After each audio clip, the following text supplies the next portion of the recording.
Alright, welcome to Low Elo Legends number 109. So let's so as we can see on the screen we already got the map pool, just like take a very quick look at that. So today we got Gorge, Nagari, Sand Reef, so a custom map, a little bit different. I'm really excited to see that map to be played. Then Rocky River and of course Dry Arabia. So a little bit more water, leaning towards water, the map pool this time. So Sand Reef, for those who don't know, so you basically start in the left, bottom left corner, or on the top left corner, and then you can either go on water or walk all the way around the map. So uh, quite interesting to see the mix between land and water on this map. And then in the middle there's a little bit of resources, gold, deer, sacred site. No, I think there's also a sacred site there. I'm not sure, but at least relics. So yeah, it's overall a cool map. So I already looked for the first map that we're gonna observe. To not waste any more time. Today was apparently pretty crazy. A lot of people took ages to get into the games. So let's let's start it off with Idle Villager playing the Abbasid Dynasty in the left side in yellow against Svesuduk in purple playing the Juicy's Legacy. I hope I don't butcher that name too much. But there's actually from that Daubi group, there's actually quite like 3 or 4 people at least in this tournament. So they probably are gonna face off at some point. It's gonna be interesting to see, mates getting at each other. That's always very fun to see. So as you see, starting off with the mill being supervised here, the sheep on it, so very standard juicy opener. Of course, getting a lot, like the resources a lot. Wait, quicker? No, it's actually not quicker. It is more resources. I always confuse whether it's quicker or more. In this case, it's more resources gathered, so you get a lot more for the sheep that you have than getting on gold. So most likely looking for Pro Scout build here as well. Opposite on the other hand, going on the berries, very nice. Already built a little line here to prepare for the Golden Age. Going for a second mill here, very interesting. Not really necessary, at least for now. But no House of Wisdom as of yet. He should get that eventually. Also, he's pretty heavy on wood right now. So unusual opener here for Abbasid. A little bit off meta, I would say. I was afraid that would be a third mill. Okay. All right, so he's gonna drop the House of Wisdom here, and then basically already have the Golden Age, the first level, immediately apparently. So I think that's what his plan is. It definitely would fit in here. So yeah, really interested to see. Okay, never mind. We all got disappointed. So House of Wisdom on the left side, close to his gold. So yeah, gonna be a pretty delayed timing here. A lot. Like he went for 2 straggler trees initially just to get all the houses. I mean, he's not get housed for like all the way up to the Castle Age almost. So very very interesting. Meditation Gardens. All right, let's switch this. Okay.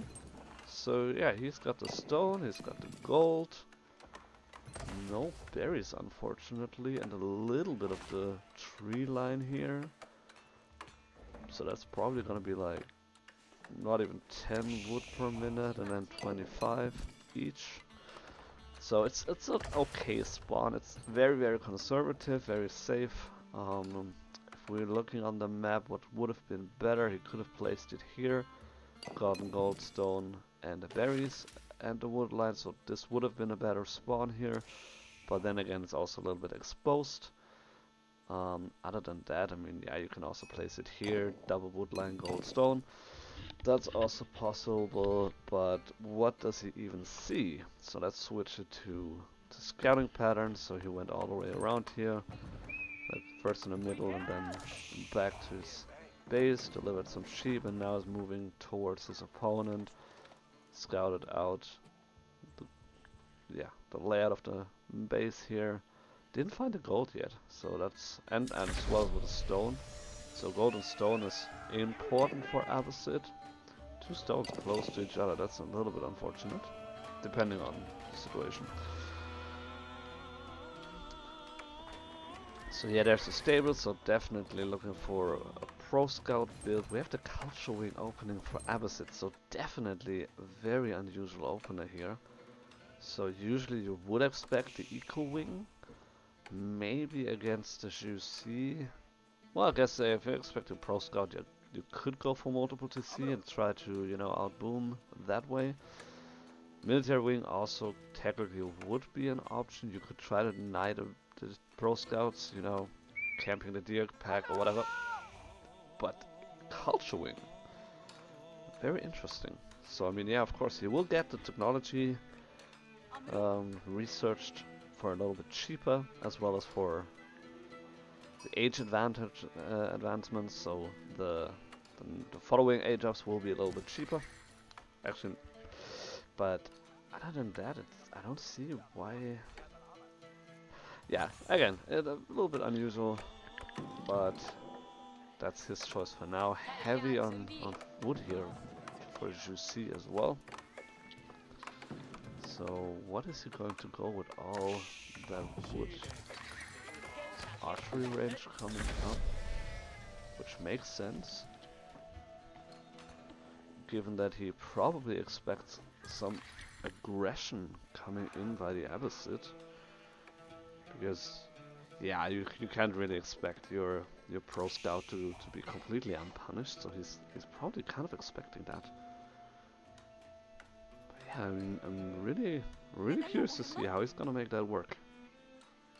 And then also heavy on gold, so it kind of looks like a 1TC fast castle Abbasid. Very interesting. I don't think I've seen that for the last, I don't know, 1.5 years at least. So very curious to see. No wheelbarrow yet, no horticulture. And then yeah, just moving from berries to berries.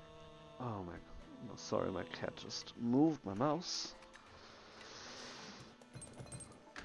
And then yeah, as you see, looking for a steady gold income, but not really fast castle, which, why would you do that if you're going for pro scouts? The deer, yeah, the sheep following the dead carcass here. Probably a little bit confused as to where they are taking them.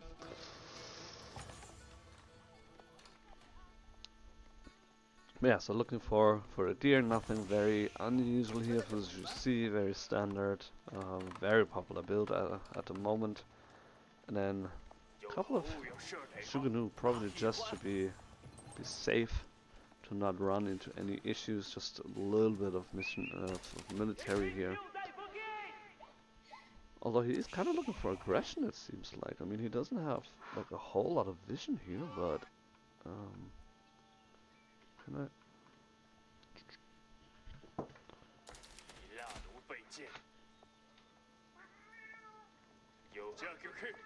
Okay.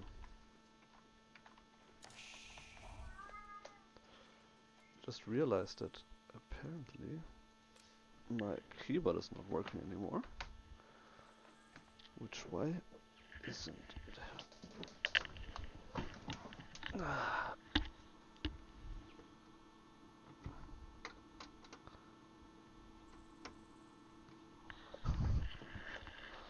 So, not working. That's very interesting.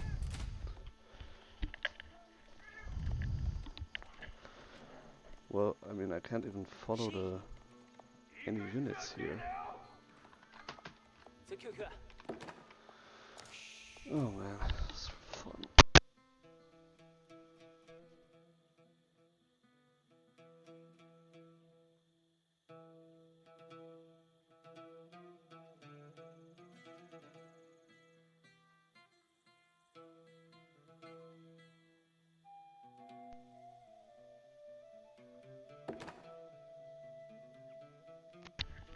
Alright, and we're back. I don't know how that happened, but now my keyboard is working again. It's not a wireless, by the way, so I don't know how that happened. Anyways, Idle Villager. Yeah, pretty fast castle here for Abbasid. Very, very unusual. He went up with the military wing, so that makes the most sense, given that he just just went up with the cultural wing for feudal age. Yeah, and now he's easily able to push away the Shogunnu here with the camel riders. And so yeah, Chef took in a difficult position now. I mean, he's looking fine with Pro Scouts, with all the food that he's gathering. That's very, very nice. But other than that, could be a lot of trouble for him. Also, I think he probably saw the Gulams coming out here. So the proxy barracks, he found out about them, but then again, it's Shogunnu actually, like on paper, they kind of sound like they would shred the Gulams, but they do basically no damage. So it's like 1 damage per hit of them, so 3 in total. But yeah, 3 damage is not a whole lot if you're looking at, yeah, that's like 70 hits per Shogunnu to kill it. So yeah, basically no damage at all here, and the Gulams good at taking the Shogunnu down. Now horsemen coming into the play here, but then again we have the camel rider, so not gonna be very good for the horsemen here.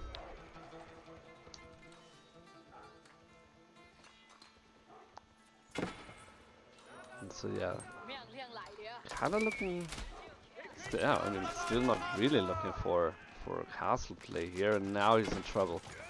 Villagers need to run here. No villager killed as of yet. So the Shogunnu still doing like kind of okay-ish here. But it really depends on whether he can mass up enough, fast enough, or if Idle Villager can pump out enough Gulams. He does have enough gold, he doesn't really have enough food right now. And so, if take a quick look, I mean, he now is on all the sheep here, slowly transitioning into farms. He didn't, I mean, he was pushed off the dairies here. So, army-wise, I mean, we're not talking about a big army here, but the value is quite notable in favor for the Abbasid, just because it's castle age units. And also, I mean, also more expensive units as well. So yeah, Jeff Goduk in a difficult position here. Needs to be careful he doesn't lose the Imperial officials here. They are quite important to maintain still, and yeah, now we have the situation. He has all the food in the world, but he doesn't have any units left. Imperial official going down. He is going up with the MountainAle Academy, and yeah, I think that's. I mean, that's good for him, reaching castle age, but at the same time he also did lose quite a lot of villagers. 15 villager kills, and now more Gulams streaming in. No camel riders anymore, but the Gulams, they're just fine, soaking up the TC fire. And so now, okay, 23 villagers, 23 idle. That was brutal. Crossbows, yeah, perfect answer to that. But then again, you don't have a whole lot of resources to actually get crossbows out on the field. And this is looking brutal for GC. Really brutal. And just like that, the game is over. Wow, interesting. I have not expected that to actually work. But I guess it's one of those cases where if it's not expected, and it hits you the harder. And very good play here by Idle Villager to take a little bit of different approach here to the Abbasid, as you would usually expect, and making it work. So very nice. Yeah, I mean it was a very fast game, and very even up to a certain point. Of course, I mean it's kind of difficult, you know, to really mess up in the early game that much, but the way his military streamed into the base really decided the game for him there. So let's go back to the lobby. So that was the first game. So about the format, maybe just to explain it really quick. It's gonna be a Swiss series with 4 rounds, so it's a best of 1, but you're not eliminated if you lose a game, but you then continue on in the next round, and so on up until the semifinals. So this was the first game, Idle Villager taking it. And we can take a look at if we have, what else do we have here? Oh, Beale already won his game, very nice. Very nice.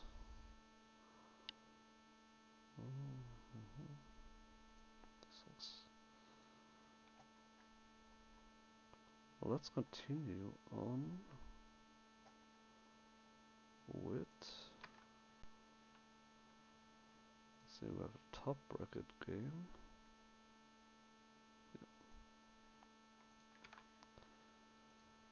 Alright.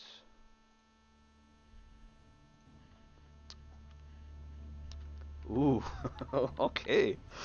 Alright, I didn't expect that, but here we are. A Byzantine mirror. Very cool. So Schmeckles playing the Byzantines in orange on the right side of the map. So again, it's Gorge, just like last match. Against Real Tiger, also playing the Byzantines in teal. So Byzantines against Byzantines. So it is going to be interesting to see who's going to choose something different than the norm. So you would usually expect the Grand Winery coming up, which for Real Tiger is a very nice spot here with the berries. So he could place it somewhere here. He could place it here if he wants to be a little bit safer. And for Sir Schmeckles, it is a little bit more in the front, but still fine. You can still place your, I was about to say Aachen Chapel, your Grand Winery here, or here maybe, just like somewhere here, and then try to just push forward. You could also go for the Imperial Hippodrome? Yeah, it is Imperial Hippodrome. You could also go for the Hippodrome, and then have your horsemen with the Gulp, with the Triumph rather. That could also be an option, and then try to snipe away the villagers, get a little bit extra gold by doing so. But I don't really, I mean, in my personal opinion, the Grand Winery is just too good right now, so it's not really that beneficial to go for the Imperial Hippodrome. I mean, yes, it's cool you got a stable already, but it's a little bit different than, you know, for example, the School of Cavalry with the French and the Royal Knights. It's a little bit different. So looking for scouting. So Sir Schmeckles went all across the map to the opponent's base, found the gold. So he is looking for the gold. He was not looking for the, I mean, he did find the berries here, but he knows that this is not the first berry patch. So he could be looking for some aggression here on the gold of his opponent. And on the other side, Real Tiger, he also scouted a little bit in the middle and then just went on the right side and is now moving towards his opponent's base. Both players, by the way, high diamond or low conqueror level. So in the previous game it was from the bottom bracket, so around gold or platinum level. This one is, these players are a lot better, let's put it this way. And so both players going up with the Grand Winery, 4 and 5 villages. So Schmeckles, yeah, he picked a very good spot. You can still fit one olive grove here in between, so you're losing sort of space here, but then again it's pretty safe. And then yeah, this is also only really applicable for the late game, which it might not even happen. And then yeah, Grand Winery here in the front. Could have placed it also in the back here, but I guess it just fits a little bit nicer here with the 3 berry patches. Also a lot of space here in between for your olive groves. And it's still kind of yeah, almost underneath the TC. So villagers split. No villagers on food right now for real tiger, so he only has the 5 here on the berries. It's quite heavily on wood right now, so a little bit more than you would usually be if you want to go for a fast castle play. And on the other side, Schmeckles 8, 6 and 2. So yeah, 3, but he's going for a barracks, so early barracks coming up here for Schmeckles. And Real Tiger doesn't have any military production as of yet, doesn't have the wood right now as well. For now, focusing the second cistern here. And so Schmeckles also, so very closely connected.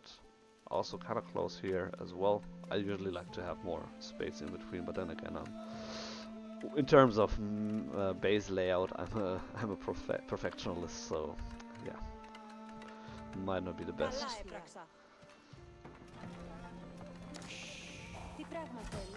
So mercenary house here. So we're gonna see which path he is going to choose. The most popular ones are either the Kashik or the longbow option, so the western contract, which he is going to go for. So we're gonna see some longbows as his weapon of choice, which is gonna be great against the barracks. So I believe he saw the barracks when he was around here, so he scouted out, saw there was a barracks coming, and then immediately went for the longbows, which is a perfect choice, and then going for barracks himself. Because yeah, then you either expect the Kashik or horsemen, and then the Limitani will be a very good addition to the longbows. And then you have the Limitani longbow comp against probably Kashik Limitani comp on the other side. But yeah, we'll see what Sir Schmeckles is gonna do. He is looking to disrupt the gold a little bit, so that outpost is gonna come up too late here, so Limitani will be able to face the villagers here. He could always pop the Akratoy defense and then get a little bit more damage in with the villagers, so that would be an option. And I think he actually should do it, to be honest. It's still okay, it's not Dark Age anymore, but yeah, so Dark Age against Feudal Age here, and now the outpost is coming up, so a little bit of disruption here by Sir Schmeckles, very nice. And he himself is also going for, why is it looking so weird? The Western contract. So both players mirroring each other, maybe anticipating what the other one is doing, but then also he also scouted the barracks, and so he knows that if he would have longbows, that would be quite nice. One of the reasons why I don't like the longbows as much, just because, I don't know, besides the obvious points that they are slower units, is that the cost got increased a little bit in recent patches, and so compared to the original cost, they're a little bit more expensive. But other than that, I mean, of course, a great choice either way. So if you're not going for the Kashik, the longbows definitely are the next best option. Yeah, now he needs to run. Luckily for him, the Limitani are just a little bit faster than the longbows, and so he can just easily get away if he needs to. And he also has the longbows coming up now here. Also already started with the olive grove transition, same for here. So both players not really looking for a heavy fast castle play, which then again, if you would do that, your opponent will probably just kill you. So yeah, not looking for a fast castle play, but rather playing it a little bit more safe, building up a little bit more military than you would usually maybe do, and then slowly transitioning into castle. And so Schmeckles actually is kind of close right now here. So just needs a little bit more gold, and then like he has 21 on food right now, so that's a lot of villagers. So he'll get there very fast if he wants to.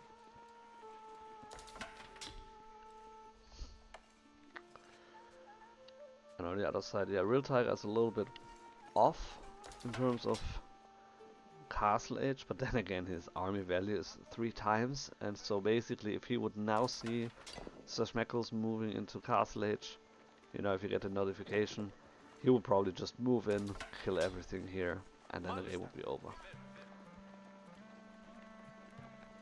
Look a little bit like Donzos, by the way.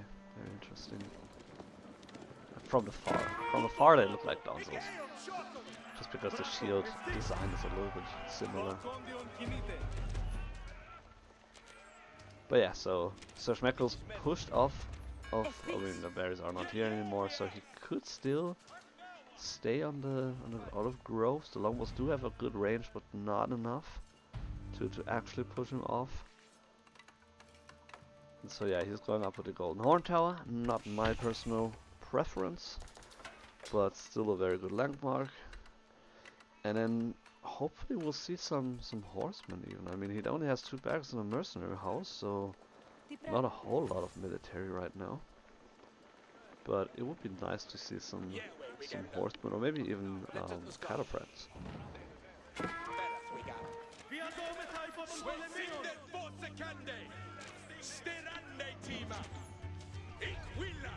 So now Real Tiger is going up with a Siphon. So the unique Byzantine ram. Ooh, and he also found the age up, so that's gonna be quite expensive here. But at the same time, his longbows are exposed now, so he did manage to kill a couple villagers here. So 5 villager kills, that's pretty good.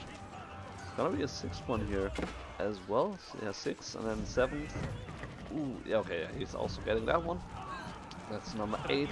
So quite a lot of villager kills and almost completely wiping. He actually did complete. Why is there 11 units here? Which I guess they don't really count as. Let's just say, well, okay. So Varangian guards, unique man at arm replacement here. Blacksmith going down in flames. And then Sheer Siphon. Look at that damage, just completely torching everything. So quite a good blow to the eco here as well, just decreasing the level by 1, which means it's only 10% and not 14%. So it's a little bit, you know, a little bit here, a little bit there. And so Schmeckles being able to push Real Tiger away, but at a quite heavy cost. So 12 villager kills is pretty huge in this stage of the game. So 38 to 28. So this is pretty brutal. And then also, besides the Varangian guards, the Castle Edge didn't really give him anything. He doesn't have monks on the field yet, so he can't pick up the relics. Is now trying to go for some counter aggression, but yeah, pretty brutal right now, and I would love to have him pick up the relics pretty soon, but yeah, for now it's not gonna be in his cards, and then instead is looking for some aggression on his own. I'd have it right.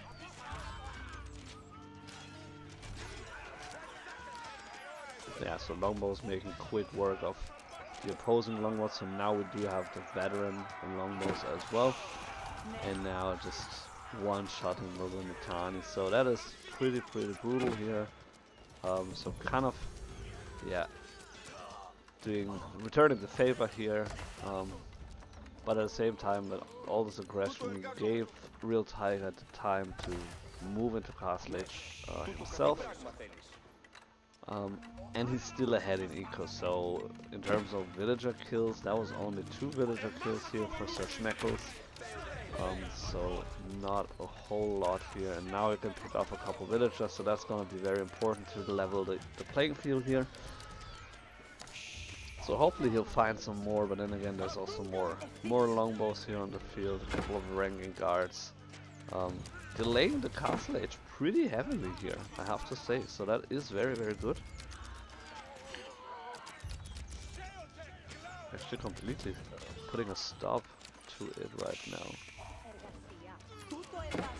But then again, the longbow numbers are not really existing anymore. So there's these two, and then a new set of longbows coming somewhere. Somewhere it was. Anyway. So now both players in Castle Age.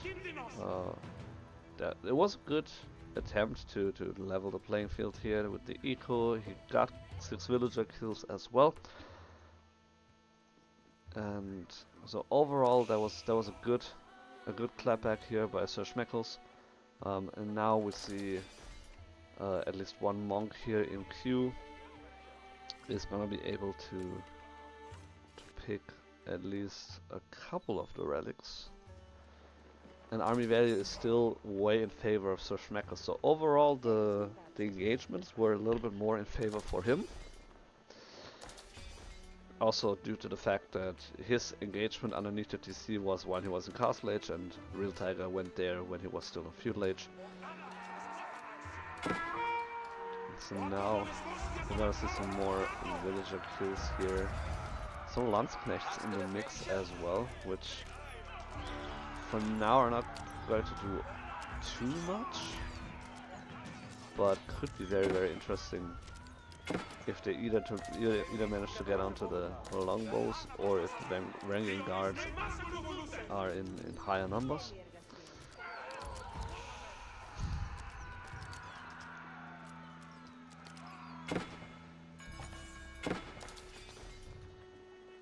The Real Tiger at the same time also able to pick up at least one relic now. So it's not gonna be so.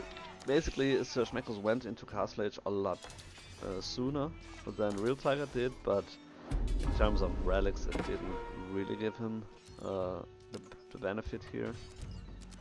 Now it's still this one Varangian guard pushing away so many villagers in the idle time.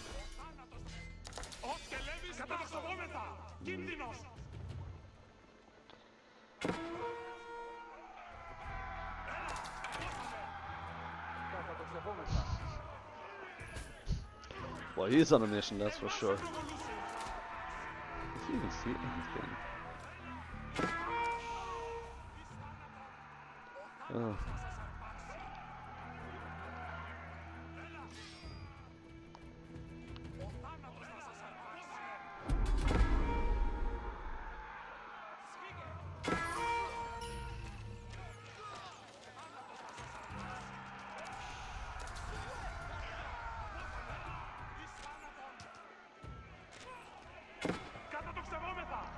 Interesting, so we can see more Varangian guards, but no cavalry whatsoever right now. So no cataphracts, of course, no Kashyyyk.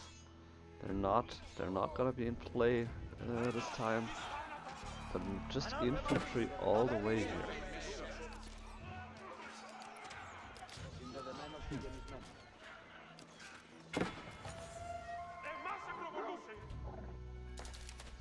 So Real Tiger is on level 2 with the cisterns. So didn't go for a third one yet. I mean, he could place one, I don't know, maybe here. Or yeah, around here, get the gold in there. But not really too many good options for a level 3. Maybe here to get the berries. While so Schmeckles is already on 3 levels. Just a nice way, you know, to boost the eco a little bit. So it's 18% here compared to 14 for Real Tiger. So I mean, overall, look, if you're having the same number of villagers, but you have 4% more income, that's quite nice. So overall, even though Schmeckles is a little bit behind in terms of villagers, just because the raid was more effective here for Real Tiger, he should probably still be kind of on par in terms of eco, just because he has, you know, 3 levels in his cistern.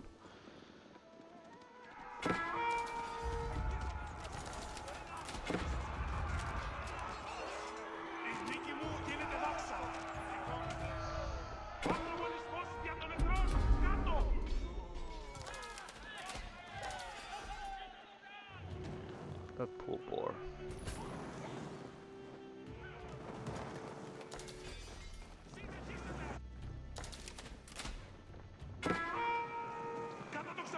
So Schmeckles trying to push a little bit ahead here, torching down the outpost, getting the sacred site here.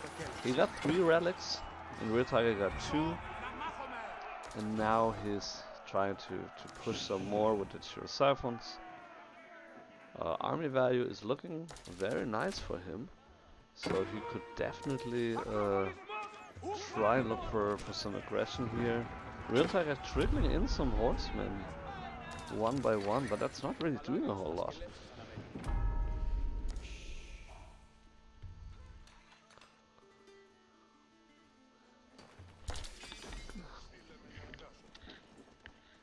So Real Tiger trying to mess up some crossbows to have a good response to the Varangian guards. Meanwhile, Schmeckles also having a little bit crossbows, but then also quite a lot of longbows here, and now we're gonna see them in action. So longbows going on the crossbows here, trying to pick them off one by one. Crossbows trying to thin out the Varangian guard numbers. Meanwhile, Siphons moving toward the base, looking for some damage, and overall, even though the crossbows did a good number on the Varangian guards, so Schmeckles' backline is still standing strong here. Keep getting dropped here for Real Tiger, so an emergency keep in his base, trying to, you know, to win some time here. But now he's basically down to only a couple of Varangian guards and the longbows, and now the Varangian guards are on top.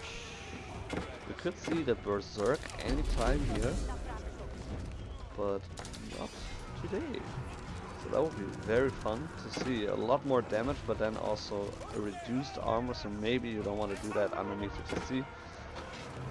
But it would have been fun at least. And now, yeah, looking for the military production here as well with the Grand Winery, and once you get that one down, the 2 relics inside are meaningless. Real Tiger are really in trouble here. Trying to mess up army, got some more longbows now. But yeah, it's basically longbows, a couple of crossbows, and then a handful of the Varangian guards, so there's really not too much here. And he never got the horseman numbers up that really could contest the longbows. Not to mention that it's only a horseman from Feudal Age, so no veterancy for that horseman. Could technically spend the resources on that. Has enough resources for another keep if he even wanted that. So overall, floating a lot of resources here. So Schmeckles doing a better job at diligently spending the resources, but now has to be defending the raid here by Real Tiger. There's the horseman, just trying to raid a little bit. That's nice. Doesn't have any stable anymore, so he can't go for the horseman.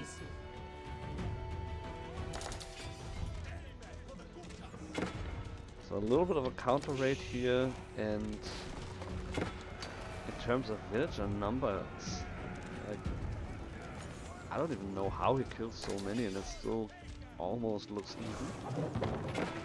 But so Real Tiger overall definitely winning the raiding game here. Nice MountainAle tower here, doing a lot of work here on the remaining Varangian. But I mean, this is just, you know, like a drop in the bucket if you're having this kind of army in your face. And so basically, like in reality, so Schmeckles could just move in now, and once he cleaned this one up, the game is basically over. And I think he realizes this and now is moving in. Longbows follow his suit, and they can just one-shot every crossbow that is just coming out here. And that's, I mean, yeah, he can also camp the production here, and that's also pretty much GG as well.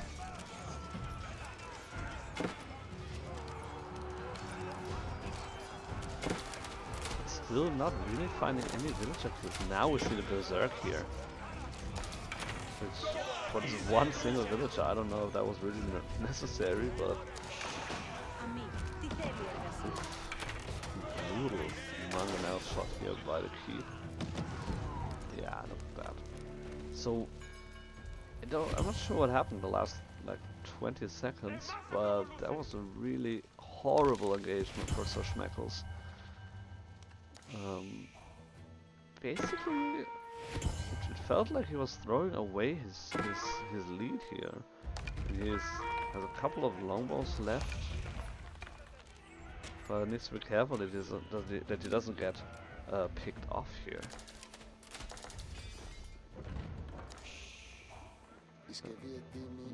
Okay. I mean, I guess you can go for a sheer siphon here, but then you're pretty exposed because of the vision. Does he actually, he doesn't see the farms here, so that would be a good angle of attack for him. Meanwhile, Real Tiger building another keep here next to the sacred site, trying to solidify his position here. Sheer siphons, as long as they're not getting burned down by, well, I mean, there's no real front line here anymore for Real Tiger. Should make easy work here of the keep.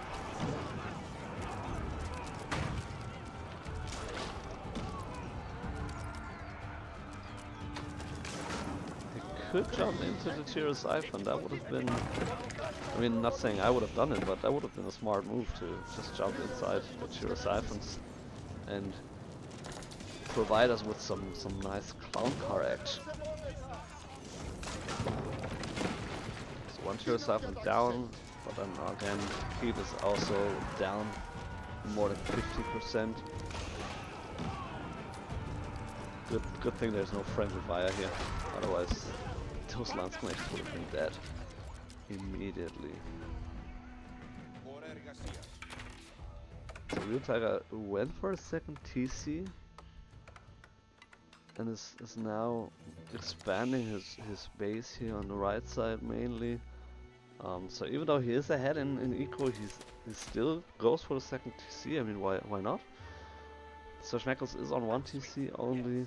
And so the gap will grow more and more the longer the game goes. So even though it looked pretty over for Real Tiger, he fought his way back into the game, and the longer the game is going, the better it will be for him, the more he will be in favor and in advance.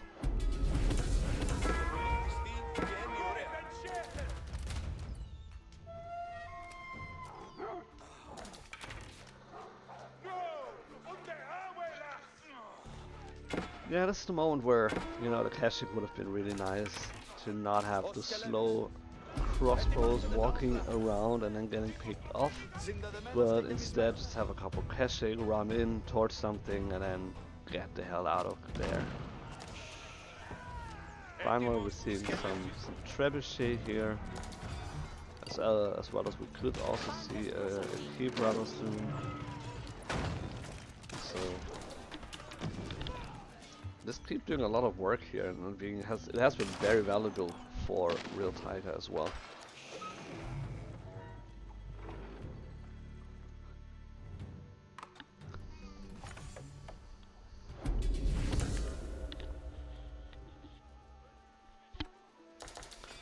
So Real Tiger claiming 2/3 of the map here with the palisade walls. So definitely making sure that he will claim the sacred site. He has this one already, and then he can move on to that one, and then he even could contest the sacred victory if he wanted to.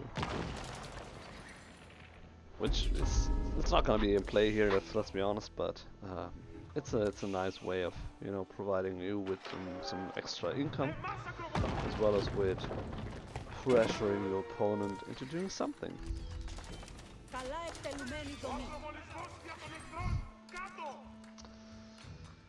So Schmeckles taking the gold here on the north side of this base, which Real Tiger was pretty ballsy to take that, but I mean it worked for quite a while, so why not? Now Real Tiger again trying to find some damage here with the raid. Again, this is something where you would love to have some caching, but then again the Dragon Guard's a lot tankier than the caching are, at least in terms of armor.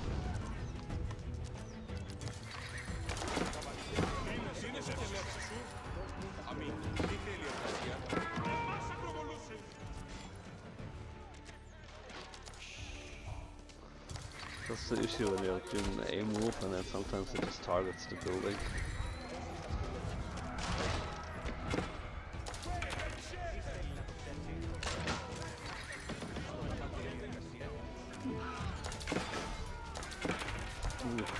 So yeah, I think Real Tiger overstayed his welcome here and is completely getting cleaned up here.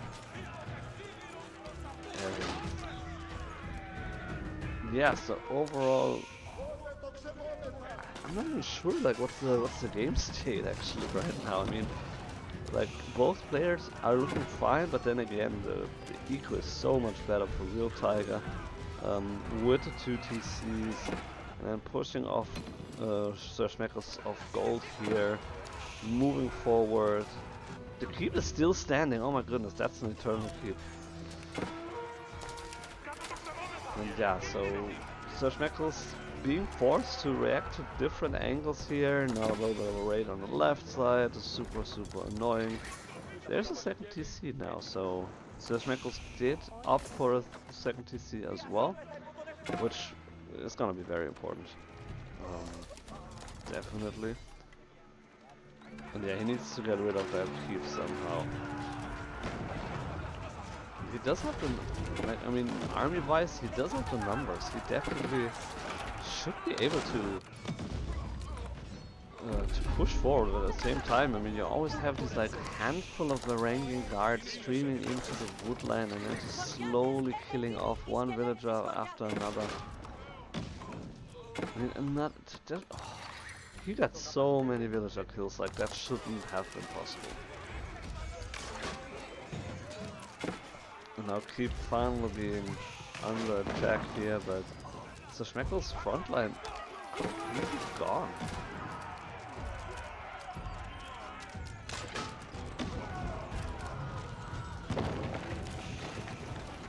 What a crazy game.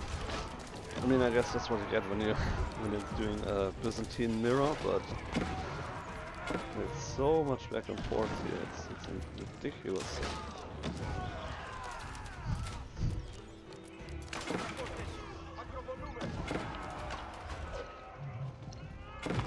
But the trap will eventually siege down the keep. And then as long as Sir Schmeckles maintains the biggest part of his army, he should be fine. Where are these units coming from, by the way? I mean, he doesn't have any forward like proxy base or whatever.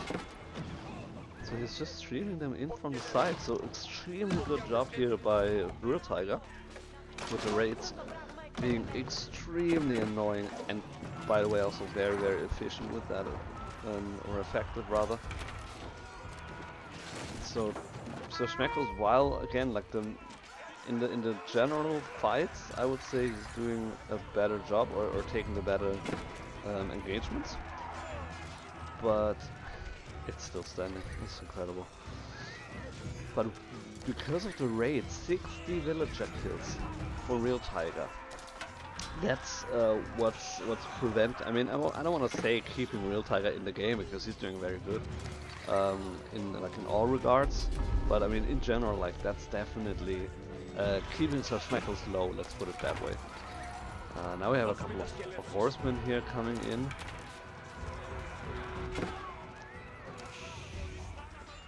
But not, yeah, it needs to follow up with the army here as well. But now they're stuck with the Varangian guards and with the Mittani, and so getting cleaned up pretty fast. And now then again, it's just ranged against ranged units.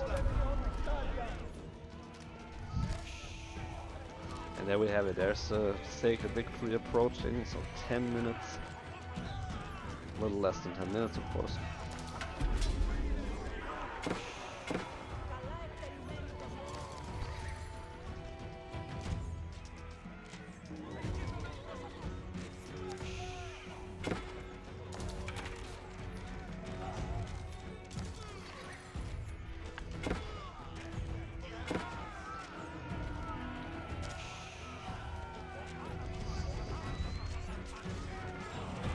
Interesting how they just stream in units, and it's such an extremely extended battle here. I mean, they've been fighting for minutes now.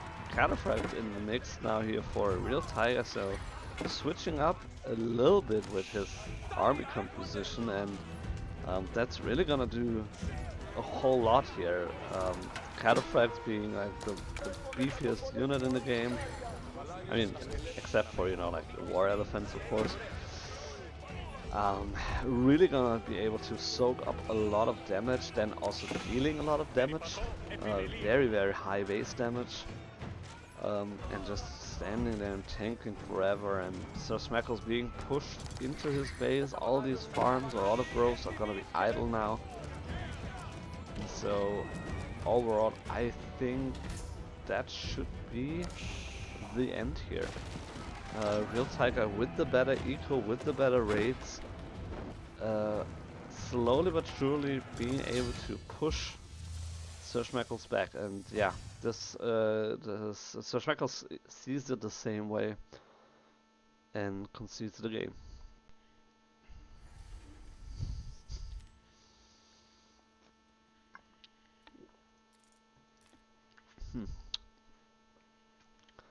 So yeah, village account, you can see like Sir Schmeckles lost like a lot of villagers here because of the raids, so extremely well done here by Real Tiger. And then yeah, you can see, so in terms of engagements, like except for this one here, the last one, that was horrible, but other than that, it was mostly in favor for Sir Schmeckles. So look at this one here, he lost quite a lot here while he was going castle edge. I mean, it was like in the base. And then here also lost just a little bit, and again, Real Tiger losing almost everything. Here he lost more, but because of the better eco, slowly making his way into a victory here.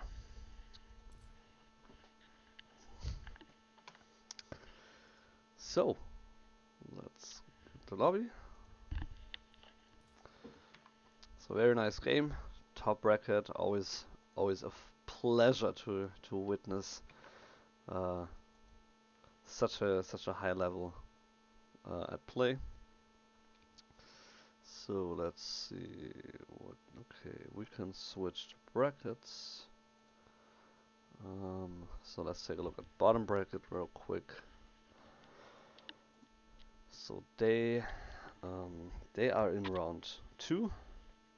Darth Lil J already won his game. The other ones are still in. Middle bracket is also in round 2, with Pipe Runner apparently being disqualified. And then Dunburb, SeaGate, and MountainAle, Howard, Beale still going at it. And then top bracket, we just saw, so they just started round 2 a while ago. So let's see, what do we wanna watch next?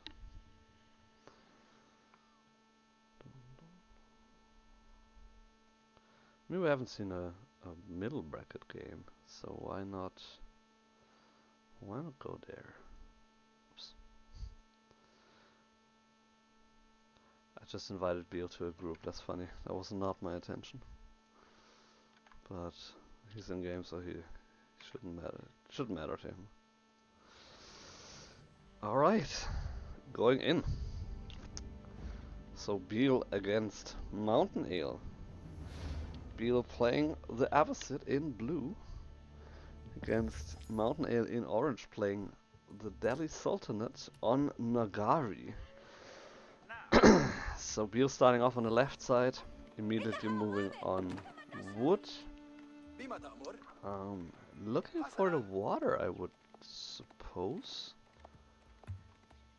And so taking, is it going there actually? So it would have been like closer if you would have gone here, but probably just clicked, like, you know, it's still in the dark, so I probably just like clicked here and then yeah. So he'll figure out that it would have been better to be on this spot here actually.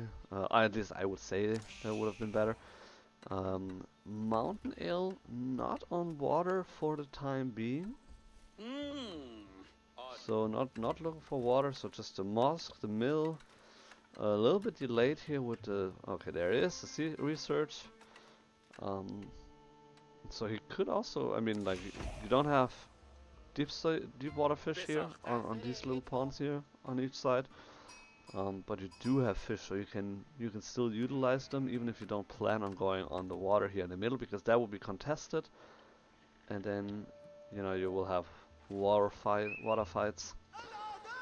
But yeah, for now, not looking for water at all. So that could already be a little bit of an advantage here for Beale. So if we're looking for scouting pattern, yeah, I just went around, so found one of the deep sea spots, and then now found the base. Berries gold close by, so he could, if you would go for some early aggression, could find it here. That would hurt Delhi quite a lot. And now it's just walking all the way around. MountainAle kind of did the same. Found the base. That's the extended gold. So wait, is that? No, actually not. That's his gold. Okay, a little bit outside. But yeah, so he found the berries, found the gold, so then again, if you're going with the Ghazi Raiders, you can punish Abbasid pretty hard here, and then also here. So like all the resources except for the wood line here, very exposed. So whether he would go for a second TC play or something else, then Abbasid are really food hungry, which getting on the berries would be a nice way of preventing them from actually using the multiple TC play, but we'll see. So a little bit of an unusual opener here for MountainAle, not going on water and also opting for the Tower Victory. So I like the landmark a lot and it is very good, but it is also not the standard landmark at the moment for Delhi. So usually nowadays you see the Dome of the Faith, and then just looking for fast research speed, as well as taking the sacred sites very quickly, and then potentially having a fast castle as well, or like a semi-fast castle with then faster research, which actually makes the castle age a lot more viable for the Delhi. So could indicate a lot of, like, basically a feudal all-in if he's going for the Tower of Victory and not on water. Delhi on the, Abbasid on the other hand, going for the military wing. So, not as we saw earlier with the culture wing, and also not with the eco wing. Also, of course, not with the trade wing. I mean, you could technically go for it. It's kind of okay on this map, but yeah, that would be. I don't know. That would be interesting. That would be very interesting. But yeah, military wing. So getting to archers, to spearmen. Boot camp is gonna be available soon for him. So definitely a good choice, especially if you're expecting Delhi to play aggressive with the Ghazi Raiders and then also with the archers.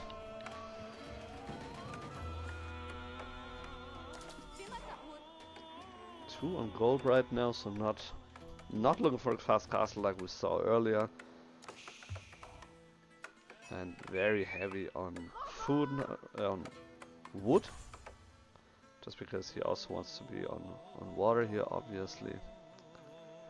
Now also using the fishing boat here to scout the pond a little bit, so he found out that Delhi is not on water, which I guess will make him very happy.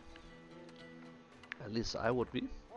Going for a second dock as well, and then he can just pump out fishing boats. And yeah, so he scouted, okay, down with the, not down with the fate, Tower of Victory, there's a mosque.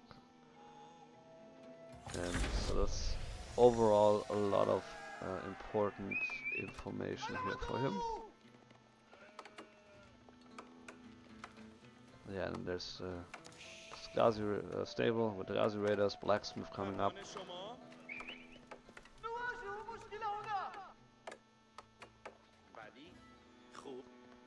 Yeah, first Ghazi Raiders making it onto the field here, and Beale reacting with a palisade wall.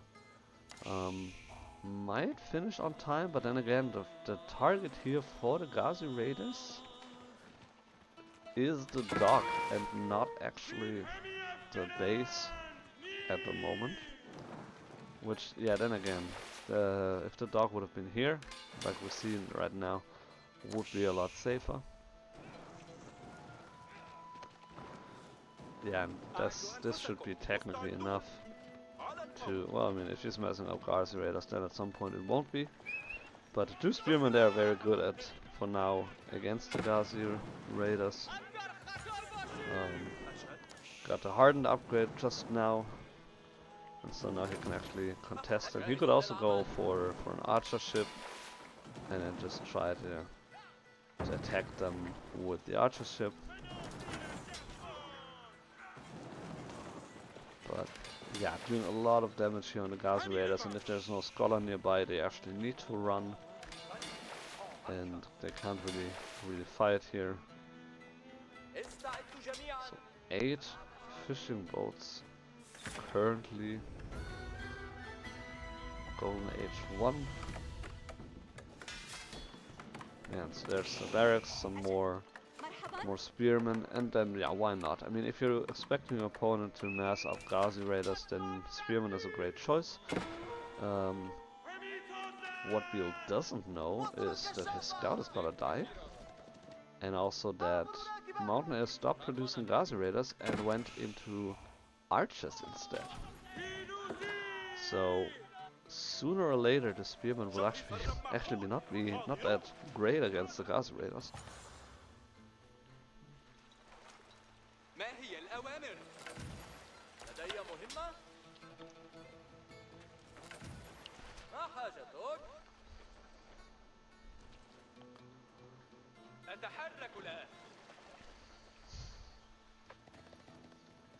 So let's see.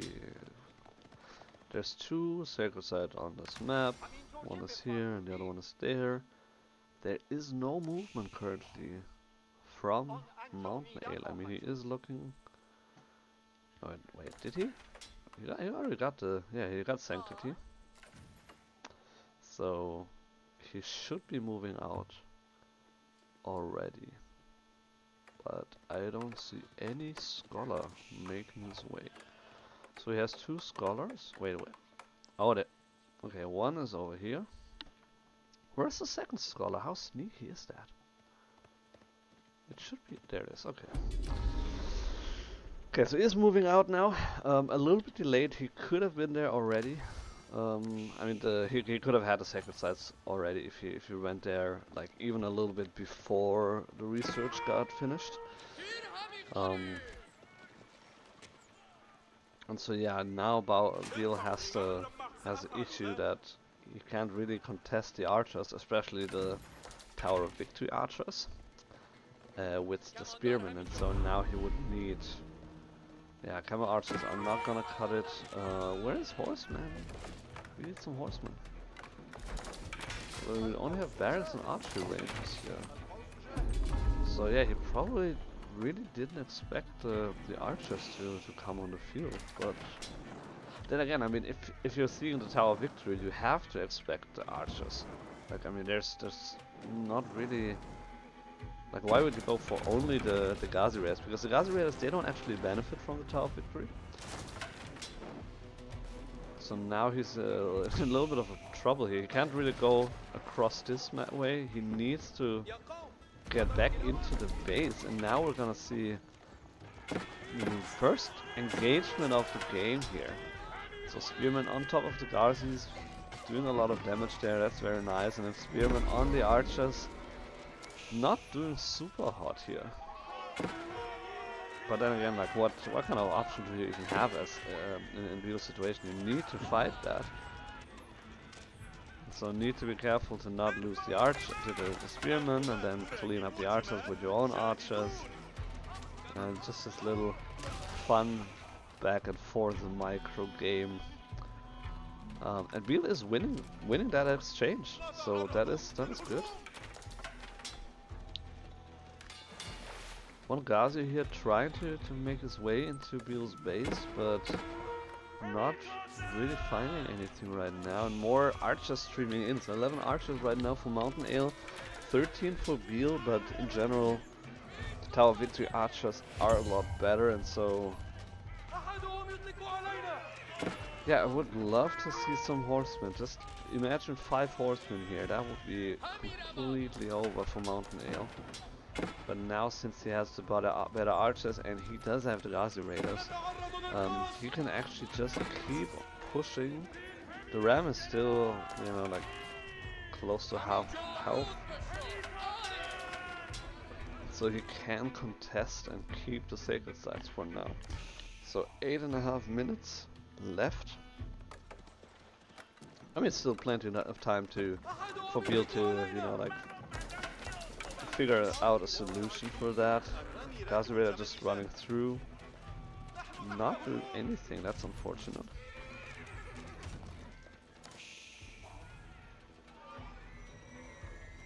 Very low health. Spearman here.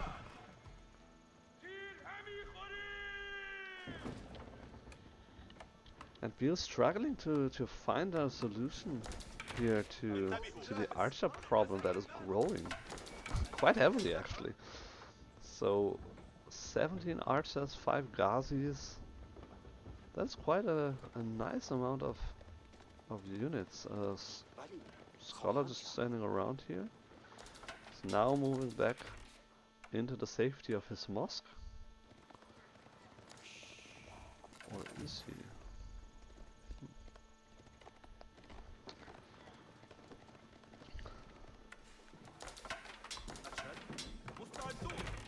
Beale still now finally we see the first stable being dropped, so we will see some horsemen pretty soon, because yeah, the amount of spear, like he has so many spearmen against just a couple of Ghazis. I mean, then again, he doesn't know how many Ghazis MountainAle has. He is completely blindsided here. He doesn't see anything besides his base, and then of course his pond. And so yeah, just playing off of what he expects the most, which is Ghazi Raiders. But he definitely needs a response to all these archers, and he doesn't have any right now. And so MountainAle, in a way, he actually doesn't even need to push. I mean, he can just you know, fortify here, like build some palisade walls around if he wants to. which also could tie in nicely just defending his base. You know, like put a wall down here and then just connect these areas here, and then you have like the sacred site secured. And then just, you know, just wait for your opponent to come to you, because like currently the eco advantage is not that great for Beale. He is going up for Castle Age now with the Culture Wing, so that is going to be very helpful. And hopefully with some, you know, like better units, we have some horsemen, maybe we'll see some lancers. Then he can actually contest that, but at the same time we do have the compound of the compound of the defender. So not the House of Learning again. Not going for the more commonly used Delhi landmarks here, but compound of the defender, still a good landmark, of course. And so we're gonna see. Yeah, not at the same time, but both players reaching Castle Age, fairly close to each other. And then again, Delhi takes longer with all the upgrades. So Beale will have a short window where he can actually strike and have the age advantage, which, yeah, he definitely needs, because the army value difference is not that great.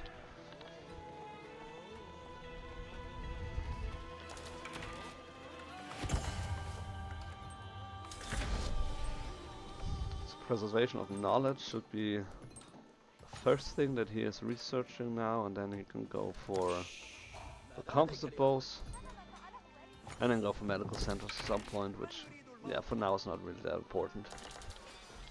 Gulab's being added as well, so also good choice against the archers, just in terms of how tanky they are. And then we have a couple of crossbows, because why not? He also doesn't have a whole lot of wood right now, and so crossbows a good addition. Just a lot of fishing boats here. So overall, like, now that he was able to decap the sacred site, and MountainAle didn't even attempt to defend that. Now Beale definitely is in favor, because his eco is a lot better and stronger. He doesn't have a second TC, but he is on water, which provides him with a ton of extra food. So you can see from, let's see. Yeah, it's just like their food income is kind of the same, but Beale's wood income is also quite substantial. On top of that, their food eco is pretty even.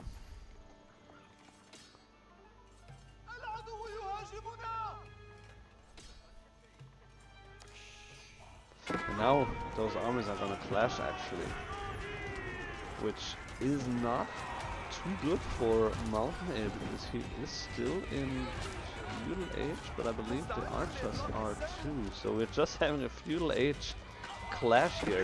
The veterans, spearmen, they are in castle age. The horsemen are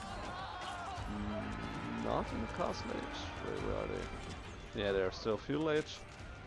And so it's basically a feudal age army, and oof, that was a little bit of a miss micro here. Spearmen retreating while the archers are still under the fire of the Ghazi Raiders. So that was a pretty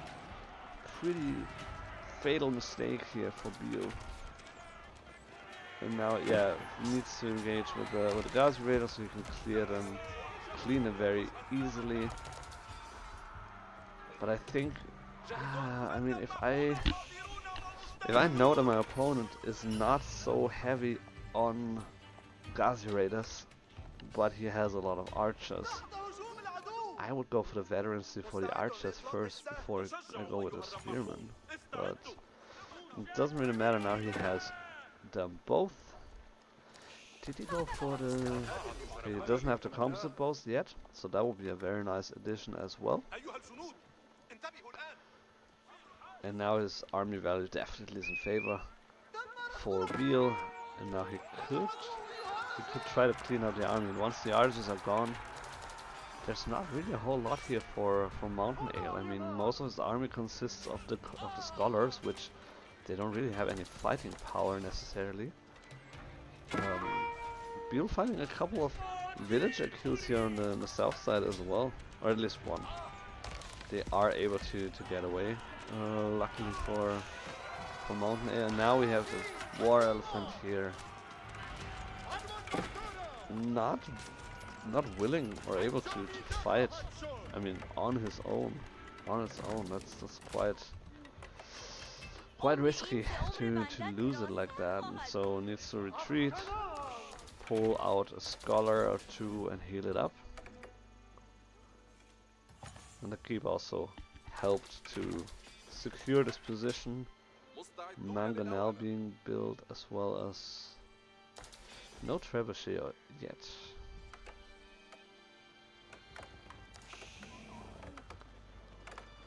So a couple of war elephants. It's so funny how small they look in the icon here. I mean, crossbows looking bigger than the war elephants. But I guess, like, how else are you gonna do that? But yeah, so Beale now needs siege because of the keep, or he could also move around if he wanted to and get onto the blacksmith's stable. But there's not really a whole lot, so main attack points are here, the villagers, and then those ones as well. Palace of the Sultan. So MountainAle going for the risky Imperial play here, but then again, he has enough scholars so he can have some kind of okay research time. And so yeah, I like that. It should be okay. He's not too far behind in terms of military, and as long as he can just, you know, stay underneath this keep, then he will be fine. Also using the keep as kind of like a second PC to mitigate the issue that he has with having less villagers is also very good. So overall, doing a good job here. I like the way he played it. Again, a little bit off meta in terms of landmarks, and I think it's a missed opportunity to not go on water. But other than that, yeah, I like that.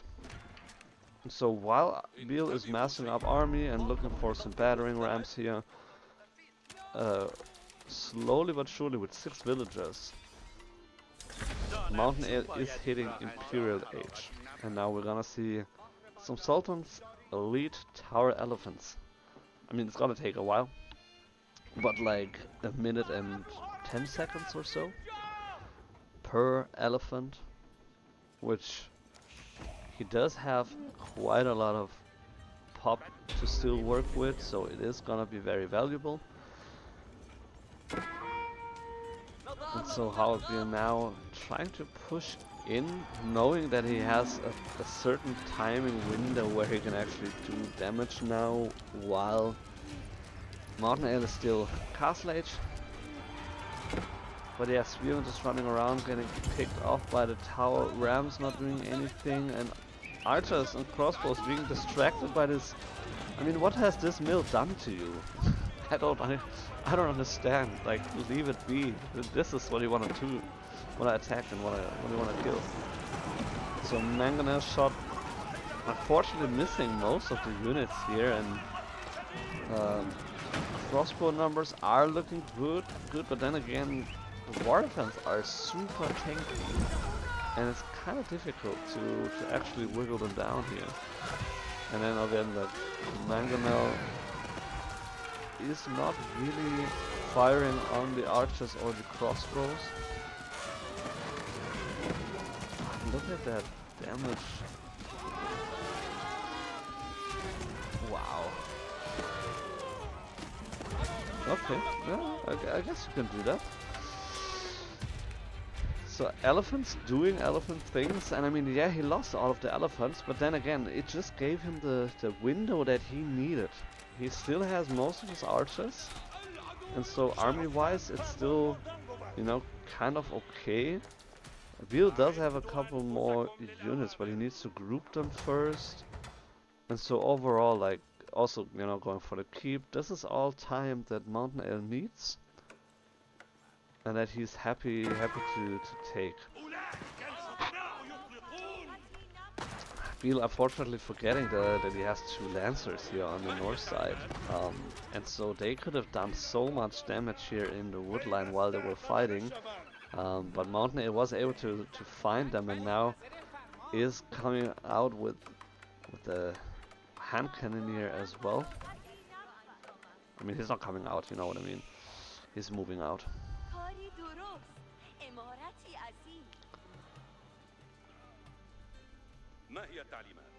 So yeah, now finally securing this part of the map. He could at some point, you know, go for some onion layer walls, put some more walls down here, include the sacred site, and then just retake it.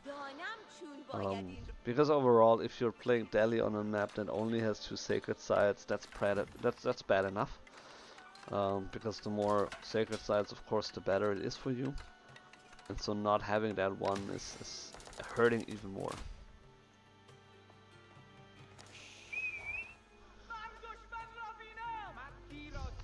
I like that he used the military units to build the walls. I mean, he could have also pulled like 1 or 2 villagers, that would have been fine.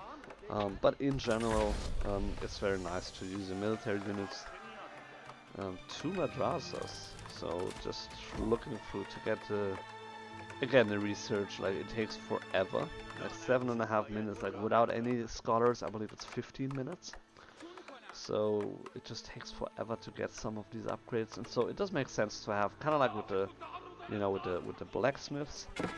You have 2 blacksmiths just to get your upgrades in a reasonable time. And looking for some more gold here, even though he is floating quite heavily already. So I'm not sure what he's trying to look for with the gold. And then again, like, you do have 2 madrasas. Why are you not researching? Okay, now he's starting to research one by one. You get all the other ones, so that's good. Or most of the other ones.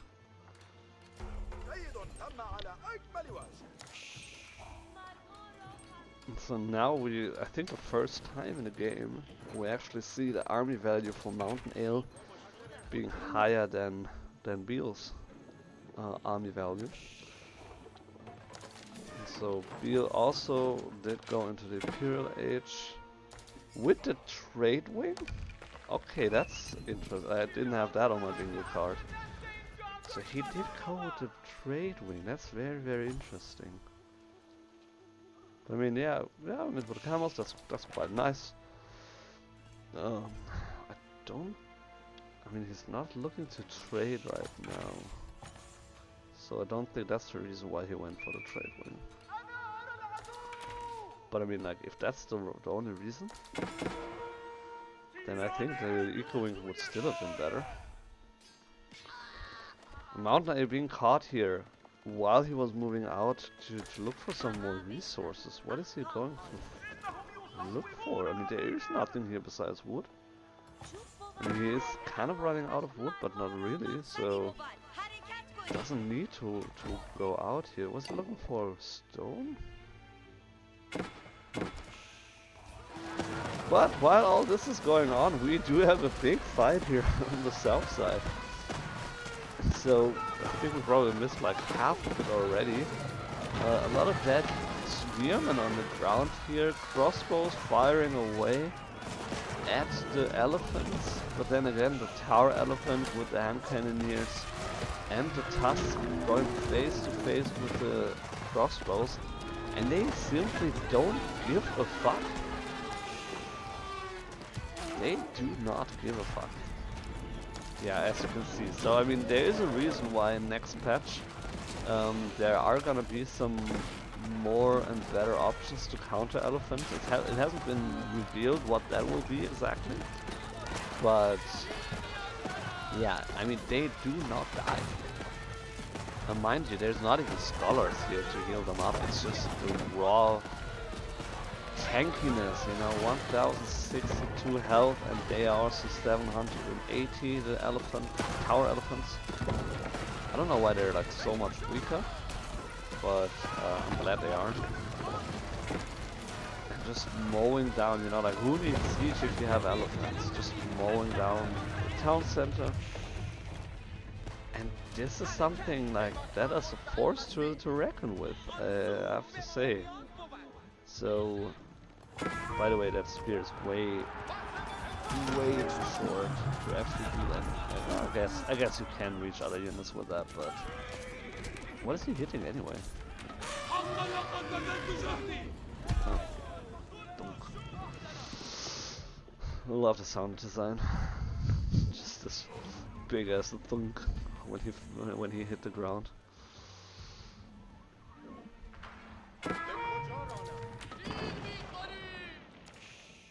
Ooh, that was a close call here. The trebuchet firing at the archer. So another keep getting dropped here by MountainAle, which is kind of like an equivalent to a town center, and we have another fight. Another one. And this time we have way too few. Where's the crossbow? Okay, 35 crossbows, but where are they? Beale is, I mean, streaming in here. So yeah, you need like all the crossbows if you want to deal with that. And even then, I'm not even sure if that's like still gonna be enough. I mean, the culverin is not really gonna do a lot of damage here. 35 versus elephants. I mean, this is like basically nothing. Like, let's be honest. So they do like 70 shot damage per shot minus the armor. Yeah, that's not gonna do a whole lot here. So 39 crossbows. I wanna see where they are. Villagers being pulled by accident, I would say. Doesn't seem to be on purpose. And then we have traders from the trade wing going to this trade market here, trade post.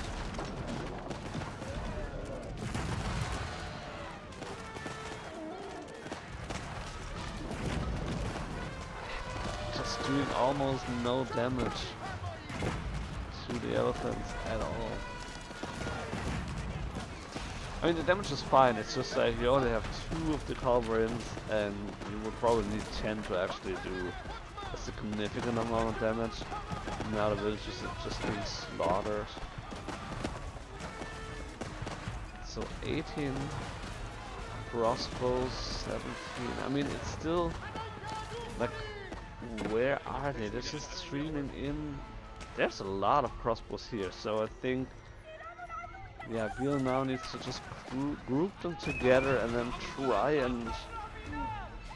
But then again, I think he actually missed his window. I mean, like, you can't really come back from that one here. There's way too many war elephants, and then also a couple of tower elephants. And so, I mean, realistically, like, if he would be pop capped and had like, yeah, 40 crossbows or maybe a couple of hand cannoneers, yeah, then we might be able to talk. But in this situation, yeah, like, he's not doing a whole lot here, and then losing the traders, a couple of villagers on the run, losing them as well.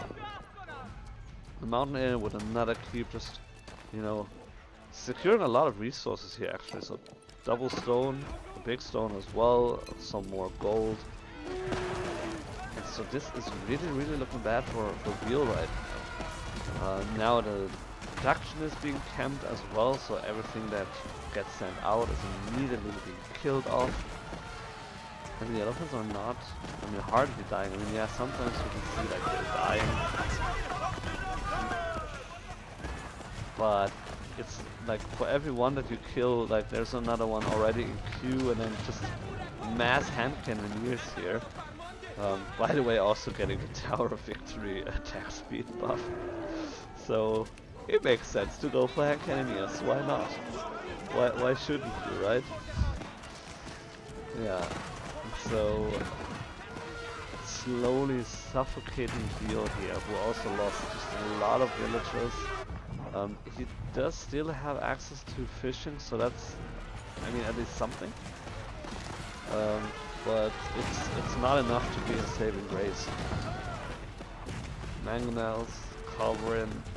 I mean,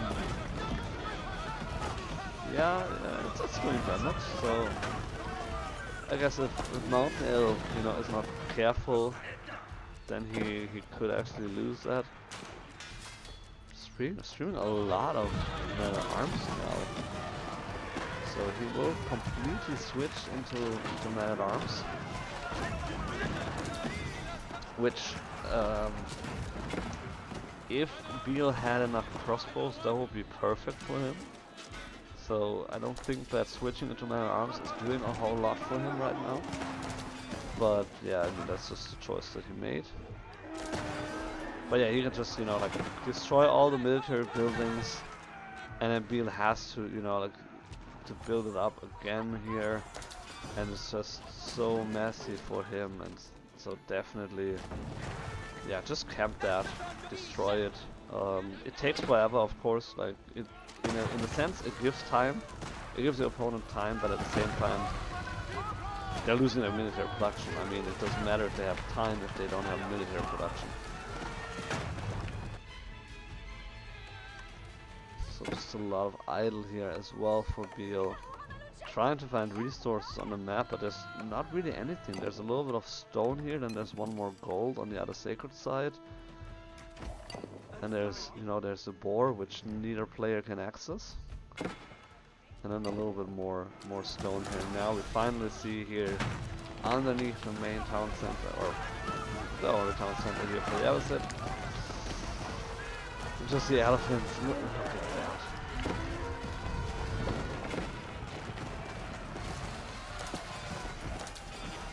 Yeah, you can just, you know, torch it down. The elephants do a ton of damage against buildings. And then you could even go for the landmark to just, you know, kill the main town center. Just kill it off already, and then go for the landmark, for the House of Wisdom. But we're not gonna see that because yeah, Beale can't play that one any further. So yeah, interesting to that, you know, MountainAle was able to win the game even though he didn't go on water, and I really think that Beale took a little bit too much time and did let MountainAle go up to the Imperial Age. Just yeah, if he could have prevented that somehow, that would have been so nice. But I think that was like everything after that was just terrible. Not to mention that he also took a super horrible fight here, and then he went imp. So yeah. Well, I mean, that's unfortunate. Oh, let's take a look at, you know, food count. No, wait, I do want food gathered. That was it. So yeah, pretty close. Even though Beale was on water, that's really surprising actually. But overall resources, yeah, I mean there was like in the mid game there was quite a good advantage for Beale, but just not enough to actually make something out of it. That was so brutal. I mean, in the end, it's like, what do you do against the elephants? Like, it is so difficult to, yeah, to do something against them.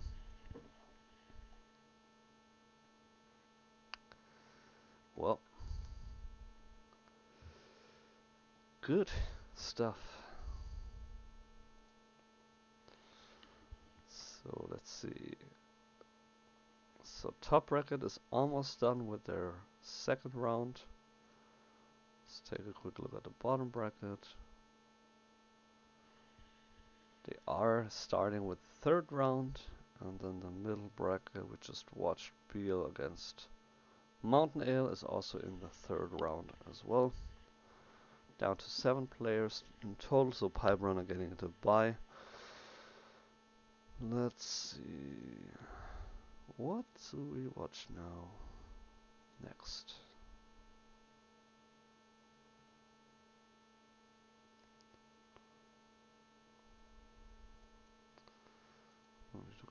No.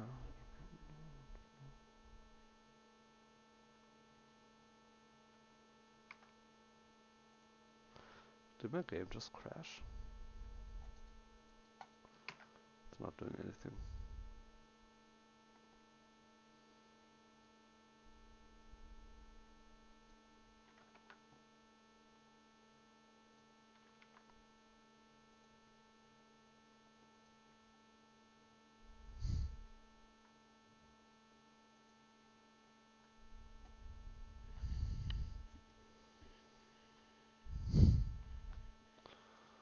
Yep, my game crashed.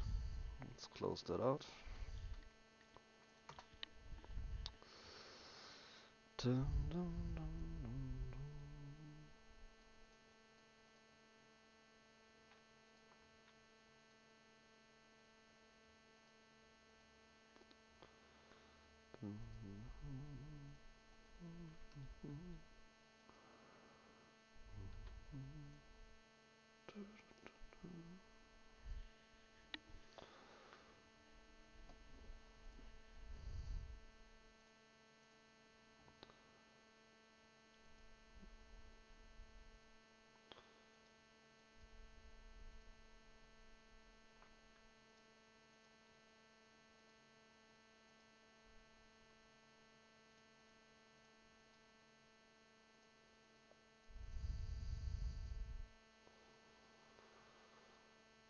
Start the game already.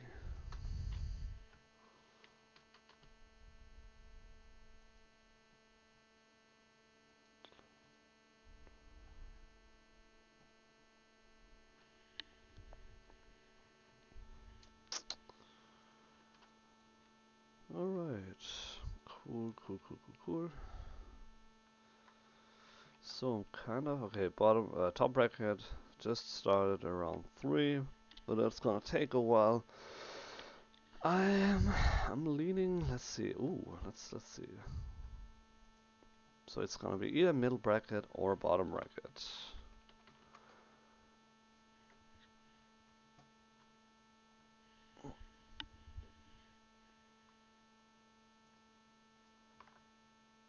So they should be.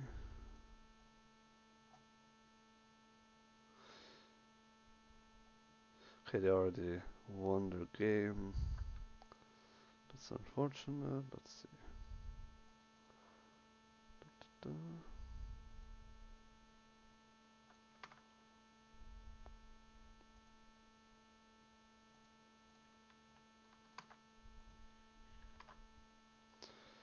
Alright, then let's switch the scenes. Ooh, what a beautiful loading screen. Why does it say replay? That's strange. Alright, so let's start it off. Japanese hieroglyph playing, or hieroglyph playing the Japanese in red on the right side of the map against Darth Lil J playing the Byzantines. So this is Sand Reef, as I explained earlier. Let's take a quick look at the map. So you're starting off on your little island where you have all the, like starting resources, berry, deer, stone, gold, and a little bit of, like a few small wood lines. And then you can pass over this little shallow water here and then move all the way around to the island of your opponent, which it actually takes quite a lot of time to, like go all the way around. So a lot closer route would be to have a dock here and then just, like send over your transport ships that way, or just have a water fight and at the same time have your land army walk across. Then there's 2 sacred sites on this map, and then in the middle there's 2 relics, and then just, like a lot of resources as well. So 16,000 gold, 2,400 wood, and then a lot of food as well. Double berries, double deer, plus a small little pond. So very idyllic, very nice here. A couple of wolves actually, so quite a heavy wolf population on this island. So let's start it off. So Hieroglyph scouted out, like, yeah, I mean his island, of course, like very important to know what's immediately around you, and then just making his way over. Darth Lil J being there a lot quicker, which means he got a lot of sheep. So we're switching the view. He already made it all the way across. So Hieroglyph, kind of a slow start in terms of scouting. But then again, yeah, do you really need the sheep that much if you're Japanese? That's kind of like the question, I guess. Especially because as the Japanese, having the cheaper fishing boats, you should definitely go heavy on water. So he is not on. Yeah. So it does say 48 per minute, but I mean this is like delayed calculation. So he doesn't have any on wood right now, which means he only has those 3 fishing boats, and that's it for the time being. On the other side, Darth Lil J does have 2 fishing boats, has 1 more, and he has 6 on wood. So he, I would say, plays it a little better right now. With what I'm saying that, where is this? Oh, there. Okay, so he's not going for the close one, but rather for this one. Yeah, okay. Which he already has 2 cisterns, so that's very good. I mean, it is a little bit unusual to go for 2 cisterns in Dark Age. And you also, okay, now he is connecting them. Was lacking a little bit of stone for that. So that is interesting. A little bit unusual, but definitely not bad, I would say. So now he has level 2 cistern with the sheep, gold, and the wood line being buffed. Also the berries here.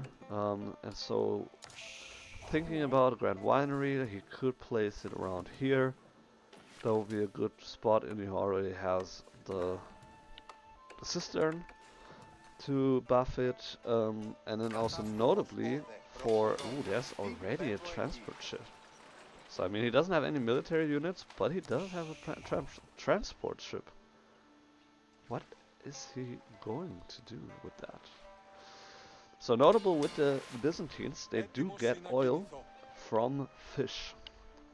So I don't know how they get olive oil by harvesting fish, but they do get oil when they go for fish. So whether you go for shoreline fish, if there's any, or for deep sea fish, you do get oil production with that as well. So that's gonna be very, very nice for him, for his mercenary production. But then also the Byzantines only have the Dromon as their kind of sprinkled ship, which, yeah, I'm not convinced that it's a good ship. But yeah, we're gonna see if that's actually gonna play a role in this game or not that much. For now, we have the Grand Winery coming up. No surprise here. Also with the placement, very good placement. Very nice. And we have the Kura storehouse. So yeah, usually on a water map you would more expect the Koka township, but the issue with the shinobi would be that it would take you like a minute to walk around, and then the question really is if they are that beneficial. So the Kura storehouse, the sort of safer option, provides you with a lot of good eco. Later on, when you get the daimyo manor, also increasing the farm production quite nicely. So you really can't go wrong with the Kura storehouse. So Darth Lil J, both players reached Castle Age Fuel Age, and we see immediately their mercenary house coming up. Which, yeah, if you're going for longbows, it's gonna take you like 1.5 minutes to go all the way around. Which I don't know how many times they played the map actually. So it is a little bit tricky on this map, just because like you underestimate how long it actually takes to walk around. And now he's adjusting, so putting a second dock down here and going for the pond here. And now we have galley, the first galley on the field. So I like that he's going for a second dock. Definitely a good choice here. Ieroglif still on one dock for now. Also got the archer ship out. So they are gonna face pretty soon.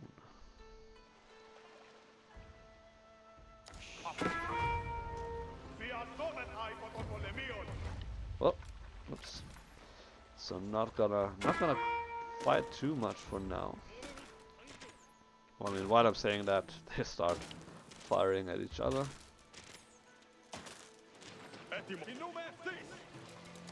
Overall, he actually is winning that fight, so he should have just continued, but now he's also coming with a demo ship. And there's a transport ship by Ieroglif as well. So both players with... Well, while I'm saying that, where is the... Did he kill his own transport ship?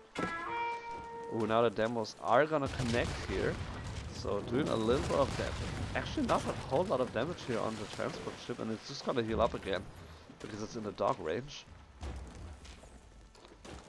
So this is dangerous. So if you're attacking that already, it might happen that the demo is coming out and then you'll just destroy the galley ship. So you can't click on that, because otherwise exactly this is gonna happen. Which, surprisingly, he's still surviving that. So that's one hero galley, if I've ever seen one. But yeah, still needs to retreat and heal up again. Or you bring a fishing boat along, that also works. He could have dropped it off before, but that's fine. Let's see. Okay, so we do have a couple of samurai here on the field for Ieroglif, but then again, yeah, like it is gonna take, like they started walking at like before minute 9, and let's see when they are actually gonna arrive, like, you know, here. It is taking forever. I mean, yeah, he's not taking like the quickest route too, but it just takes forever. It really does take forever. And so Darth Lil J placing the house for vision, and then also just walling off this side. So as you can see, the Byzantines, I mean, okay, if he had researched the border settlements, they would actually have a very good vision, increasing by 7 tiles. And now the scout is gonna do quite, but yeah, so it's a minute later and they're still here. Like, it just takes so much time. Meanwhile, not too much is happening here. So the galley is firing away, but it is surviving still. And he brought Kashyyyk onto the island here. So I don't know how he's not. Oh, there. Okay, wow, that's a sneaky transport ship. I didn't even see it. And it's not even in the military. That's a confusing thing. It's not a military unit. So yeah. Which it is a military unit. Why is it not showing? That's really strange. Because it is, you know, like in the color brown, it is a military unit. It's not a trade ship. And so yeah, sneaky Kashyyyk being brought over. But then again, I mean, like Kashyyyk are really no match against the hardened samurai. Which he did. Did he bring them back? Apparently he did. No, there they are. So yeah, they just basically walked around like 2.5 minutes, and yeah, didn't really find out a whole lot. Galley is being killed here, so there's the war junk, Springold ship, being pretty good at countering the archer ship, the galley, I want to say, alley. So the alley is going down. But at the same time, Byzantines did reach the castle age with the Cistern of the First Hill. There they are. Did he actually make it over? So they didn't go actually all the way back, but rather, I think I just missed like a, yeah, okay, there's a transport ship. So yeah, it would have taken way too long for them to walk over. And now Darth Lil J is in a pickle here with all those samurai on his tail, or on their tail. And there's a Dromon. So yeah, not really convincing damage here. I mean, it is quite tanky. That's kind of nice, but oof. So where's your military? Okay, you have the mercenary house, but he doesn't have enough oil. Just barely doesn't have enough oil, and he doesn't have anything else. There's nothing here. This is horrible. Okay, he did. Did he pop? Yeah, he did pop the Akitoy defense. But that's, oh my goodness, that is devastating. So Ieroglif doing a very good job here with bringing over the samurai and then just killing off so many villagers. I mean, yeah, Darth Lil J also killed a couple villagers, but not as much, or not as many rather, as Ieroglif did.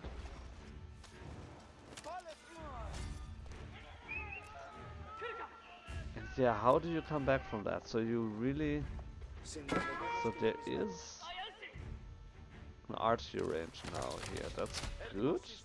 There's also a lot of idle time here, and he's running out of resources as well. Meanwhile, he did. Okay, so Darth Lil J won the water fights. That's at least something. So that is good.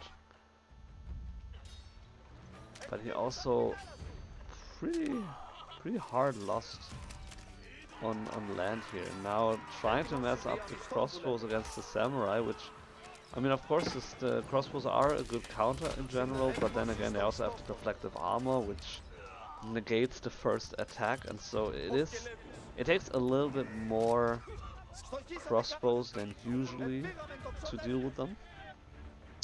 And now there's the second wave.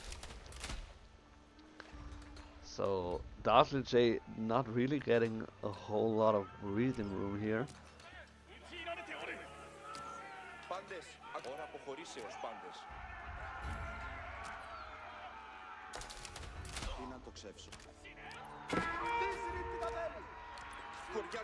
Where's the crossbow? So this is one crossbow, but there should be more. Okay, there are some more.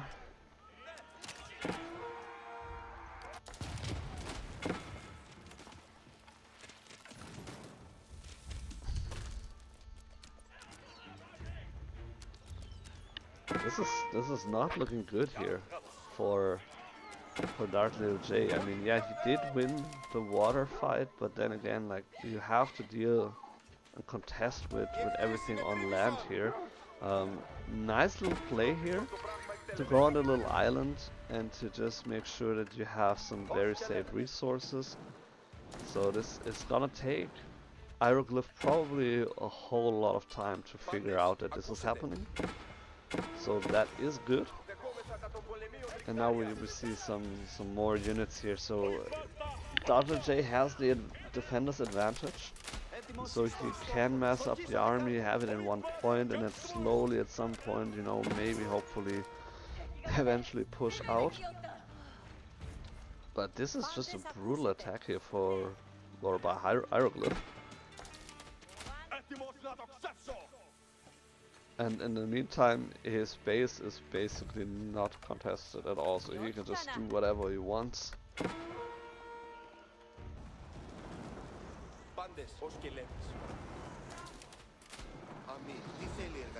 Ooh, are we gonna see a demo ship? Oh, okay, that unfortunately didn't connect. That would have been so fun. Now some more Kashik being trickled in, but then again, it's only 2 Kashik. They're still veteran, by the way. So we don't have any, you know, veteran contract. That would be so important. And it's not that expensive, by the way. Like, he easily has the resources for that. Like, please get a veterancy.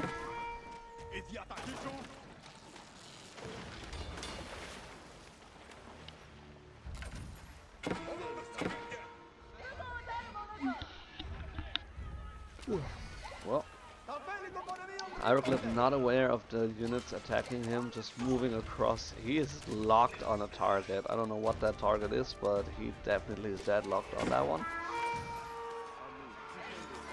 And so taking some bad engagements here. Also the gold helping Darth Lil J stay alive?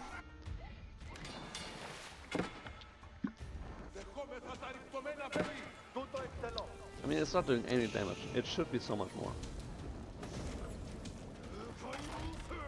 Okay, well, as I'm saying that, it's completely burning it down, but...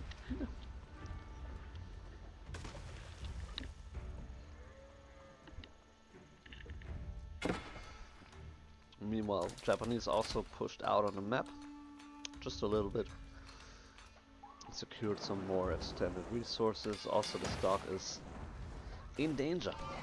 So, more than halfway down.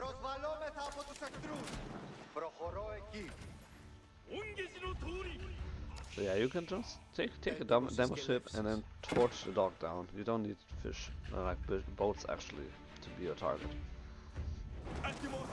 Oh, the galley is too close here. Actually, can get torched down. So, don't just move it, please. So yeah, you don't want to have the rally point like that close to your shore.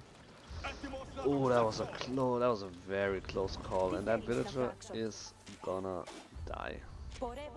Yeah, that's a very optimistic wall. I have to say, you don't have the map control at all, and now you want to go for a wall like that. So yeah, that's not gonna happen. Also, maybe close the wall here first.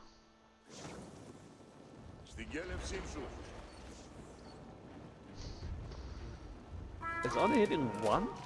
Oh my goodness. I mean, the damage is...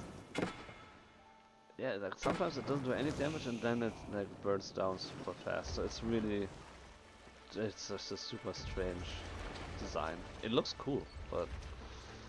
Like in terms of damage, it's not really that great. So we did lose that dog in the meantime. Still having this one dog, so that's good. And now he could actually move over here. He should have quite a lot of crossbows in here. Just needs to have a little bit of a front line, and then he can actually move into the base here. But we just saw the Daimyo Manor upgrade, and so this is gonna be quite tanky, and you can't really engage into that without any sort of siege units. And then, by the way, still no veteran contract. I mean, it's really it's quick, it's cheap. I mean, I guess he only has 2, so it's not really that important. But then again, it would also, you know, give him access to the Gulams if he wanted to go for that.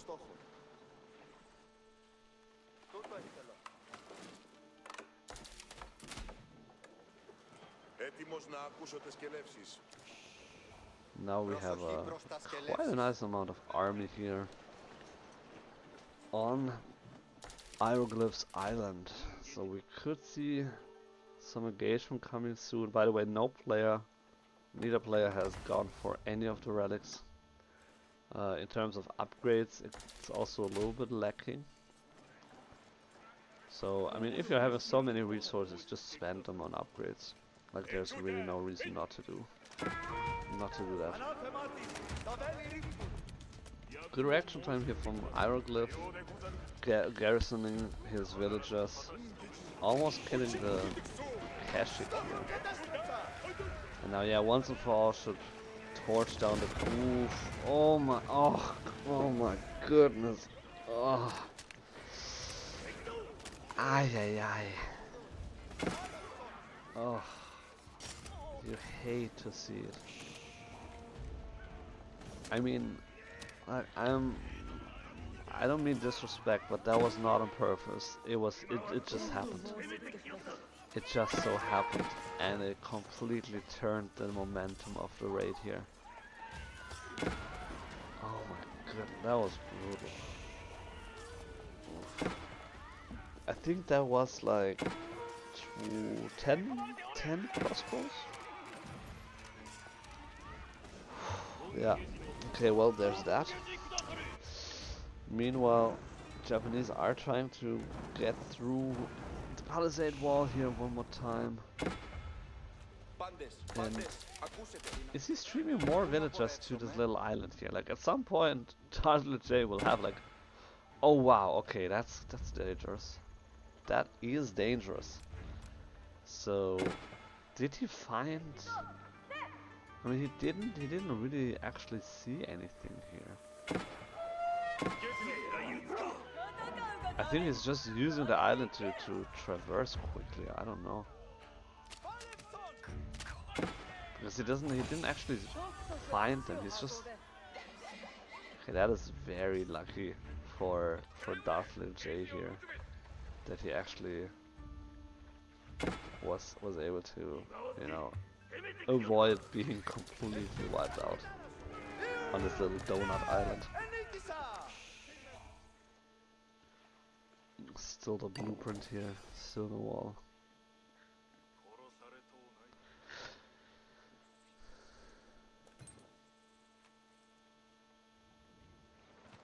So we did see a Shinto priest, but he just got the Yoroshiu in the barracks.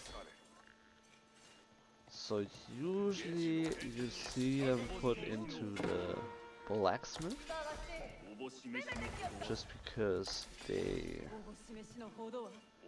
Where do you actually see the bonus? So for the military it provides production speed, but for the blacksmith it would actually provide gold. So that would be quite nice to put it in the blacksmith. But yeah.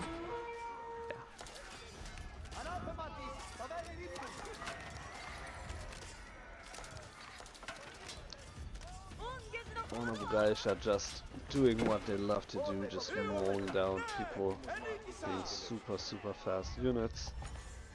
And at the same time we have a very slow army composition here by Darth Lil J. I don't even know if I can call it army composition because it's just like one unit type. But yeah.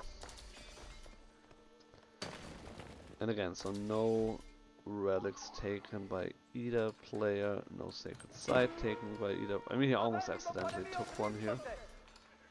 And so he did bring out over one relic here, but then he realized he can't actually put it into the floating gate. So he would need to have a monastery, or in this case it would be a Shinto shrine, to actually put it in. It's so sad that it's not like burning all of them down immediately at the same time. Like, I mean, if you would stand there, you would die, like right now. Like, you will be dead by now. The fact that you're surviving this is like, yeah, not really realistic. Second town center here on the little island. So I mean, this is like a dream vacation here, but not being used at all. So kind of being like a very expensive tower right now.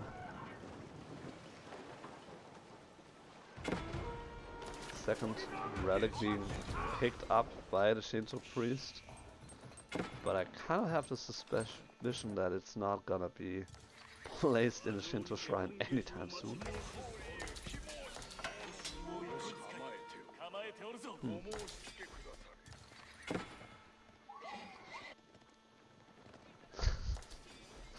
Yeah, it's not idle anymore. So yeah, it's definitely living the dream. I mean, overall, I like the island design here, and I'm really happy that he is using the island. It's just he's not using it to like the full potential in a way. But I mean, we'll see. So he has some more stone to spend, so maybe he'll drop. I could imagine he'll drop a keep now. That would be fun. Totally useless, but that would be fun. And I mean, overall, like his army is like 1 to 2 in terms of army value right now. And as the Byzantines, you kind of want to have olive groves around your Grand Winery. I mean, you know, imagine the Grand Winery as an Aachen chapel, but it's not really doing anything for you. So basically, this is an Aachen chapel without a prelate and nothing. No, don't, please, don't build the production building. Like this is a no-no. You shouldn't. Like this is like 4 tiles in each direction should be olive groves. Well, I mean, you know, there's a reason why this is a bottom bracket, so not gonna hate on that. In the meantime, we do have a drop, a keep drop, in his base, so I mean, makes a lot more sense than on the island. I mean, you could also try to, you know, drop it like here. That would also be a nice spot, and to prevent this like constant trickling in of units. But yeah, this also definitely is a good angle of defense for him. What are the players seeing, by the way? So Byzantines, quite a good vision of the map here. But I mean like partially, like there's a little bit of vision here, there's a little bit of vision there. And then of course your base, so you know exactly what's happening here. Meanwhile, yeah, so Ieroglif does have like the whole land basically covered, but not really anything on the water. He doesn't know anything about the island. That's very, very funny. At least to me it is. He switched it to Dialecticus, but he's not really researching anything. So yeah, for this reason I would keep it on Conscriptio at all times. I mean, like if you have the micro and yeah, the APM and whatever, yeah, you can do that, that's fine, that's good. But other than that, just keep it on Conscriptio all the time, and then you make sure that you produce your units quicker, which can make or break a fight. Villagers on the run. I mean, they ran out of resources here, so they are looking for the wood possibly, going on the wood line. Which, yeah, he does have enough gold to almost hit Imperial Age if he wanted to, so he really needs to have some more. His food income is shameful. Let's put it this way. I mean, you look at the Japanese here with 1.7k compared to 300. So again, here, this is. Let's switch to, yeah, so you see this little orange, yellow circle. This is kind of like the influence area of your Grand Winery. And so you can place like 2 olive groves in each direction here. There's even berries left. And so this alone would be like 1/3 of your eco in terms of value. And now you're placing it here, like, why are you going for the olive groves here when you have like places like around? Yeah, so I mean the thing with the Grand Winery is if you drop or if you generate food from the berries or from the olive groves inside of this area, you generate plus 60%. And so this here would be so much better in here because it's not in range. This one, for example, okay, let's see the difference here. So he just dropped off like 3 or so, I believe. So yeah, 3 olive oil, and he's at least at 5. You know, it's like it doesn't seem a lot, but over time, this is like, yeah, I mean 60%. Like it's 60%. What are you gonna do? What more do I need to say? It's 60% more. And speaking of more, we're having more trouble here on the island. So daubi.ieroglif found the TC. He's not doing anything with it. Okay, now he. Yeah. It's like that was my point. Like it doesn't seem big. Like 3 to 5. It's like, oh yeah, it's 2 more. Like yeah, it is 2 more. I mean, like look at the Ghazi Raiders. They're doing 2 damage extra against armored units. It doesn't seem a lot, but this actually is huge. Like if you're thinking about like the values that we're talking about with like, you know, collecting 10 or 12 or 40, you know, whatever, like it's, you could say the wheelbarrow, you know, it's not that big a deal. Well, yes it is. Or it's like, oh, it's 10% you know, like faster gather rate if I research horticulture. Like, yeah, it's 10% more. And then you have 10% more on top of the 60%, and then another 10%, and then another 15%. And then another, you know, like 26% with a cistern. like that just adds up a lot. And so like the reason, like if you're asking yourself, like why is the Byzantines one of the strongest civs right now? One of the reasons is this here. The Grand Winery is one of the reasons. It's not the main reason, but it's one of the reasons. And then you have this, the cistern, you know, 26% gather rate. That's another reason. And then you have the, there it is, the cataphracts. Another reason. So, you know, you add all of that up to one big ball of winning your games. Oh yeah, that's also one of the reasons. Zero siphon.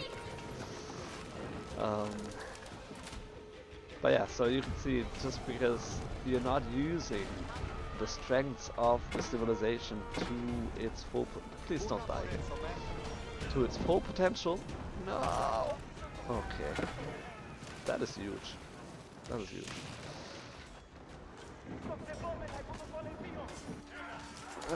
And at the same time we do have like, while this was all going on in the Japanese base, we do have this fight here. Oh no.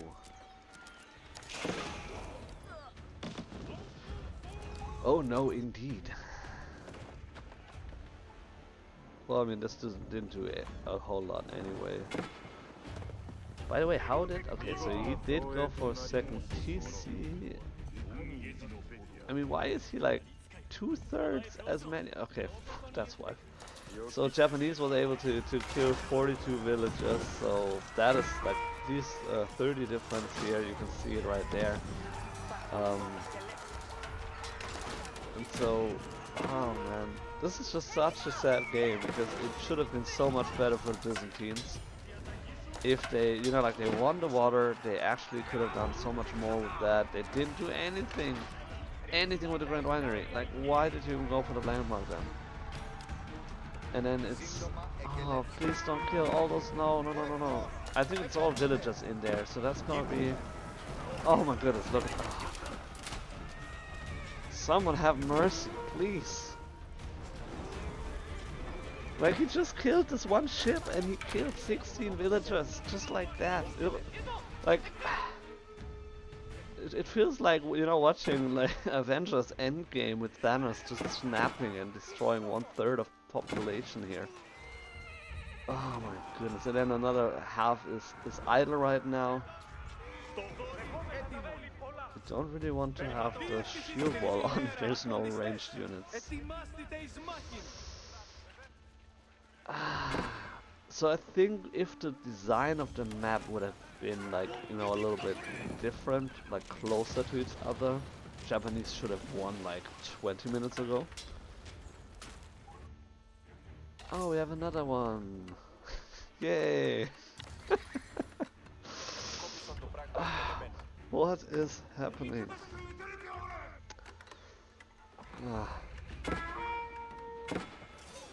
Yeah. Okay.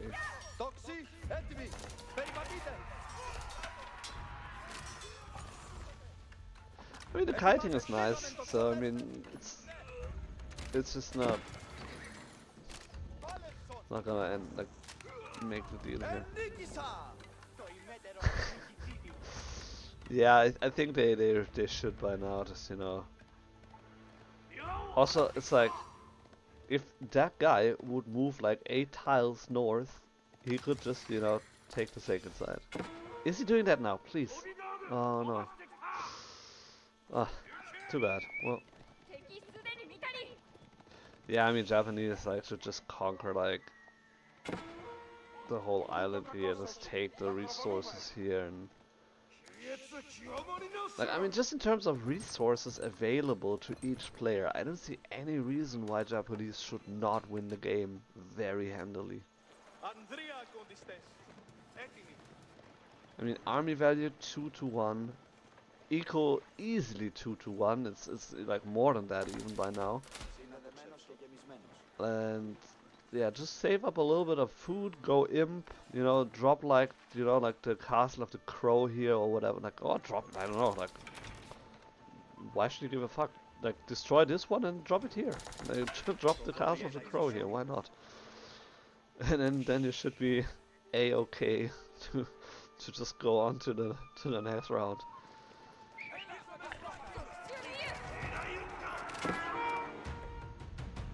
Like the little houses here, very nice, very cute.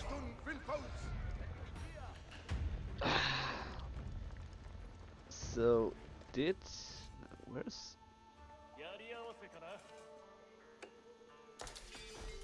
does he have a Shinto? Wait,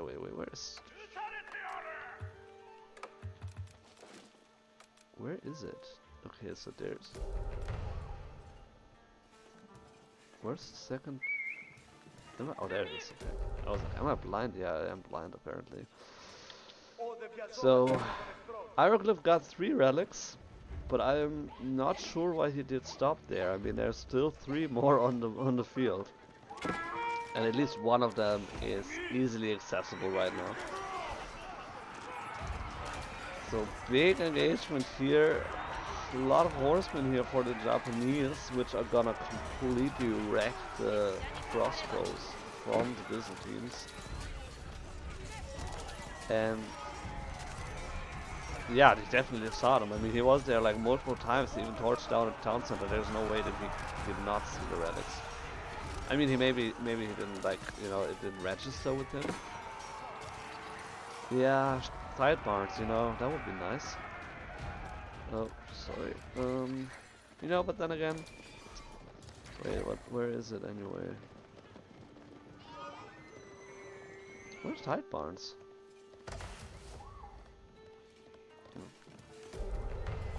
I'm still confused with Japanese and where they have their text, because like this is all not it.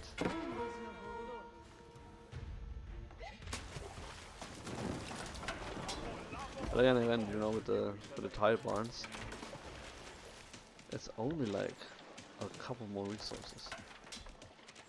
Oh, oh, sorry. Yeah, I was really confused. But I mean, okay. To be fair, I think it is very balanced that they don't get the Tide Barns, because I mean they basically get relics for free in form of the Yoroshiru. And so, you know, like in a way, it's like, yeah, it's a trade-off that they get. Don't have Tide Barns, but instead you have Yoroshiru. But I mean, still, like, okay, he did pick up the relic. Where is it? So he should. No, no way. Did we actually get a relic for the Byzantines? Oh, how glorious the day.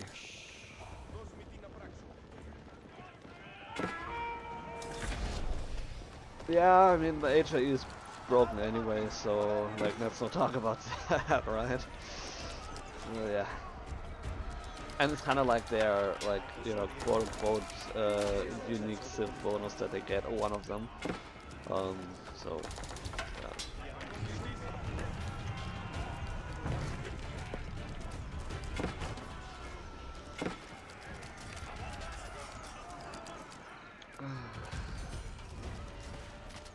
If only the Byzantines would use the full force of their army.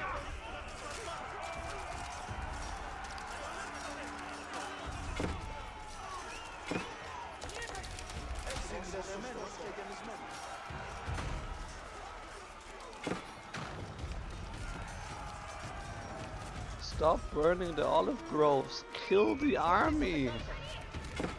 What is it? Why is he putting scouts? I am so confused what I'm seeing right now here. Why are you destroying? Just kill the units already. Well, like, I wouldn't even call it surviving. It's more like he hangs on and is like, it's you know what I mean? Like, it's been over for like 20 minutes now. So I wouldn't call it surviving. It's just a matter of Hieroglyph not being able to actually finish the game.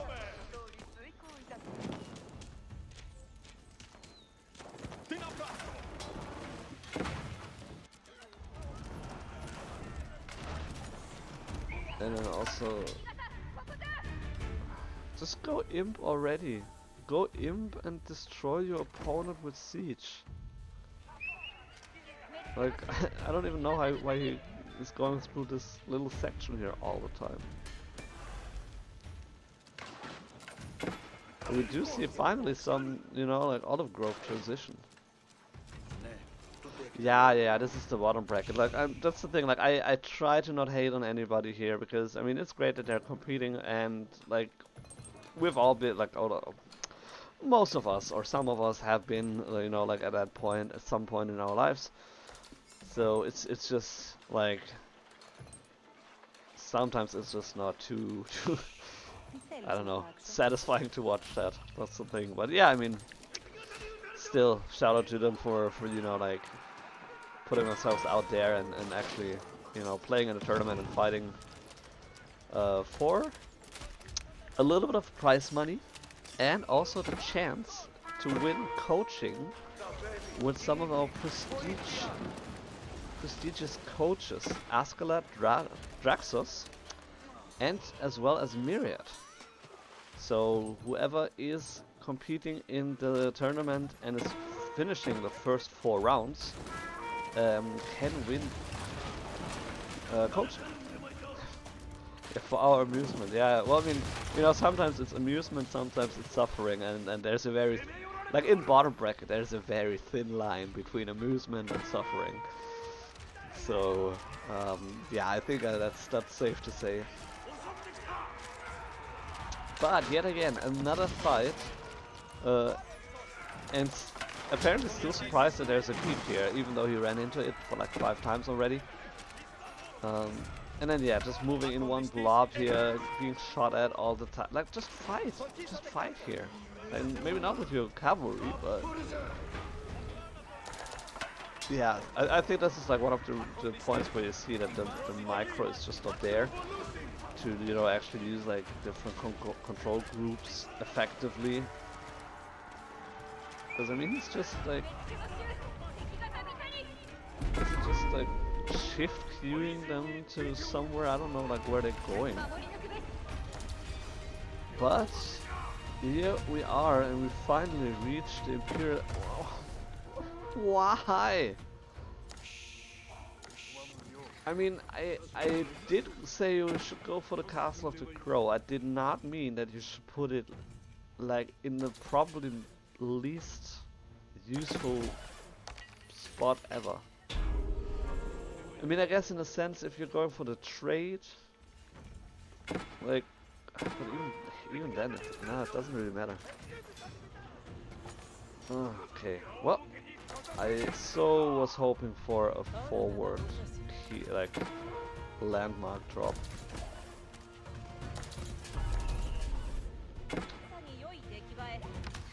And now we're finally also seeing the sacred side and the forward base. So now it's not gonna take 3 minutes to walk around.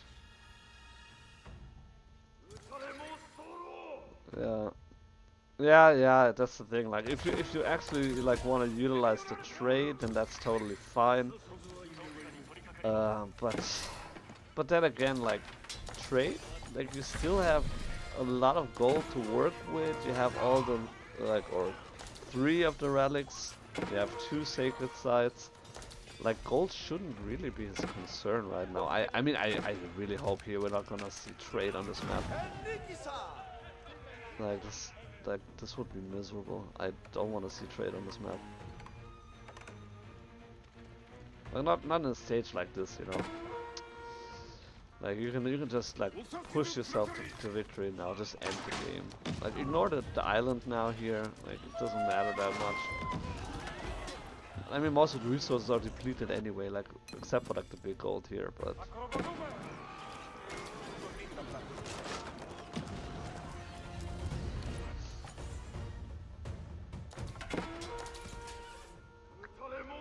I love this little scouting sheep here.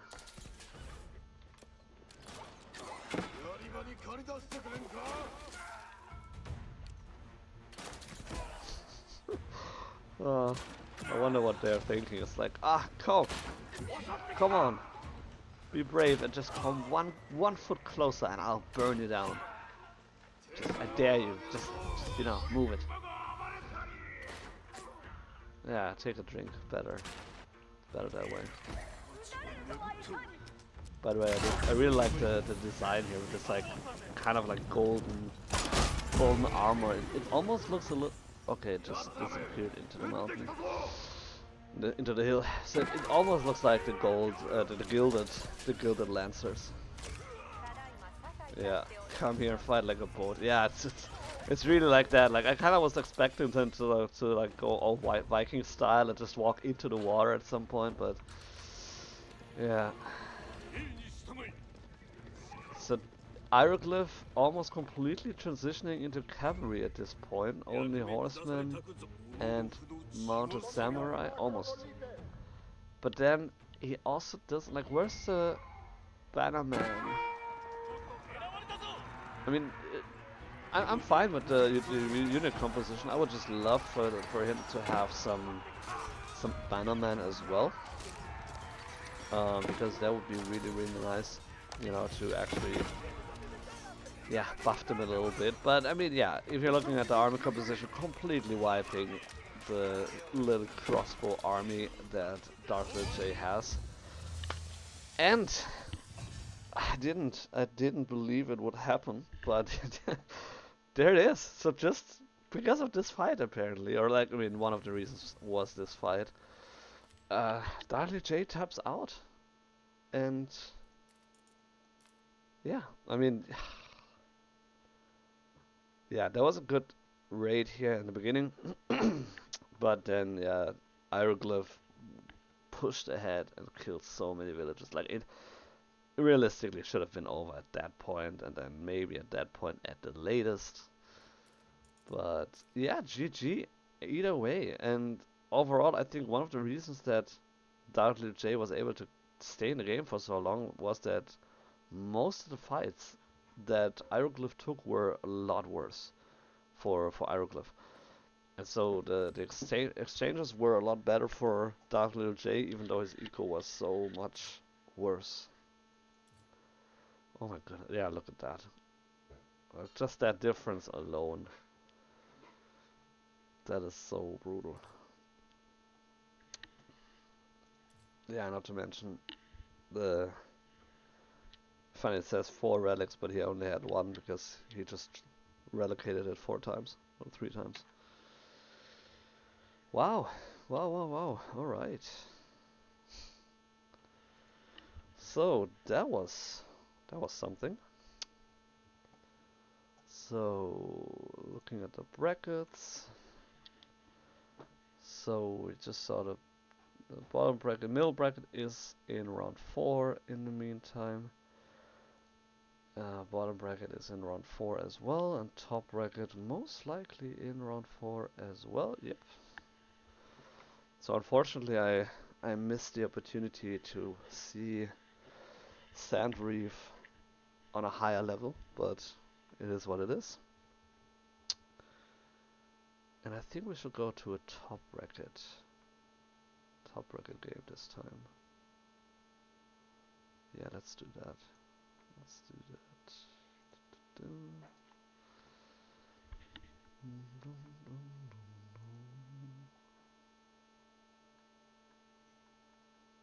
Who is on the line?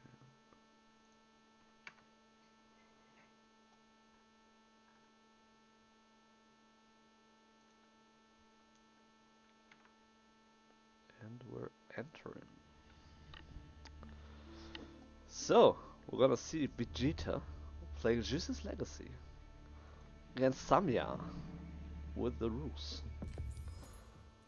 And so Vegeta starting off Rocky River on the on the right side, playing in red, against Samya on the left side with the Rus. So not too much wood to be had here on this map, so it's gonna be a little bit difficult for Rus to actually, you know, like really utilize their hunting cabin plus high trade house. But it should still be fine. So we have 1 hunting cabin here, so we could have another hunting cabin over here. pretty soon on the opposite side, if he goes for an opener, for a double hunting cabin opener, which right now is not looking like it, because yeah, it doesn't have enough wood right now. So just one hunting cabin for now. Meanwhile, Juicy, not surprisingly, starting with the mill, supervising that one, and then just harvesting the crap out of those sheep. And then most likely both players, I would expect, moving into the Pro Scout play. So there are a ton of deer spawns, but there's also mostly like the smaller ones where it's only like 3 deer per pack. But then again, there's also quite a lot. It could actually be, so let's see, I mean there's like 2 big ones, so that's 14. And then there's, I think like 1, 2, 3, so 6 deer patches with 3 each, so that would be 18 plus 14, so that would be 32. So it's not 40, right? I mean, if I did the math correctly, it should be 32. So yeah, like I mean, for Roos, in my opinion, I think one of the best pro scout civs anyway, just because of the hunting cabin. You can go for scouts immediately, have a couple scouts already, and then you just need to get the tech as soon as you hit feudal age, and you're already there. So you don't even need to like fully invest into sorry, into anything else. But I mean, then again, like you see, of course, also very good, just because they build things faster. And one of the reasons is that they build things faster, so it doesn't take them as long to, you know, like get up on speed with an additional stable. And so, but yeah, definitely I would expect from like on almost any map, I would expect a Pro Scout build from Roos, as well as from Sushi. So. Kremlin opener, so usually nowadays you would more often see the Golden Gate. But then again, this is a very, very nice spot here for the Kremlin, really making sure that you have enough gold for Castle and Imperial Age. Also securing the berries if you want to go there at some point, in case your Pro Scout build doesn't go as well as you hoped for. The Meditation Gardens, not well, I mean, getting a lot of wood and a little bit of gold, that's nice, and just 2, 3, I think that's also in it as well. So 3 berries. But then again, like on this map, it's a very open and very like empty map, I would say. So there's not really a whole lot of options where you could otherwise go for. I mean, if it fits here, you could go for it here, but then again, you also don't have gold. You could have placed it here as well, but then it's basically the same resources, but it's more exposed. You don't really want to have that. So yeah, overall, like, not the not a greatest spot, but I mean, it's good for this map and it's very safe as well. So why not? So he reached feudal age already. Samya is on the way there, but we'll be there very soon. And so now both players into feudal age. We see Pro Scouts already being researched by Vegeta. And so where's the stable? There's no stable yet. There is the stable. So yeah, just yeah, in a sense it's slightly delayed, but then again you're also having a very fast feudal age, and so he's still ahead. So even though he's behind in terms of scout numbers, he's ahead in terms of research, because yeah, we don't have the Pro Scouts actually yet. Huh, that was very curious. Which, okay, I mean the reason is he's heavily on stone, which means he's not on food, which means he's not generating gold, and he's only open with 1 hunting cabin, and so that's why he is behind. So, but I don't think that, I mean he he needs to go for Pro Scout. I mean, he went for 4 scouts. I don't see why he shouldn't go for Pro Scout build. Doesn't make sense, but I mean, he's not there yet. And yeah, we can see Vegeta is already starting to harvest. Okay, I guess, okay, well, I mean, okay, so the scouts, they do 10 extra damage against scouts, and so they can actually, oh, wow, okay. That is interesting. So maybe that was his idea all along, to just snipe the scouts. Which does work well, as long as there's no horsemen against you, because they're faster than the scouts. And so, yeah, it worked a little bit, but not really. Interesting, very interesting. Very, very interesting. By the way, so this is the top bracket, by the way, right? And a huge shout out to Samya. I have played him before, like 2 years ago, or I don't know, 1.5 years ago at least, in the bottom bracket. So for anybody wondering if, you know, like playing the game, playing the tournament, you know, grinding your way on the ladder, if that actually, you know, like helps you getting better and stuff, he is the proof. Like, I have won against him in the bottom bracket, and he is, like, the last couple times he competed in low elo legends, he was at least in the middle bracket, if not in the top bracket, and he is a very solid diamond. I believe it's diamond, maybe even low Conqueror player by now. And so he really grinded his way up there, and I remember the games that I had against him fondly. It was a lot of fun. So yeah, definitely shout out to him and for, you know, making his way up to the top of our tournament. And so if you also want to get better as a viewer, as a player, you should join our Low Elo Legends every Saturday. And then you also will at some point be able to compete in the top bracket.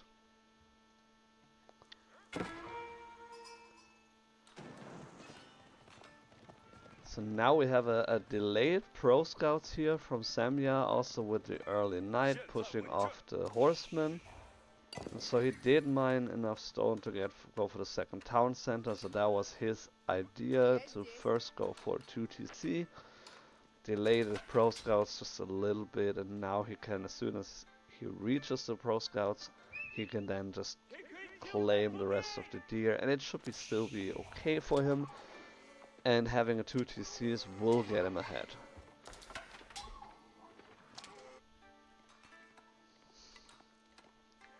I feel like this is way too well fortified at this point. I mean, there's not gonna be any aggression anytime soon. It's like, ooh, I have a TC, I have a Kremlin, like, please attack me. But yeah, Vegeta is not looking for any kind of attack right now. He is looking for the monastery, the Shaolin Monastery coming up. So he is looking for a pretty solid fast castle play, so just a classic juicy Pro Scout into fast castle, and then he's gonna be able to take the relics, which some of it's fairly evenly distributed on the map, and there's also 3 sacred sites, and Samya is yeah, absolutely. Samya is not seeing anything of that. Now he realizes his opponent went castle. I mean, he probably guessed already. But yeah.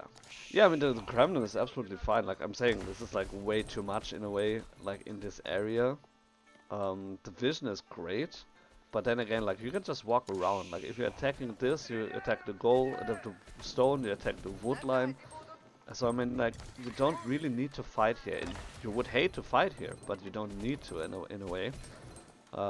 Plus, Jussi is not looking for any kind of aggression anytime soon anyway. And so it's kind of like, yeah. It's a little bit like dropping a keep somewhere where you don't even really need it. Which, by the way, is super funny. I play a lot of AI games, and sometimes the AI, they drop like 3 keeps here. Where I'm like, I don't care. So it's really bad, like how the AI sometimes places keeps, and you know, like prioritizes keep placements. Super funny. Yeah, but I know, but it's just so funny. Like sometimes they actually do protect the sacred sites at least. But I mean, I've literally seen games where it's really like a keep, then a keep, and then two towers here, and it's like there's nothing here. There's not even like anything. And so yeah, like the AI is a good way of like practicing certain things, but it's definitely not a good representation of how the game actually is gonna play out. So yeah, Vegeta trying to deny the Rus from scouting professionally here. Needs to drop two, drops one scout as well. So the high trade out is house is coming up as well. And it's gonna be a fine spot. Getting a lot of wood here, trees here, especially because there's no hunting cabin there yet. Yeah, the AI definitely needs it. The thing is, from what I know, it's kind of difficult to update it without making it completely broken. Um, so I don't expect the AI to change massively. And then again, I also think it is kind of fine just because it does exactly what it's supposed to do. I mean, if you want to have a real challenge, you either take the AI that gets like 2 times the resources, and then it's actually difficult to beat them, or you just, practice things, and if you want to have a taste of the real game, you just have to play against, like, human players. That's just how it is. So I don't expect any massive AI changes. Do we have any? Don't have any warrior monks, Shaolin monks. Warrior monks are Rus. We don't have any Shaolin monks on the field right now. So not looking for sacred sites, not looking for the relics right now. Drop the market, so just to read macro if you need it.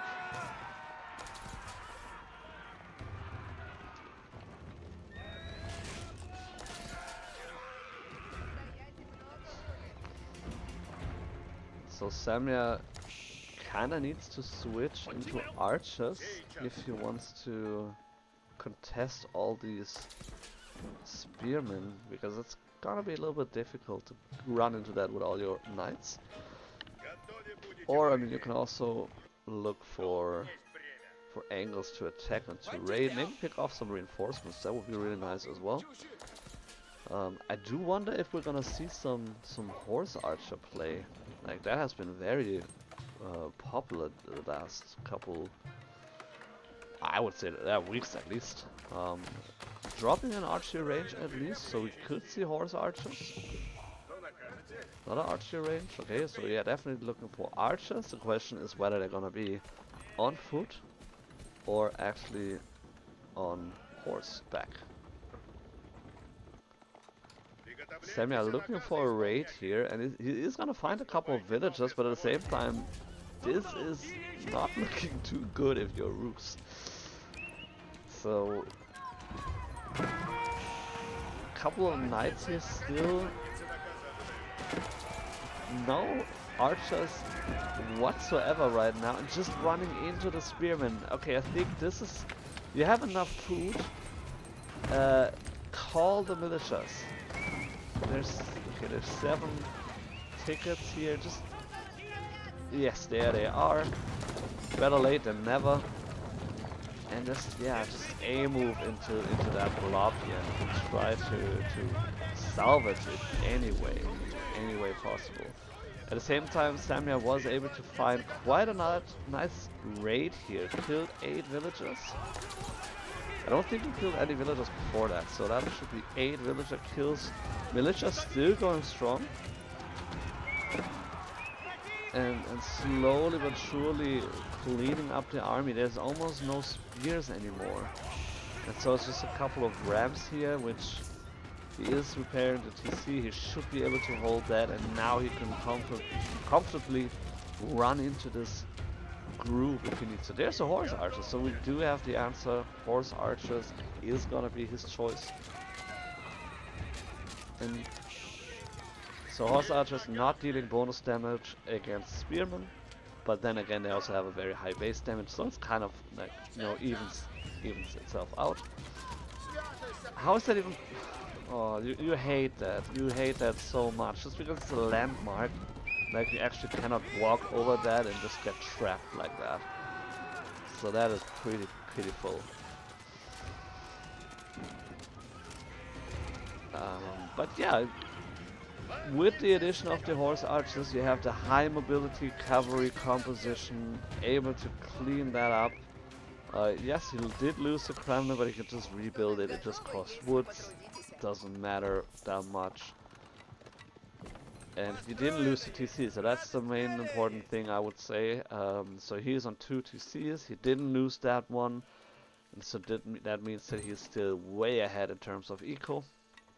So even though Jussi does have a little bit of passive income here, it's definitely not enough to compete with the Rus, especially because they also do have a couple of passive income options. 17 minutes into the game, we only have one relic being taken. Sorry, there it is. So, warrior monk making it over to at least one of the relics. And there's still one.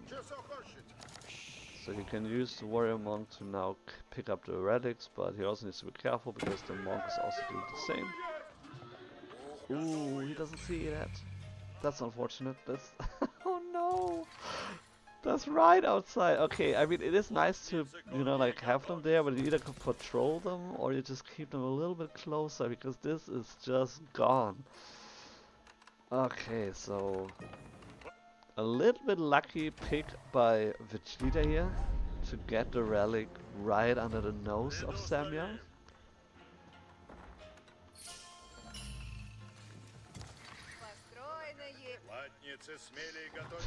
Taylor Rob, yeah, that was yeah, a little bit unfortunate. I mean, it was literally like one tile of vision range, and then it would have been like scouted out and could have been prevented. But you know, it is what it is. Sometimes that's just how it happens. Warrior monks. Okay, you could look for a sneaky Vololo attempt here. No, don't. Okay, he's not looking for a sneaky Vololo attempt. He was just clicking onto the monastery. Okay, so this is tricky to get to now, but he does have enough army to now move on and hopefully. I mean, he does have. Okay, crossbows. He does have a lot of horse. Where are the horse archers? There they are. Okay. So yeah, so as soon as he gets the horse archers on top of the spearmen, then it's gonna be pretty over for Vegeta's army. At the same time, he is moving into the Song Dynasty with the Jiangnam Tower. And grabbed 3 relics in the meantime, by the way. So it's gonna be a 3-2 split here for Vegeta. In terms of relics, Song Dynasty being reached, so now he could pump out the military production, being a lot... Aren't they a lot cheaper? I thought it would be. Doesn't the Song Dynasty provide cheaper buildings? I thought it would be. But yeah, I'm no Jussi main.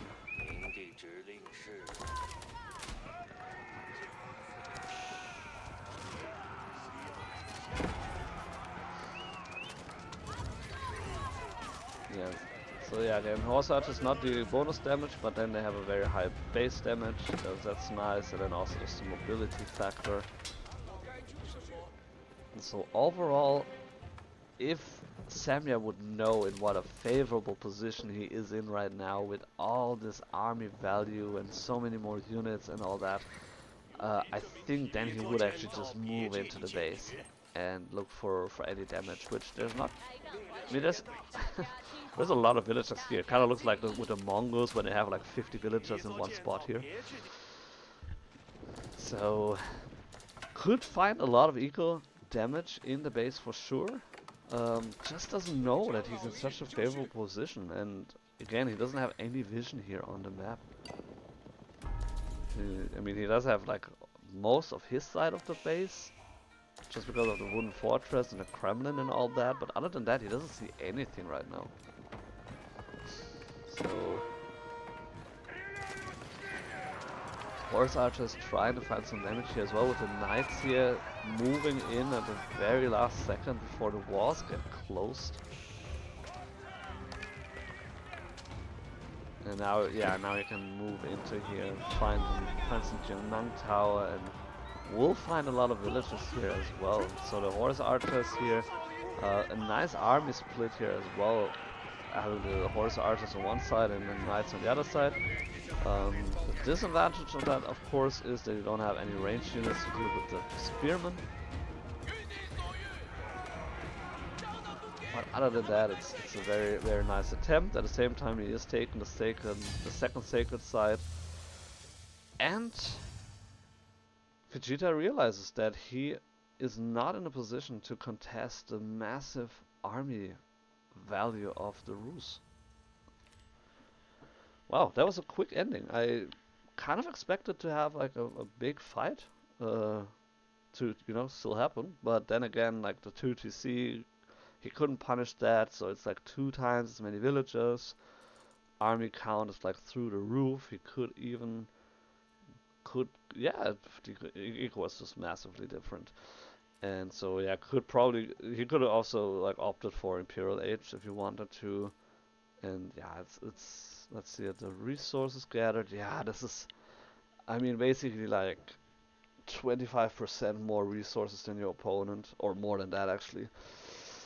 Uh, so yeah, but again, like shout out to Samya, who progressively grinded his way from bottom bracket all the way up to the top bracket, and as you can see, he just won against Vegeta, who, let me check real quick, yeah, is like a Conqueror player.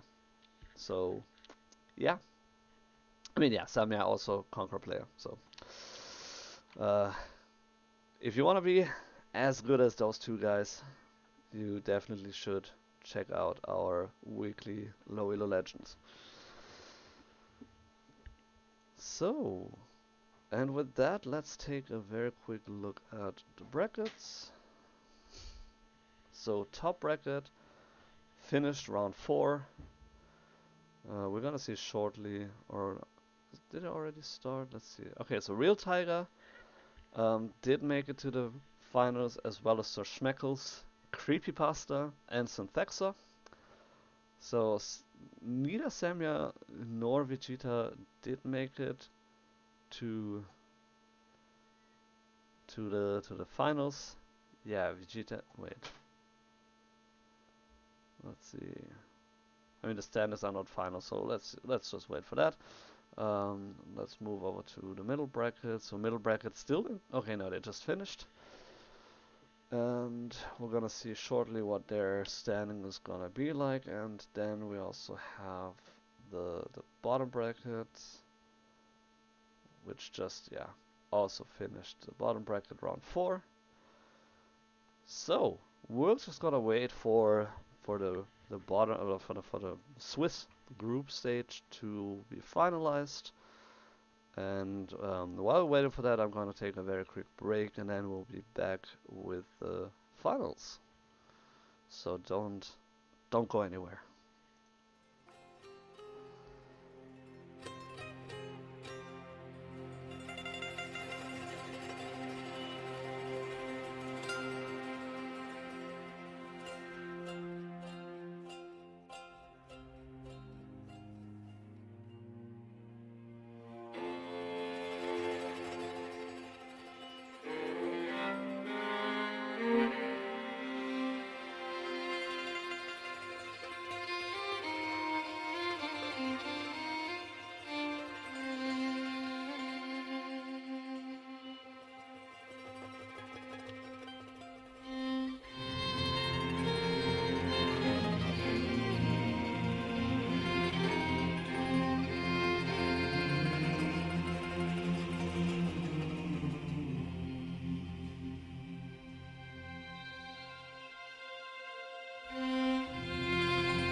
And we're back. Welcome. Hey, Sora Angel, how you doing? So yeah, the series has been crazy, pretty crazy so far, I would say. There have been some questionable moments, a lot of fun things as well. So, but I mean, I've only seen I've seen a couple of bottom bracket games, and bottom bracket can be pretty wild at times. But some very good games as well from the top bracket. So just a good mix overall, I would say. Yeah, yeah, just waking up. Yeah, that's a good thing to start your, I don't know, I don't want to say day, but like starting off with some nice Loyal Legends cast. Why not?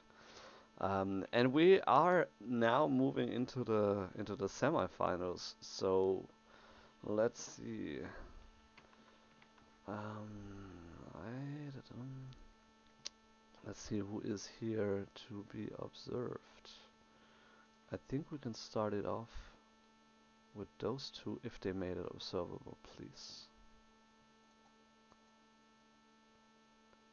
Doesn't look like. Well, so ieroglif against Soulless Writer didn't make the game observable.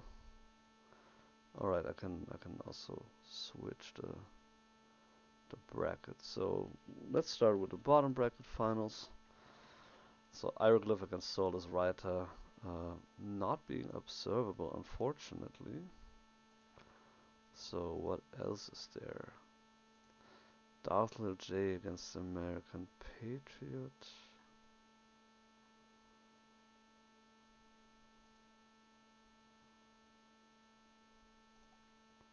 Seen Darth Lil J before. Where is he? There he is.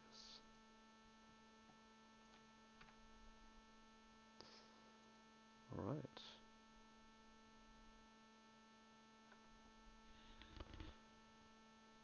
Good, good, good, good, good. Then let's switch the scene. And we're in. So the semifinals, bottom bracket. Darth Lil J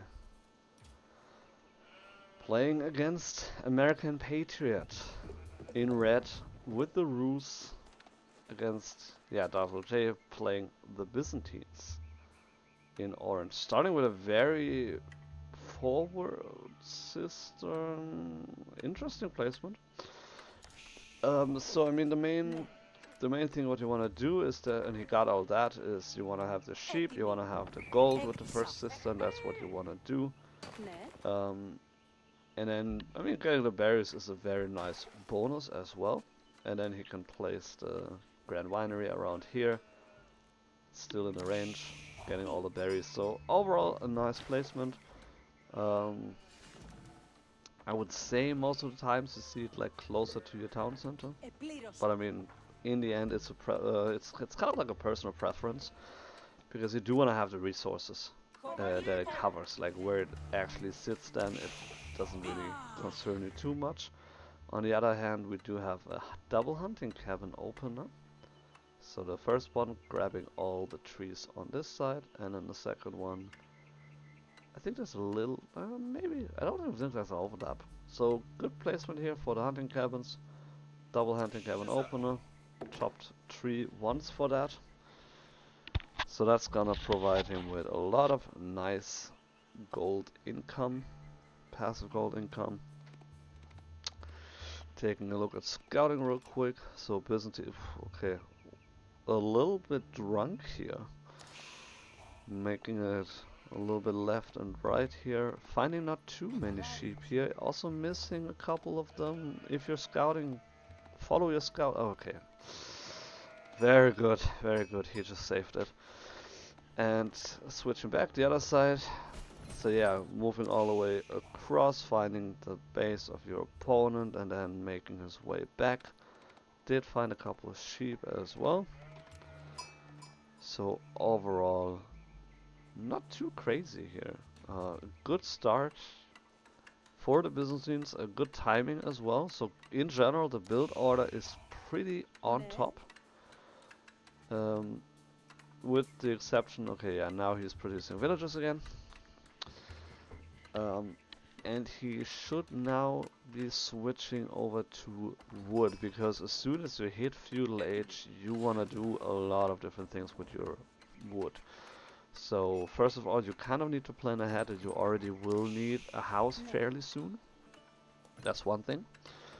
And then you also want to get the wheelbarrow, which costs you 50 wood. And you also want to go for the mercenary house. Golden Gate on the other side. So the standard ruse landmark, chopping wood as well. So that could mean just going for the pro scouts. It could also mean in general some kind of military production. In theory, he could move on over to the stone and then go for a second TC, which I don't really expect, but you never know. But yeah, in general, nothing so crazy so far.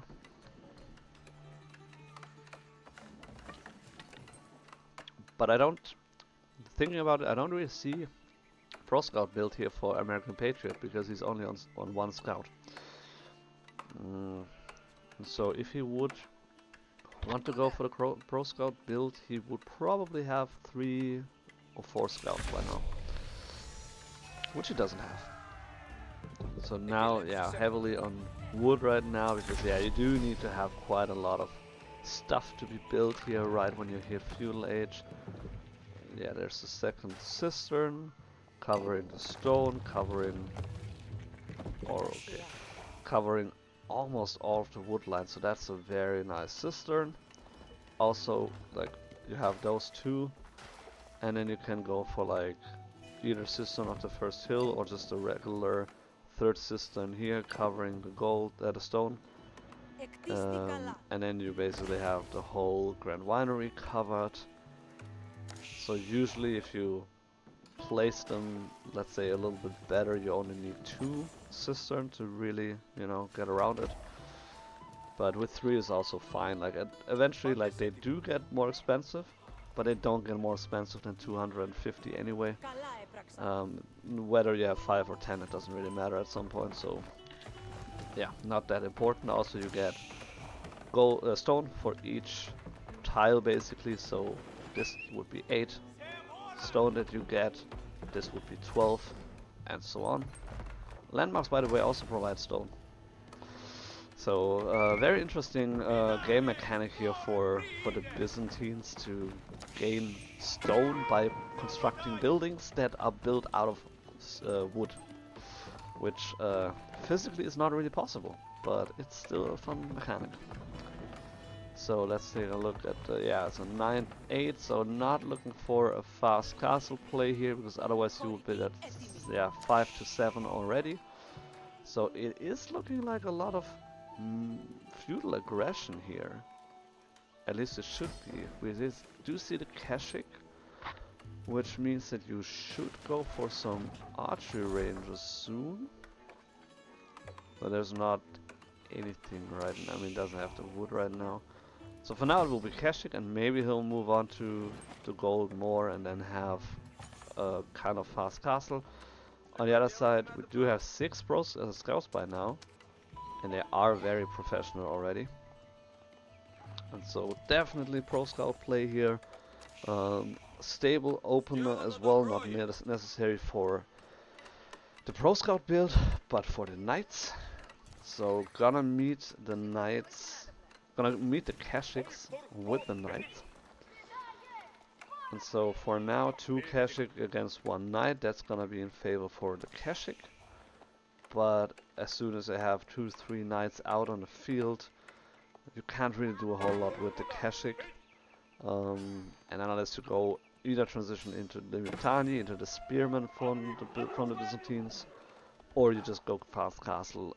It could be a little bit difficult for you to actually contest the knights.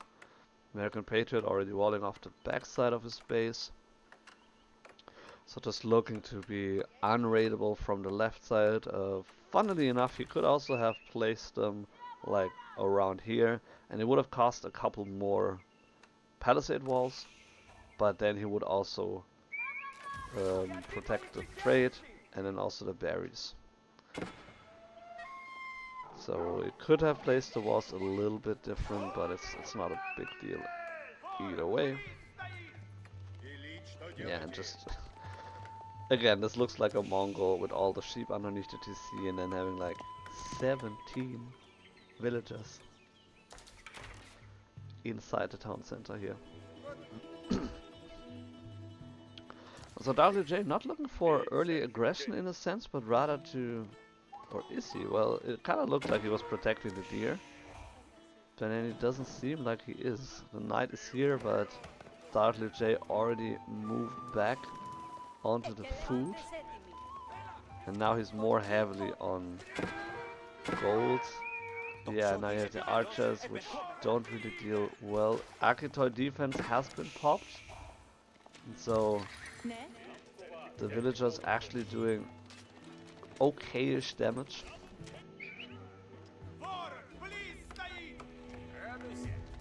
Kashik in the wood line, but not really. Okay, now they're looking for some targets, so finding... We'll find villager kills at least a couple ones. It's gonna be second one, so that's a good pick off here. And then you have one more Kashik to push away the scout. And then a couple of archers, which... Is this gonna survive against the wolf or not? Should survive it.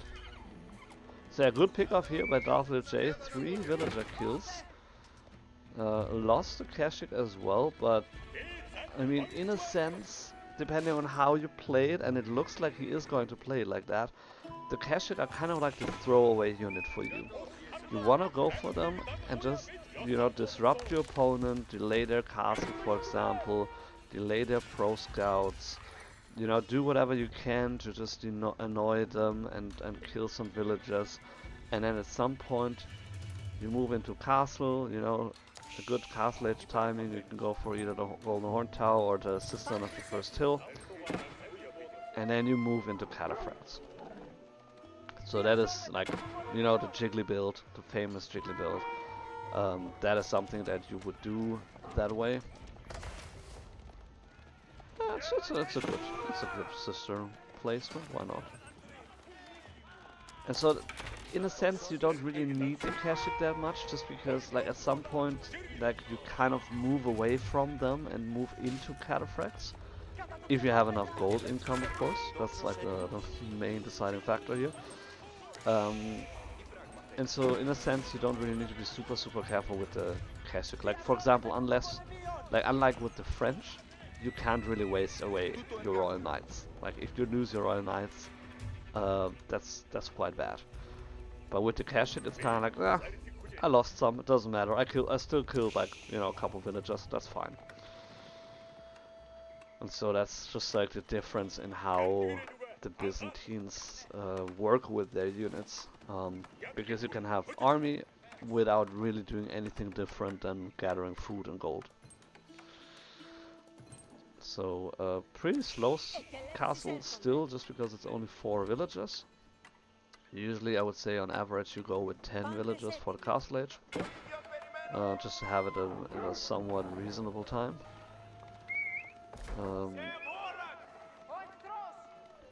But yeah, the houses here, like, very scattered, very nice. You can see they have provided a ton of vision. So even though he doesn't have any outposts, he has a good vision here on his part of the map. Also, some more raids here coming in. Unfortunately, wasn't able to find any villager here because he just ran into the knights, and American Patriot was able to just garrison his villagers. So that is, for example, something that you do not want to do. Like, you don't want to throw them away like that.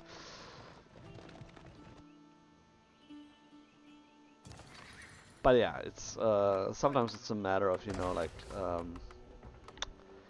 being on a couple different places on the map at the same time, and sometimes that can be very tricky to then, you know, take care of your front line. So there's the castle age. Trying to build a palisade wall here. If the Patriot reacts to that on time, he doesn't really see that it's still open here, so that is a little bit unfortunate here. I mean, lucky for Darth Lil J that he can still finish the wall. Or can he?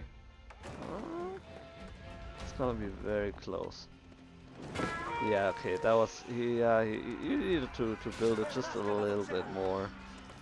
And now we have the Horsemen, which still feudal age against the early knights. Doesn't really do a whole lot. Limitani is a good choice. You need to go for feudal immediately, or as soon as possible rather. And then also, where's the Grand Winery?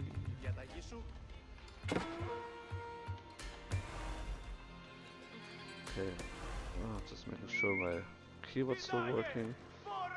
So we do have cataphracts coming in. We do also have the monks, so that's good. Trying to grab the relics. And in the case, by the way, we're gonna see if he'll do it like that. But if you're going for the cataphracts and don't really rely on the cache or on the other options that you have as, where is it? There it is.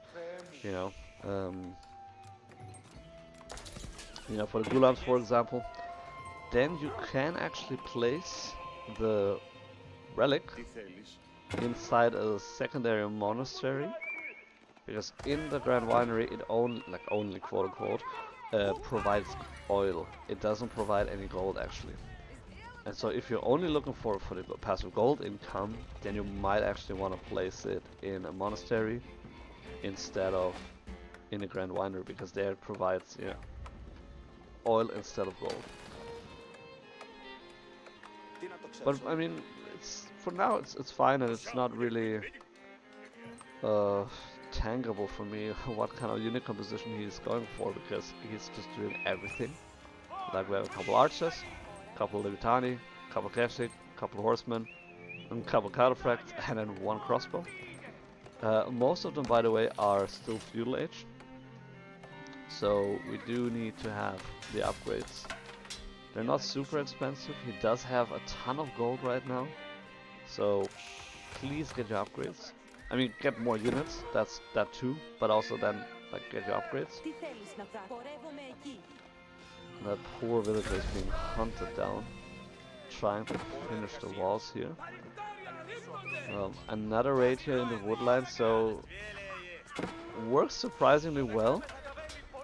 He could go for the Expilatores before, because that would increase the damage that the horsemen do against the villagers, and it also provides 20 gold when you kill a villager. So that would be very, very nice, and it would pay off very fast if you kill a couple villagers with the horsemen. Meanwhile, 2 cataphracts against, what is it, like 10 knights? Ooh. How you would love to have a couple of Limitani here. A nice Waterloo attempt, but unfortunately... Ooh, okay, at least getting one. Okay, it went a lot better than I expected. So yeah, he needs to either close the wall here or just have a couple of Limitani here. I mean, against that many knights, you 10 Limitani or maybe even less would be totally fine. Like this amount of Limitani, if they're castle age, would easily be able to defend against that. Like maybe not kill all of them, but defend against it, buy you enough time, kill most of them. I mean, they're super low health as well, so it's just a matter of a couple damage points here and there. High trade house coming up here. Not as good as it could have been, just because there's already wood being taken, and then also it doesn't stack with the hunting cabins. So it would have been better to place it here. But at the same time, it's nice and safe behind your base. It provides you with a lot of deer, which is nice food, and then also increases your bounty, which then again, yeah, it's just super nice. So it kind of makes sense to put it there. It's just a little bit unfortunate that there's already, like, there's less wood to work with, less trees, and then there's also the hunting cabins. But yeah, in terms of upgrades, American Patriot has only gotten the wheelbarrow so far. There's no horticulture, there's no lumber, double broadaxe or forestry. Even though he does have, like, he does have a bonus here with the wooden fortress, so it definitely would have paid off by now to already get it.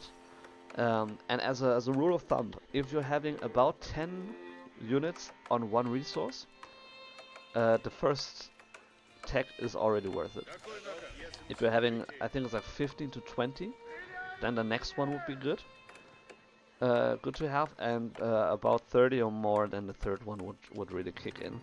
And so, for example, if you're only, like, in his case, he only has like 6 on gold and 0 on stone. Like, there's no need really to go for the specialized picks. You can still do it because, I mean, in the end, at some point, it of course will pay off, but you don't really need to do it. But with, like, the horticulture would definitely be worth it by now, and even the double broadaxe could very well be justified, especially because of the wooden fortress. And also with the military upgrades, that can make a big difference, because the army is looking good, like in numbers, that's looking really good, but it doesn't really win you the fight if you're not having the right techs to support it. And then again, where the point was like, oh, it's like 1 armor. It's like, does that really make a difference? Yes, that actually does make a difference. It's really incredible to, you know, to see that, but it actually does make a huge difference.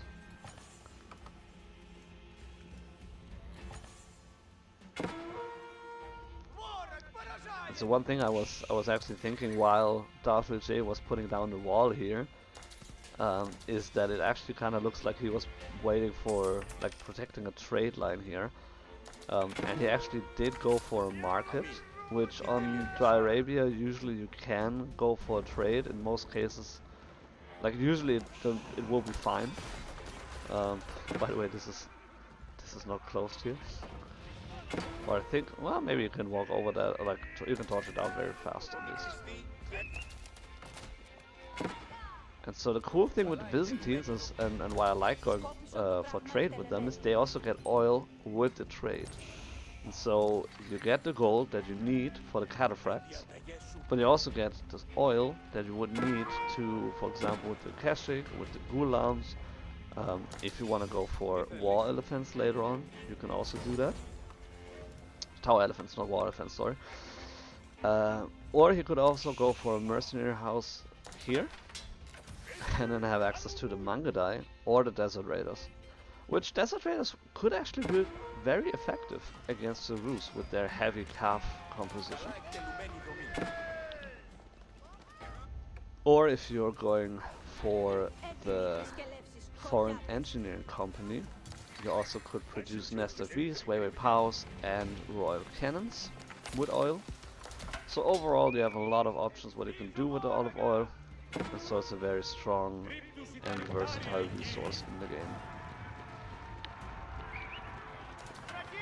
I believe it's also like the first time in like 30 plus years in the history of Age of Empires that there has been a 5th resource.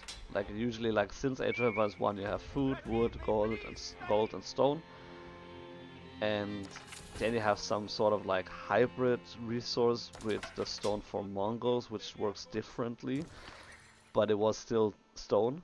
But oil is a completely new resource, so very very fun mechanic that they introduced into the game. Like I wasn't a fan of it at the first, just because of like, you know, history and like how can it be like a 5th resource in Age of Empires? This is not possible. This is heresy, whatever. But it's actually pretty fun.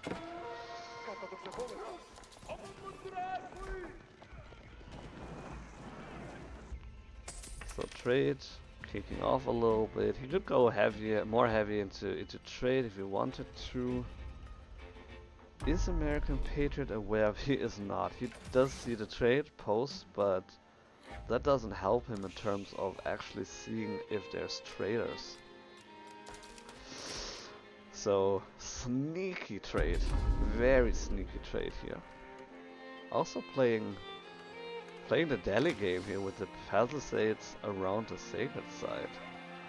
Just needs to be careful. He's luring in some knights here. He needs to just yeah, turn around and kill it. You got the forces. Don't be shy. So American Patriot not realizing that he bit off more than he could chew. But then again, he also has a quite nice amount of army here. So Darth Lil J needs to pull in the other forces as well, because this is not going to be enough. Limitani are great, but they're not great enough, and knights are still overwhelming here. Now Cataphrag Cashic combo is moving in, a couple archers in the mix as well.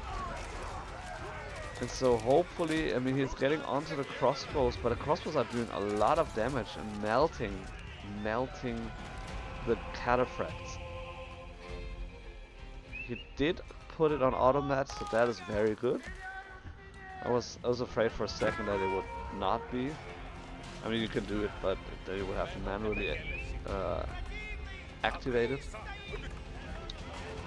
and that sometimes is a little bit difficult to do. So yeah, kind of looking like the Delhi game here. Taking 2 sacred sites. The third one is open right now, but he's walling it in, and then he will take that. He got 5 relics, so that is huge. So that is very, very nice. So good job by Darth Lil J to get all the relics on the map. And now, yeah, again, is taking the sacred sites, getting more stone. Could drop a keep relatively soon. And now we're finally seeing the veteran archers. I completely forgot that he didn't have that. So again, veteran Kashyyyk is not in. Veteran archers is not in. He got Varangian guards. Okay, cool. And okay, he got the okay, yeah. So archers, where's the North Center house? He is getting it now. I mean, look at the cost. It's super dirt cheap. And you're having 13 Kashyyyk.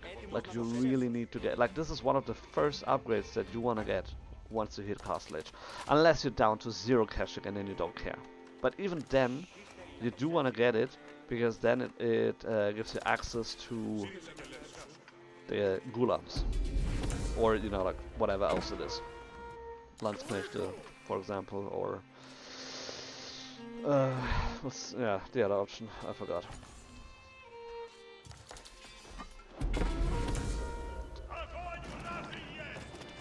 So yeah, get your veterancy as soon as possible, because that is gonna make such a difference in a fight.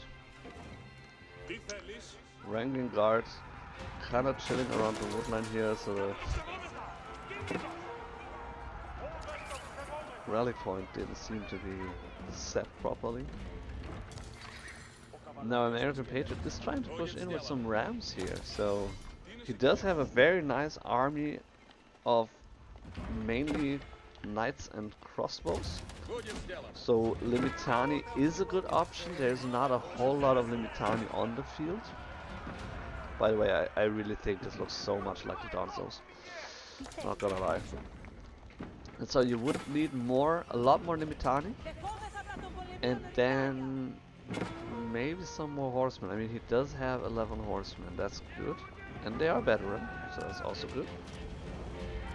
And now the Americans are moving in, and they fucking hate that lumber cat for whatever reason. Yes, get on the cistern. You can just snipe down one of the aqueducts here, and then you completely disrupt the whole thing here. But you can also torch down the cistern. It basically is the same thing, and then it just decreases the level down to 3.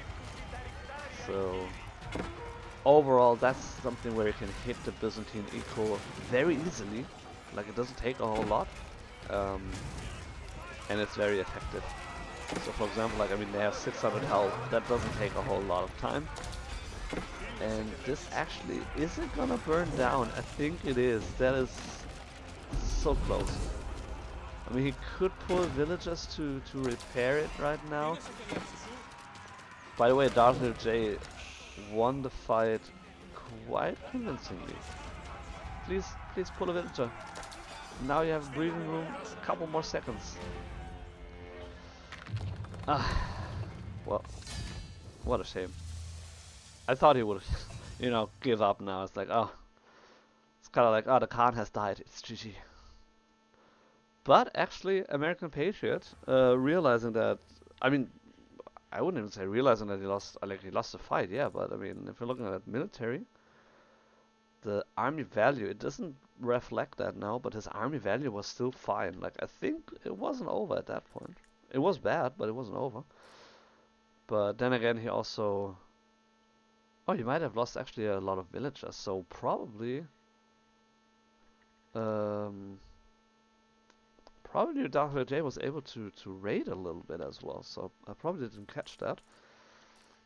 So either way, GG. A renamed player. I don't know what you mean. Like, he's been in the tournament for a couple times now.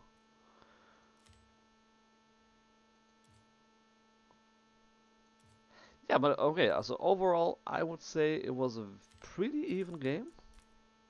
I mean, a little bit in favor of the Byzantines just because of their army, their eco.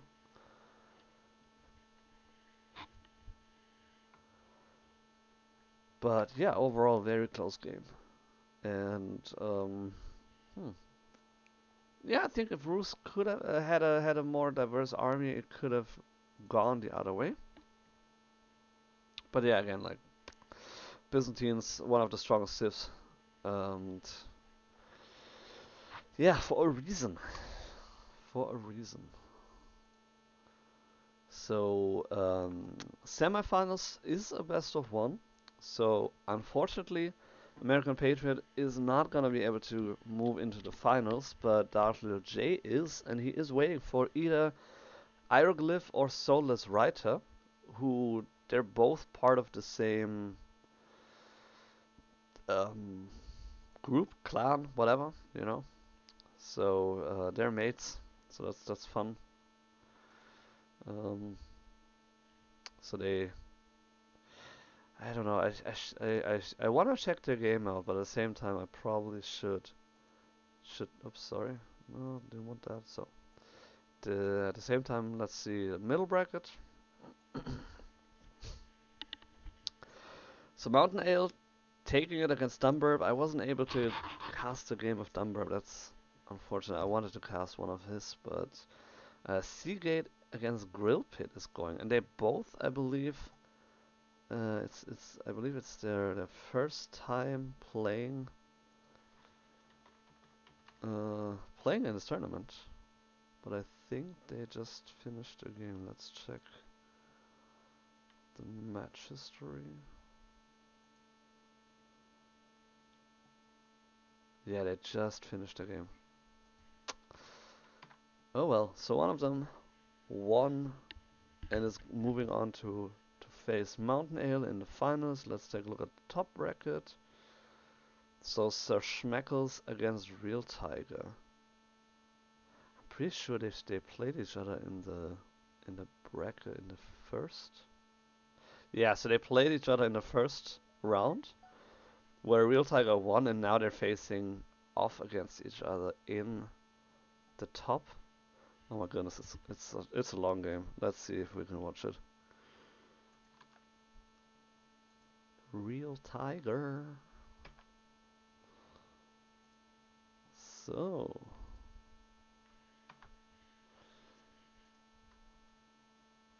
wow, a lot of Byzantine games today. So let's move the scene. And there we have it. So Real Tiger playing the Byzantines. It's probably like the 6th game that I've seen the Byzantines today. Uh, Again, it's Dry Arabia on the left side against the Schmeckles with the Abbasid. So starting off with the mill as you do on the berries, increasing the food. You know, it's not a glitch, it's not a bug. It's actually 350 out of 250 because of the mill. Because that increases the berry bush amount of food available by 100. So that's one of the reasons why you want to go on the berries, with the mill especially. But also the Abbasid gather faster from berries than other civs. Most other civs. There's some other civs who also are berry civs and they gather faster. And then, so yeah, we see, as I mentioned last game, so the first cistern very close underneath your TC. I usually like to place it on either side just so that it looks nicer in a way. But I mean, yeah, I'm a perfectionist with the base building. One of the reasons why I don't like to play Abbasid, because I would go crazy with building the base. But yeah, main important thing is you want to cover the gold, you want to cover the sheep. And then also, of course, you cover the straggler trees, so it's also nice to get onto them first before you move onto the wood line. And then, as it so happens, he also covers the berries, so that is very, very nice. And so you can either go for the Grand Winery here, or place it around here and leave enough tiles to expand around it. So it is forward, so that's a little bit unfortunate, and also like gold and oil on the same section. So if Abbasid plays aggressively, that's gonna be bad. So for example, if it would be French or something, that would be very, very difficult to defend that. You would need a tower, you would need to have early Limitani and all that. But against Abbasid it should be fine. Moving out with 5 villagers, so it's gonna be a rather fast feudal. And a little bit closer here to the town center, so less space here to work with, but again, mostly only important for the late game. Like if the game goes long, which spoiler, we know it's gonna be late. And on the other hand, we have the House of Wisdom with the military wing. So we haven't seen a single economy wing today. We've seen culture wing opener. We've seen military wing twice. We've seen trade wing as well. Not for feudal age, of course, but we have seen trade wing, which I didn't expect. So military wing looking for some a little bit aggression here, also to fend off the Keshik. So could be used defensively, could be used aggressively. There's with the military wing, it's a very safe bet because there's a lot of different options that you can go for. In terms of scouting, Real Tiger went around, found most of scouted out most of the map. He did scout momentarily the stone for Abbasid. So interesting. So okay, to him it definitely looks like Eco Wing 2 or 3 TC. This definitely looks like an Eco Wing play.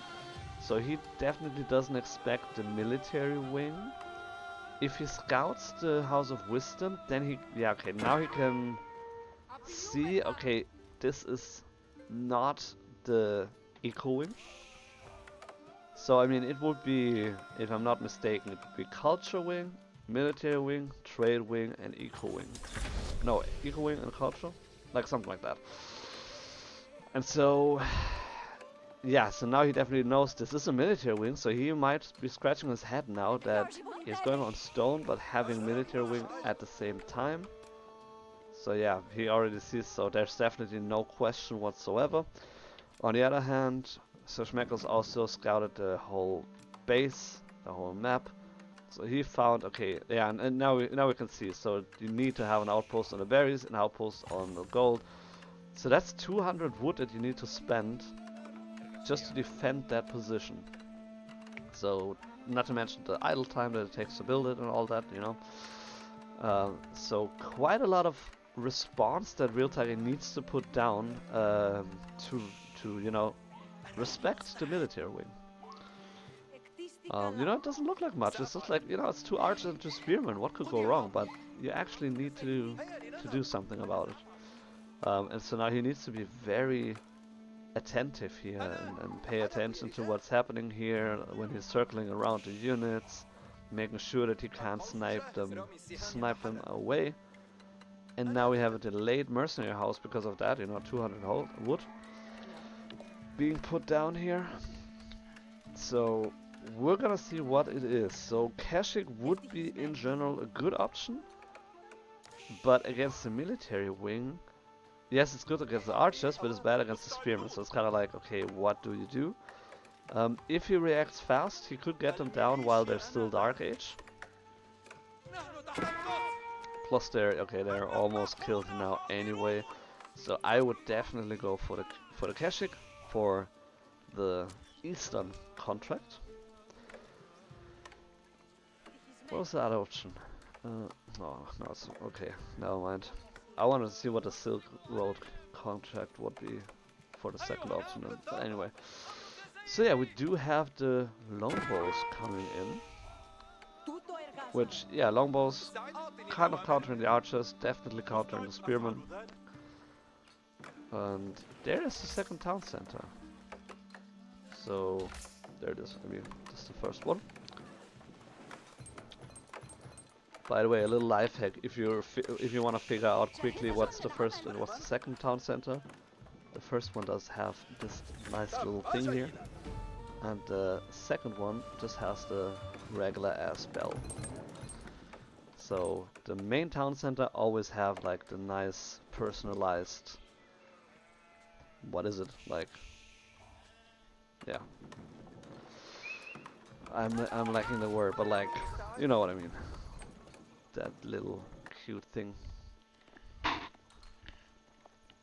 So yeah, pretty easy to figure out which is the main town center and which is not, just by looking at that thing here, the bell. And so Sir Schmeckles is kind of like doing a disguised eco boom with a military wing opener, and is now streaming in units. So he is definitely looking for some early aggression. As the Abbasid, you don't need to research siege engineering. You can just go for the ram right away if you want to. So it does make sense to be aggressive with the Abbasid, and I think that's one of the reasons why they do work quite well as a feudal aggressive civ. They just have a lot of different other options that are probably better, for example with like the eco wing, and so that's why you usually don't see it. But if you want to play them aggressively, you can do that very effectively as well. So Golden Age, the first one, very important that he got that one. Still Dark Age Spearman, so he needs to research that in the barracks, which he's doing right now. And so he's down pretty much in military. I mean, he does have a lot of archers, and that's going to be nice against the Limitani. But it's not going to be so great against the longbows. And we also have horsemen. Wow, you can't, like, left and right, there's action everywhere. Crazy. Almost looks like it's a top bracket game. Oh wait, it actually is, huh? So yeah, a lot of archers here being able to push away the horsemen. He doesn't have explorators yet, so can't really look for sniping villagers. But it's, yeah, still fine. And yeah, so now the Cheer Siphon is coming up as well with the archers. It's funny how this one doesn't really care. He's not doing anything. Like his mates are shooting away and he's just looking at the ground, not doing anything.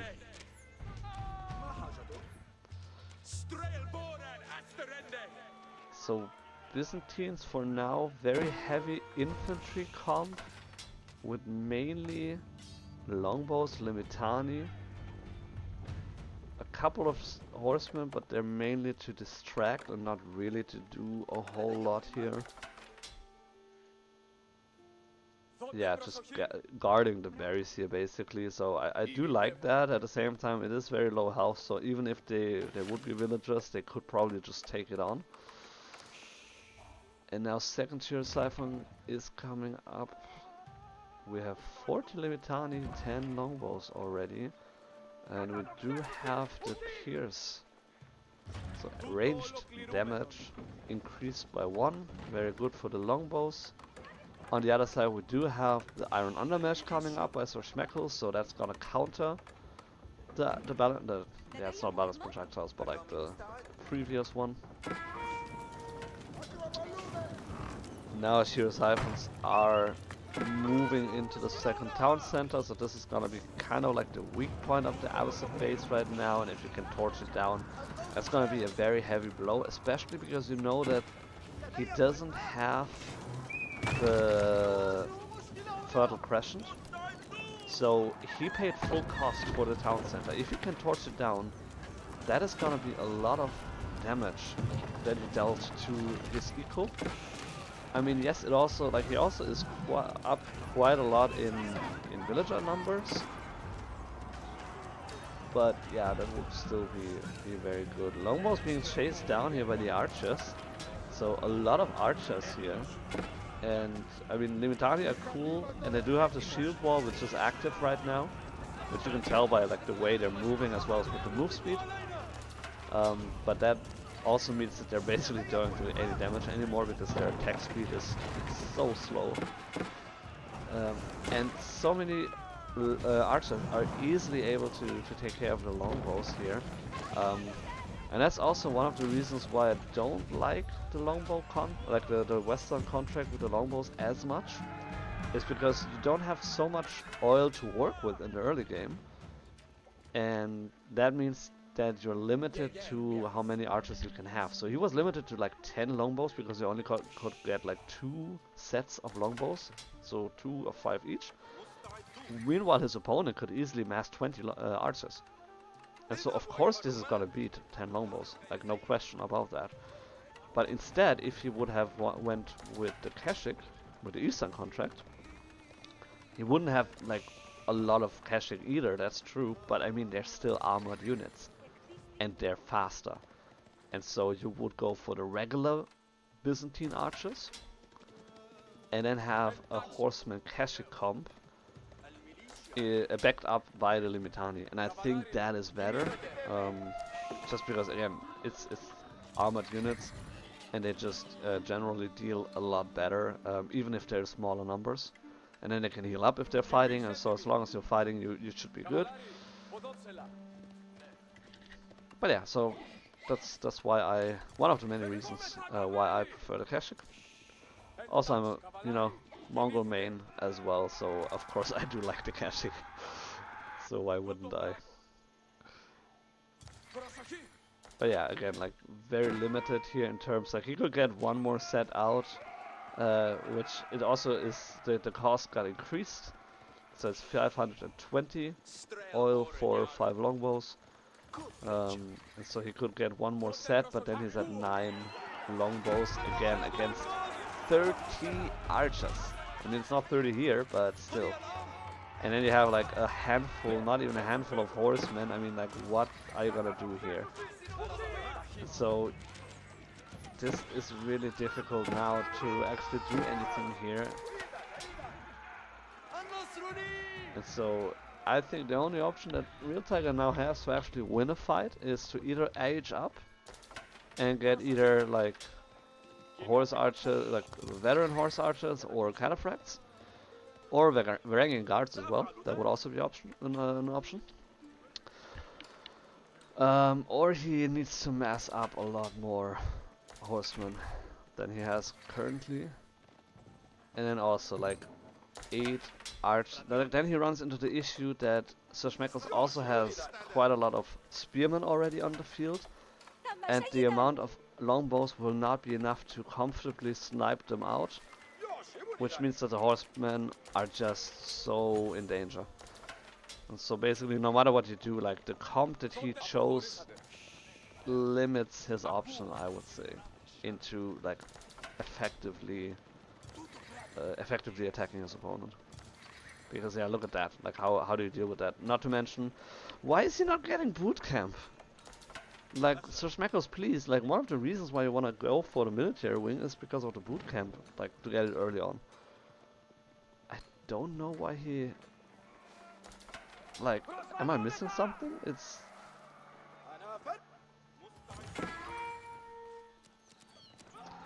Now we have a good number of horsemen, but he's kind of throwing them away in the tower here to get a villager kill, which he got. Okay, got a couple villagers kills so far, but yeah, I mean it's at least 4 villager kills here, so that was good. That was good. But yeah, it's kind of like you also don't want to give away that you're having a lot of horsemen by now. So he massed up quite a nice amount of army and is almost ready for round 2 here with the Shiro Siphons. Last time he wasn't able to get the town center down, and now he could move in here. The spearmen are a threat. Needs to be careful about that. He's getting one more set of longbows, so slowly getting to the, you know, like, to the amount of longbows that you want and need to have. But overall, not looking too bad here for Sir Schmeckles. Actually is close to aging up as well. So we could see probably Culture Wing next. Yep, there it is. I just wish there would be a boot camp. Either I'm missing something, or like why would he not go for the boot camp? Because it does increase the health of all infantry, and so that should also be archers, right? And not just, you know, spearmen and gulams.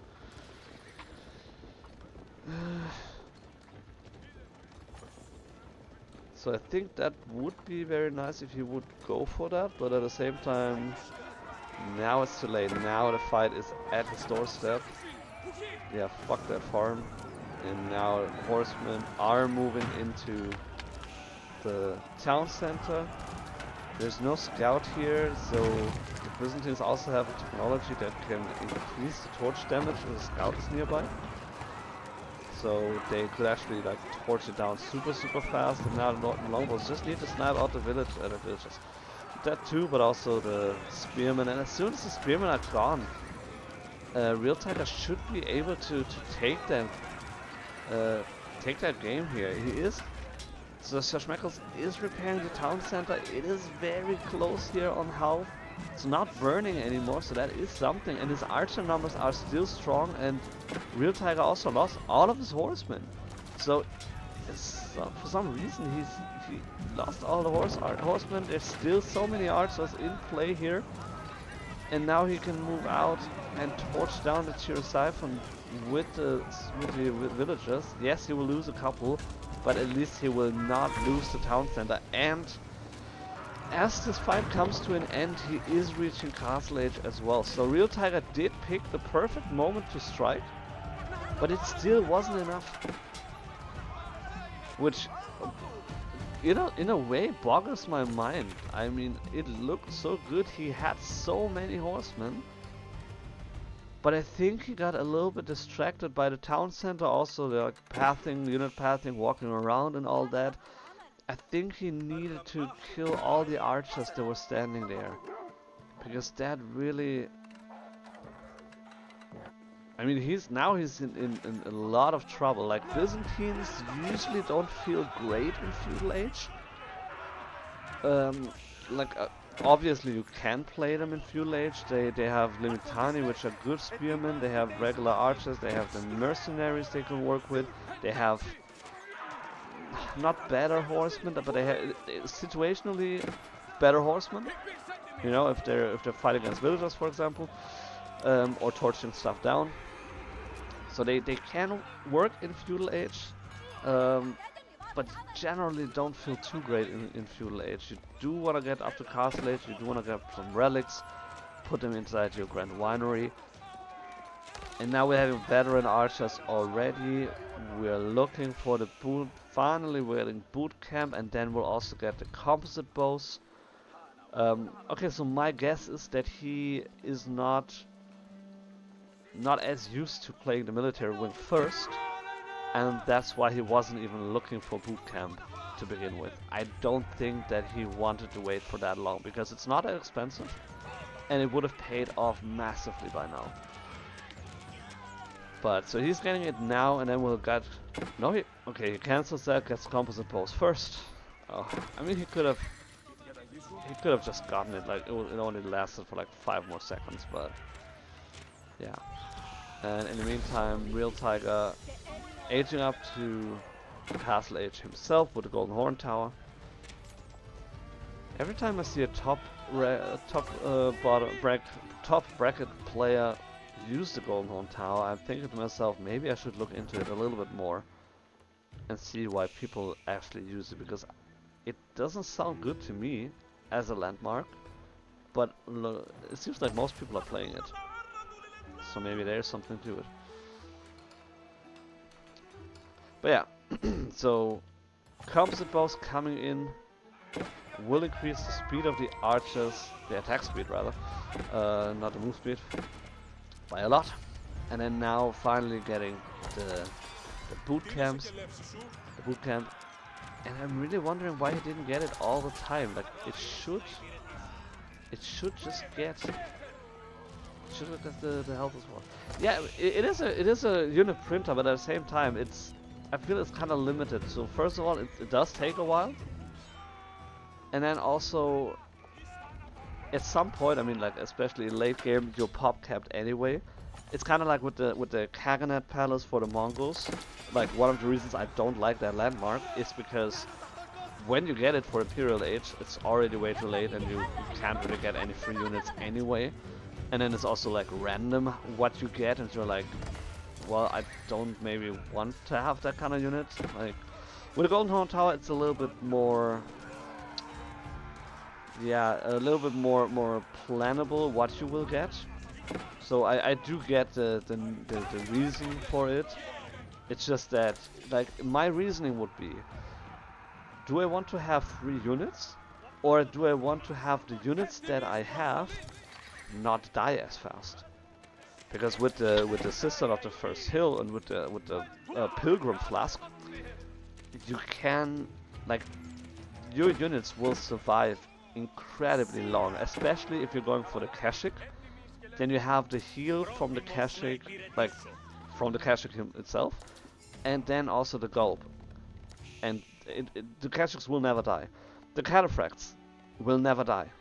And so, like, do you really care about a couple of free longbows from the Golden Horn Tower if you can instead have units that you actually want and you're planning to have, and then they just heal up all the time and they will just not die? So it's in most like in most cases in Age of Empires, it's probably a case of preference.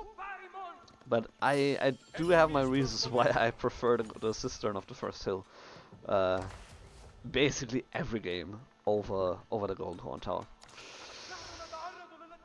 But yeah, again, like I'll probably need to look into that a little bit more and maybe try it out a couple times and see how it works, because the Cistern of the First Hill always feels very strong. Like it doesn't matter against which civ, it doesn't matter which the unit composition I go for. You know, whether it's Limitani mass with archers behind that, whether it's Kashik, whether it's Cataphract, it doesn't matter. It always feels good. But with the Golden Horn Tower, maybe I just need to try it. So yeah.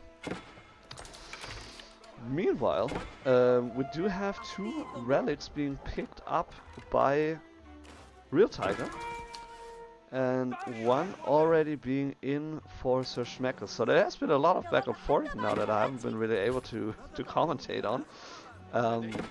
But I mean, in a sense, it's kind of almost like a stalemate, and you know, things kind of like cool down a little bit, and now both players took their time to, you know, age up, get the upgrades, regroup a little bit, and see what kind of state they're in. For Real Tiger, this means he went up for a second TC, because he realizes, like, he had 2 attempts at that town center to torch it down, and he failed both times, or he wasn't successful both times. Didn't want to say he failed, you know. And so Real Tiger also realized, okay, I need to close the eco gap. I'm definitely behind in terms of villagers. And so he went up for a second TC himself. Now the single cataphract, and again, like it's down to 100 health already. It doesn't really matter with the with the gulp, you know, the pilgrim flask. It would at least, you know, do something a little bit more at least. But anyway, so Schmeckles moving out, taking some more stone. Probably is gonna look for a keep to either protect the gold here, which I mean he's already halfway through, doesn't really matter now. Or just in general, like maybe push forward, take a sacred site. And also this is kind of like a vulnerable position here for Real Tiger, as long as he doesn't have a keep somewhere near. I mean the palisade walls, they will not do a whole lot here. And if you can camp this part of the map here, you get the cistern, you get a couple of military production buildings, a couple houses as well, which is always nice.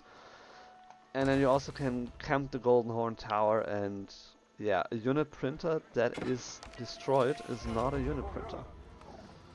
So yeah, words to live by.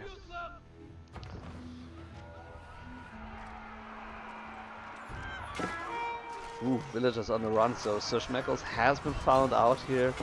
The gold vein. At the same time we have multiple angles here. One Gulam here, doesn't really matter right now.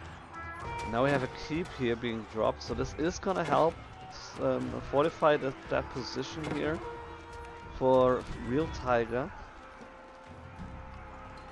At the same time, Schmeckles was able to get enough gold here, is going up with the Eco Wing. Ooh, that's gonna deny that keep. Oh my, is it? Okay, that keep is going to go up at least, but at what cost? So it all. Oh my goodness, look at that torch damage. Oh wow. If only the. My goodness, that's so much damage. So yeah, you can't really, I mean, you have to try to repair it, but he's not even able to repair it on time. Oh my goodness, that's basically 1000 stone down the drain. And so Schmeckles, while he's aging up by the way, not letting off steam here, the pressure rather, and is pushing on. By the way, yes, so the archers, they did get the health bonus from the boot camp, so I really do not know why he didn't get it earlier, unless it was a mistake and he just oversaw it. And now moving into the base here, it's mainly spearmen here and gulabs. Let's move that. Mainly gulabs actually. So that's just gonna be so tanky. And it's just 10 seconds out. That's a... No, that's the second TC. I thought I was a third TC. And so, just one more second and now we're hitting Imperial.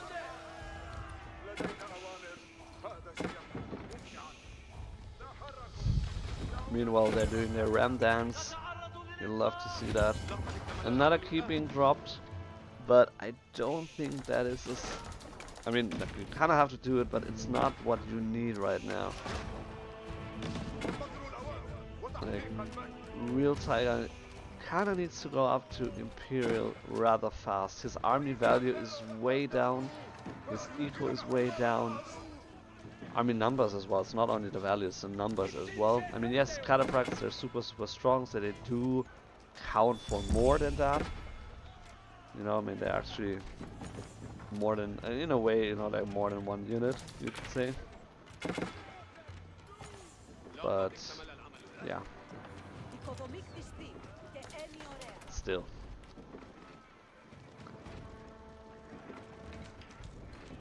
But he's way off. Like he can't really,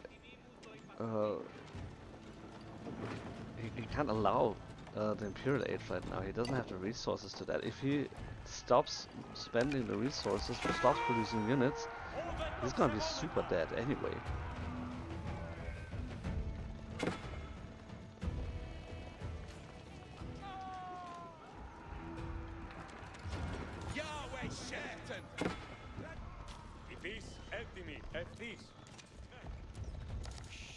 So Real Tiger usually is doing an extremely good job at raiding, but in this game hasn't been as effective as he usually is. He's trying to find some raids now here with the cataphracts.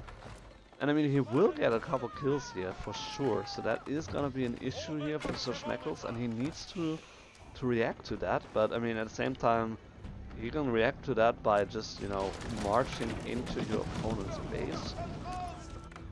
And oof, that's so costly. He doesn't react to that at all. I mean, I guess if you're that far ahead and you have multiple TCs, you don't really care that much. Maybe because he's on 3 TCs, right? So, or actually 4, yeah, 3 TCs. But that is quite costly. But I mean, okay, at the same time he is moving in here and his army is just making quick work of the... It's mainly longbows. And you don't really care that much about it if you're having so many crossbows here still standing and in the mangonels, forcing the units to constantly retreat. I mean, well, the rams on the keep as well. But actually his army is thinning out here, so kind of... Where's the rest of his army? So Schmeckles really spread thin here. Needs to respect that keep a little bit more. It's not over till it's over, and I think he learned the hard way. Okay, at the same time he is raiding a little bit here, so... but I mean, holy cow! Like, I'm not, you know, referring to our admin. Like, how many villagers did Real Tiger kill already in this game? I mean, like, while I was saying, yo, he hasn't been as effective this game, like, he killed so many villagers. Like, this is insane. Like, he is ahead now, and Abbasid was on 3 TCs, and he is ahead now. Like, this really shouldn't happen, and he's just picking off villagers one by one, and so Schmeckles still hasn't really reacted to that. 2 Ghulams against 3 cataphracts. Well, yeah, they're not gonna win. So that's like where you would need a couple of spearmen and crossbows. Meanwhile, Ghulams are marching in, but it's so slow. It feels so slow, and they're just getting, oh man, getting bullied by everything in the base here. And I mean, all this time with the horsemen, and he was able to pick up 4 more villagers. So it was a 25 to 70, now it's 29 to 78. So even though it's still only those 3 cataphracts, Real Tiger did a lot more damage than all these horsemen and Ghulam combined. And so, insane raid as well as defense by a Real Tiger. And it's like 4 or 5 minutes ago it looked really bad for him when Sir Schmeckles hit Imperial Age. And I was about to you know, like basically call the game. And now it's looking like so much better for Real Tiger. I mean, it's still not great, like there's still a lot of units that he needs to deal with. But at the same time, he definitely leveled the playing field with those many villager kills that he got.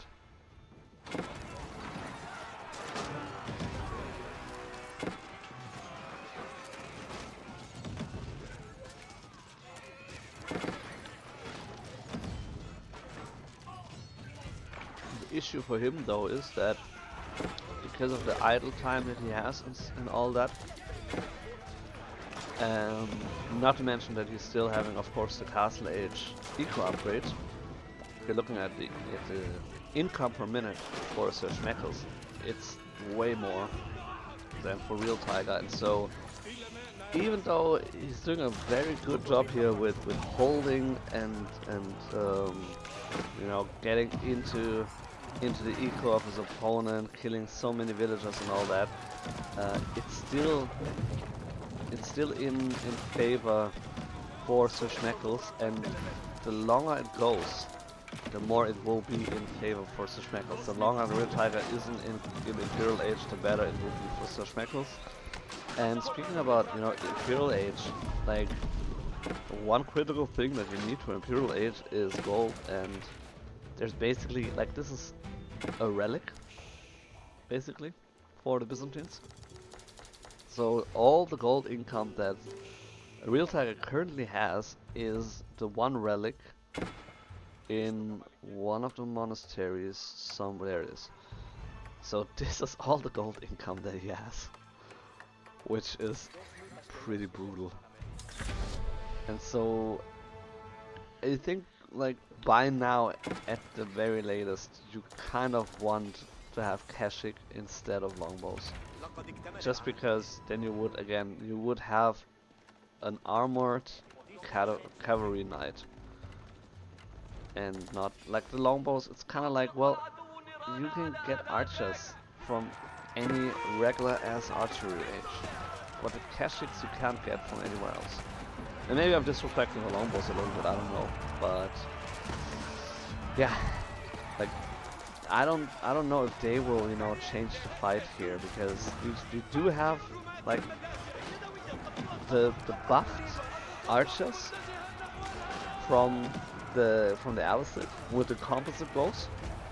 And then you also have the hand cannoneers, and then the gulams as well. And so it's kind of like, wouldn't it be nice to have Kashyyyks now?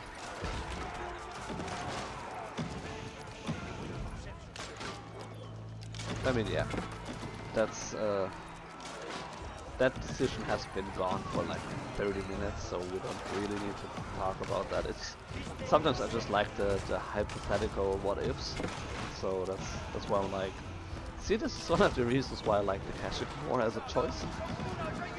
But let's see what he can, yeah, what Real Tiger can make work with that, because yeah, now he has to switch into regular archers as well, so he has a couple longbows here, as well as normal archers. Then he has crossbows, but it's just too little too late in a sense. I mean, this is also like not a whole lot of stuff here for Sir Schmeckles, but it's just so much like here and there, and then it's more idle time. You need to react to that, you need to build a tower, you need to garrison stuff, and so you also at, you know, like 1/3 of your eco is idle basically all the time. Meanwhile, your opponent is still on 3 TCs, you can still mess up the units, so all the villagers that Real Tiger was able to kill, Sir Schmeckles was able to rebuild, and with the maybe not as effective but still very good raids that Sir Schmeckles did, he almost leveled it as well here, so 67 villager kills for him, which does he? No, never mind. He doesn't have. He can't have Explorators because he's Abbasid. I was gonna say it would be nice with the horsemen to kill and then get gold, but yeah, can't have that if you're not Byzantine. So overall, it's kind of like a slow burning death for Real Tiger. It seems like.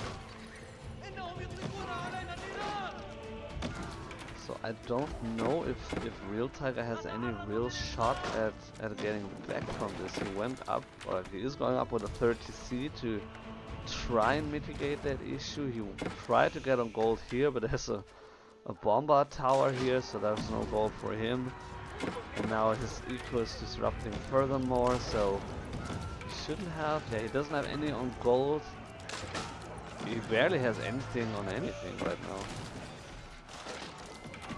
So yeah, half his eco is idle, military is way down, he is kind of scrambling and you know, cleaning off like whatever is like left here from the Abbasid army, but then again, Sir Schmeckles is pop-capped and he's just massing up once more, and then as soon as like the last units here die, he can just move in one more time. And so it's really like, yeah, as I said, a very slowly burning death.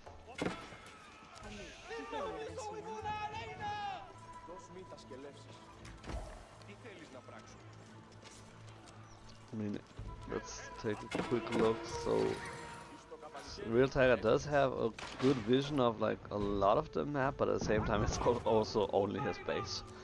So he doesn't really see anything what the Abbasid is doing. Like they could, like, you know, trade boom or whatever, like he doesn't see anything. He's looking for some proxy base here, but I don't know if that will really be... I mean, it could help him to get some horsemen into the archers, you know, from behind. But yeah, difficult. cistern level is still at 5 because he has so many cisterns, so that's at least one saving grace, but I don't know if that's gonna be enough. And again, like we're talking about like 10 minutes, Imperial Abbasid, one of the strongest late game skills anyway, against Byzantines in Castle Age, which they are good in Castle Age, but I don't know if that's gonna be like their golden age where they're shining so much, or whether they would not just like to go Imperial Age, have like 2k gold income per minute and then just spam out cataphracts. I think that would feel a little bit better. Very nice creep here as well from Schmeckles, also preventing that gold from to be taken. And so really just slowly suffocating his opponent, slowly killing off one little raid after another. I really don't see a way for Real Tiger to come back from this. So in the group stage, Real Tiger won against Sir Schmeckles. It was a close game, but he did win. But I don't think that this is going to go in his favor. So Schmeckles could take these units as well and move into the enemy base. So a little bit of... I mean, he's almost pop capped. He doesn't really need to save them right now. He could look for some, like maybe a trebuchet or so, and then like just torch down the keep. I do realize right now that the Golden Horn Tower probably in a situation like this is very helpful, because it helps you spam out units even though you don't have any resources. So I guess that's something.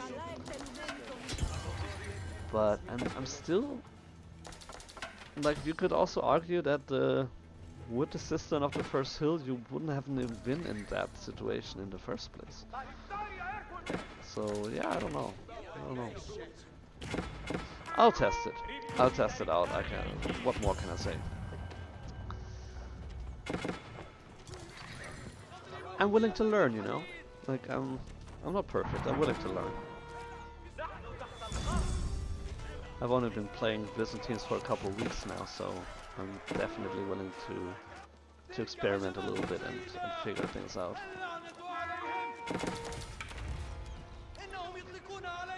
Meanwhile, we see like the first pushing out of Real Tiger in the last 15 minutes out of his base, but immediately gets bullied back by just like 2 horsemen. Like, yes, they're elite horsemen, but I mean, like, why? Like, he needs to react to that, I guess, but yeah, doesn't necessarily need to pull all of his army here. But yeah, again, like, he's nowhere near being pop capped. Meanwhile, Sir Schmeckles has floated so many resources. Like, he's like halfway there to build a wonder if you would want to. So just floating so many resources he can't spend, and his units are not dying fast enough.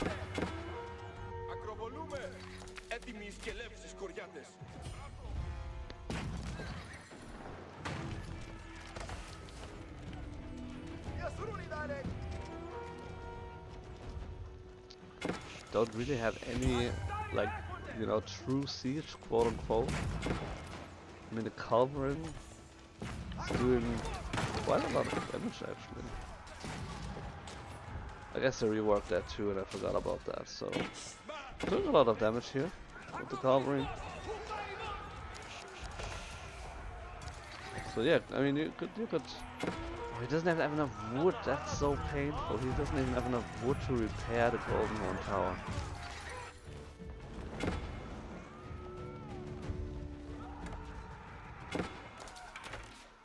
Ooh, he's gonna find those villagers, and that's gonna be very, very painful. Meanwhile, more than 200 villagers have been killed. So, quite a brutal, bloodthirsty battle here between 2 civilizations, and Real Tiger is not giving up at all. He is holding on and is trying to fight back, and like, even though he has the age disadvantage, he is holding on, he is slowly cleaning up the units, but they're so tanky. He basically doesn't do any, like, it's death by 1,000 needles here. Oh, look at those boulders. That's so nice. So just by, you know, like with the keeps and with the towers and just the sheer amount of mass that he has, he's kind of holding on. But I mean, kind of. It's not like, is it gonna be enough to win you a game? That is the question.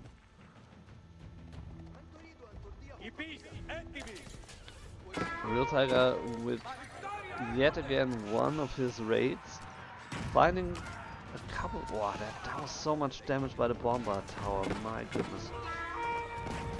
Yeah, look at that. It's going down so fast. So he basically found like 1 or 2 dead villagers there, and that's about it. Ooh, okay, he's gonna find some more villagers here. That's for sure.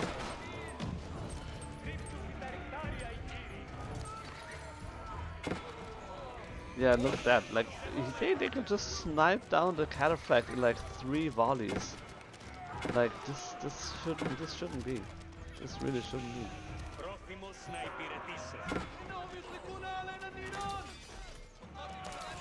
Where's the front line? So he does have like a lot of archers, which I don't really know why he still is going for archers. I mean, he does have the resources to go for like crossbows instead. He does have a couple of hand cannoneers. Now one single camel archer coming into the play. Feudal age, by the way. So that's gotta be the game changer. Where is it, by the way? Where is the horse archer? Camel archer? Well, I can't find it anyway.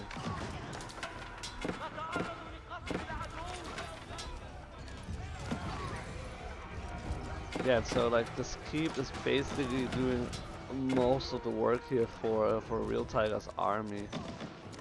And a culverin yet again here on the field. 4 more in queue. Okay, he likes his culverins. So yeah, definitely looking for the culverin.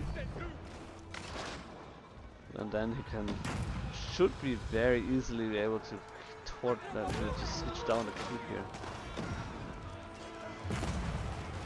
Yeah, 90 minutes. Yeah, I kind of have, like, the thing is, the game, or at least in the chat on StartGG, it already said like the game was going for 42 minutes.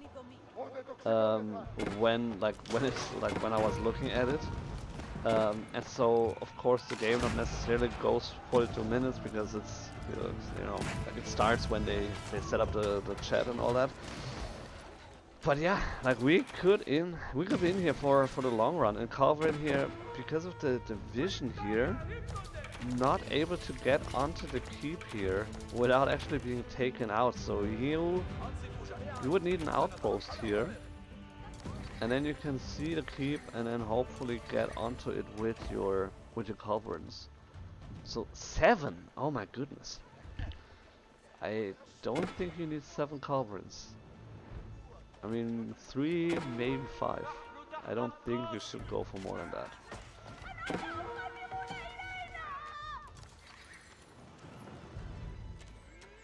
By the way, there's a distinct lack of stone wall towers. I mean, I think this is like the only stone wall in the whole game. Oh no, there's more. Okay, there's one more here on the top side. But other than that, it's mainly palisade walls.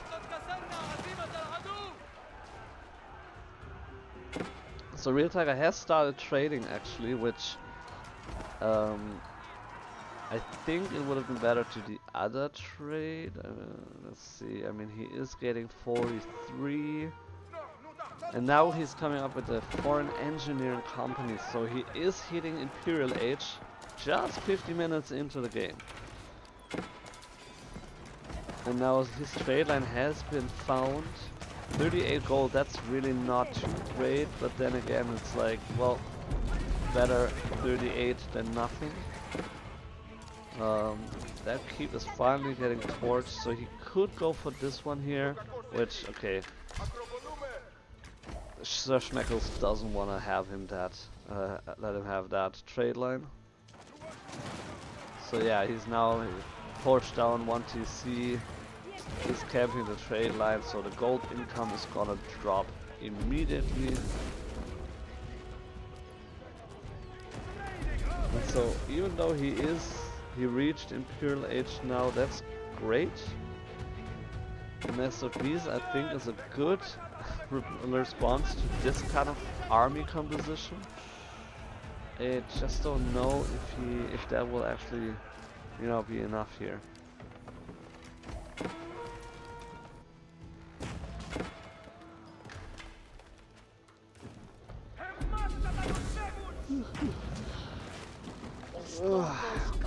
Why is this game so long? I mean, I can only imagine what these players must be feeling right now.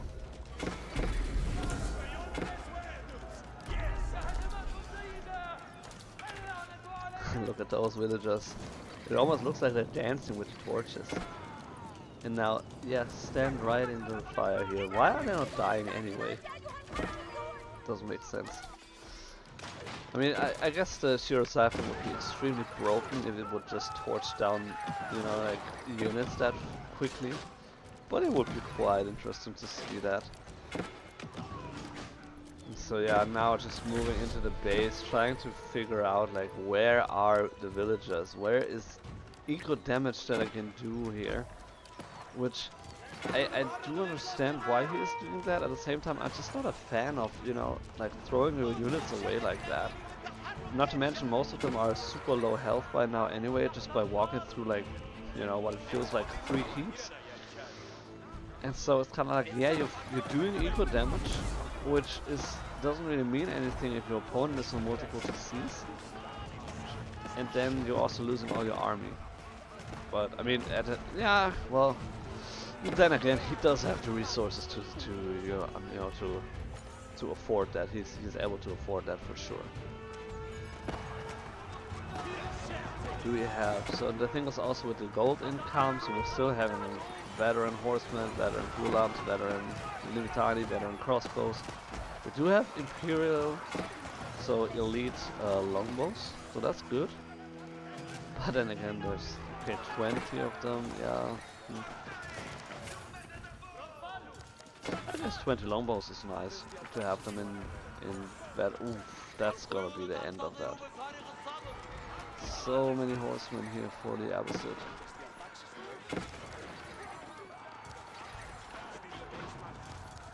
And now we see a hand cannoneer here. So actually, Real Tiger moving into a couple of hand cannoneers, which I personally think it would be better to upgrade your existing units than going into hand cannoneers, which, yeah, they're doing a ton of damage, but your other units are okay too, and if you upgrade them, they're even better. So it's kind of like, you know, the long game, it would be better to upgrade the units that you will actually realistically will be using, like the archers, like the limitani, or the Varangian guards.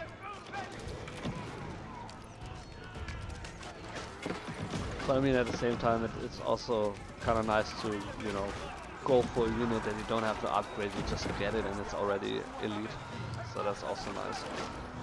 So I do understand why he's going for, or he at least he built a couple hand cannoneers. Nest of Bees firing away, but at the same time, yeah, the horsemen are now chasing it away, and not only that.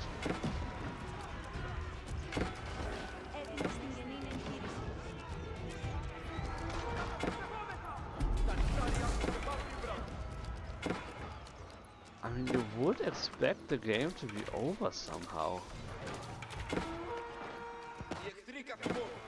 I mean, it kind of... So, okay, my thought process is kind of like, what does Real Tiger expect to happen? I mean, yeah, he can recover fairly quickly because he has a couple of town centers. but he doesn't really have like a great eco. He hasn't touched the Abbasid base for the last 10 minutes. And so he can't know realistically what is happening there.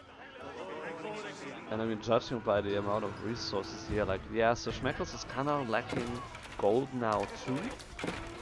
So he is looking for traders. Ooh. That's a good find here by the Real Tiger. So Abbasid is trying to move into trade now as well.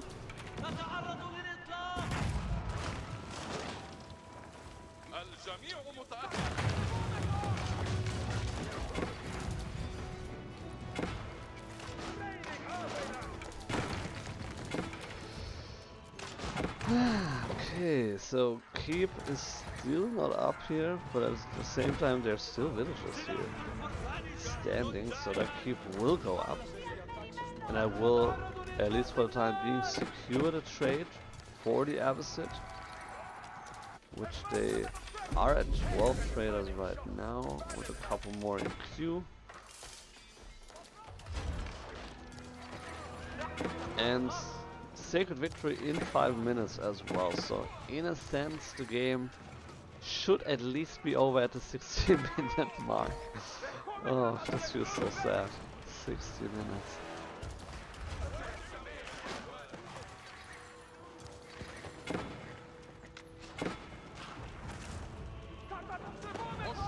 Is that Springle just shooting at the Palisade wall? Wow, 2 damage. That's crazy. I mean...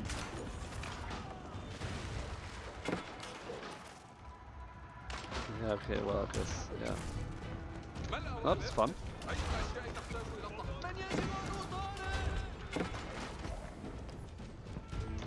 Yeah, talking about a long day, you know, last weekend I casted a War Chief Club and it was like more than 8 hours. And so it could just be so exhausting. Like, I mean, I'm not blaming the players because, you know, this is the semi-finals, it's the top bracket, and like they're both really good players. And if you're dropping out in the semi-finals, I mean, like in the Swiss phase, you know, it's like, well, I lost the game, whatever, it doesn't matter, or it doesn't matter as much. But with the semi-finals, it's a best of 1, and if you lose, you're out. And so it's I totally understand that they don't want to give up, and they're like, well, I mean, I do see like certain reasons why I think I'm still in the game, and I mean, you know, given the time that the game is still going, like apparently they are still in the game, and so I don't blame them. Like, I personally would have tapped out like, you know, 20-30 minutes ago, but I mean, you know, I'm not in the top bracket, I'm not playing right now. And so it's totally fine that they continue playing until one of them actually decides that it actually is in fact over now. Or until, you know, there's like a landmark victory or a sacred victory, 3.5 minutes. So, yeah. Yeah, that's the thing. Like, for me, it's like, so low legend starts at 7 in the evening. And so right now, for example, it is close to midnight. And thinking about there's a best of 3 coming after this one, it could very well be at like 2 or 2:30 in the morning once this all wraps up. And so, yeah, this could be brutal. I mean, sometimes we have days where it's like, it's over and it's like 1/2 past midnight, and sometimes it goes 2 hours longer. It really... It's a wild card. It really can be like both. Could be either way.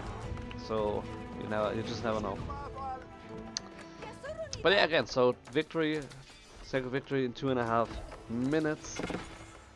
So it should be, unless this gets decapped, which I don't see a realistic way that it will be, because there's a keep here, and there's a keep here, and there's a keep here. It will be definitely over in at least 2 minutes. Which I'm sure Real Tiger is also very acutely aware of.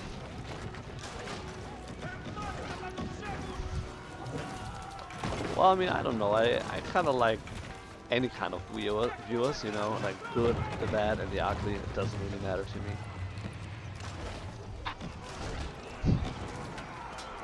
But yeah, so we're hearing the dreaded ding ding ding, which means we're less than 2 minutes away from the sacred victory, and Real Tiger doesn't want to give us the satisfaction of actually getting that ending screen. So, ah, yeah, tapping out, barely scratching the 1 hour and 17 seconds. Ah, yeah. So let's take a look at what did we witnessed all this time. So GG indeed. So yeah, this I think like I mean looking at total unit count, villages. That was a very good raid here, and then it just like overall like there were some good raids here from Real Tiger, and so I think that was the reason why he thought or like why he was still in the game and why he wanted to continue to fight is because he did so much eco damage. At the same time, he also lost so many units, so it's kind of evened out. And in terms of military, like at least for numbers wise, like except for like feudal age and late feudal age, there was no moment in time where he actually had more units. Which doesn't mean anything. It really depends on the value of the units, of course. But if we're looking at resources gathered, like yeah, that's a solid 25% more resources than Real Tiger had. So basically, Sir Schmeckles' eco could have stopped completely, and he still would have been fine for a couple more minutes. And meanwhile, yeah, Real Tiger was just bleeding dry, of course. So GG, very well fought for Real Tiger. He's a very good player. He's probably also streaming right now. But unfortunately, he's not gonna continue his run here.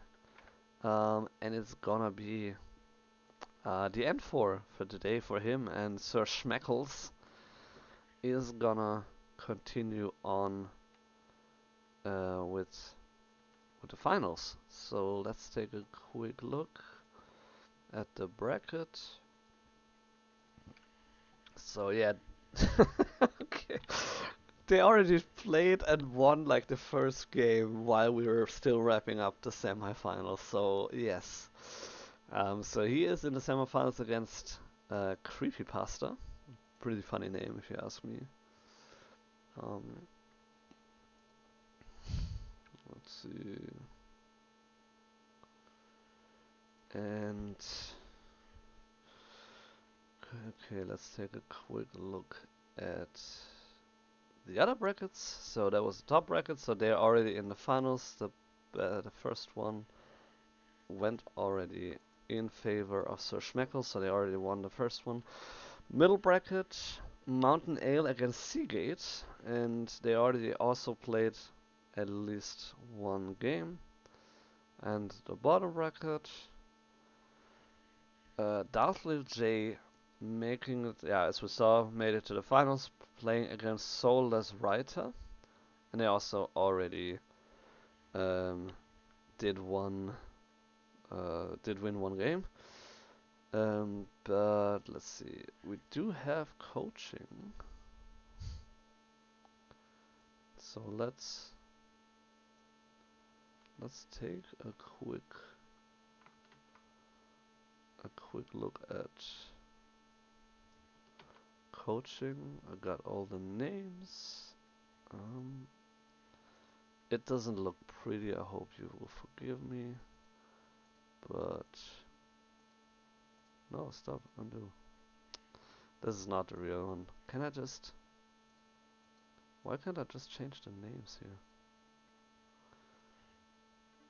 Oh, let's see.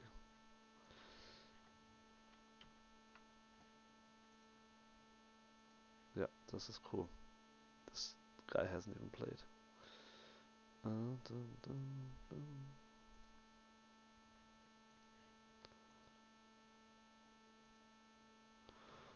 Why is this not working as it should?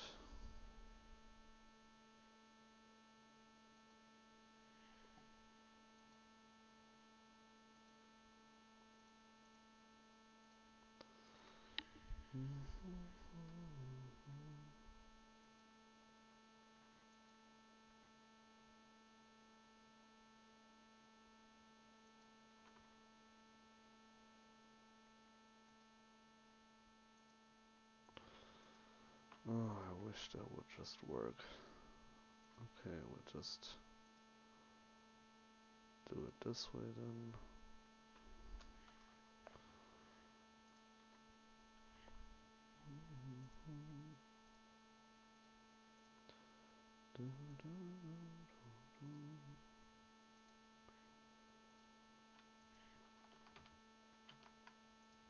Okay, there we go.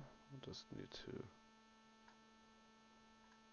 Okay, now I can't see anything here. Why can't it just work? How it's supposed to work?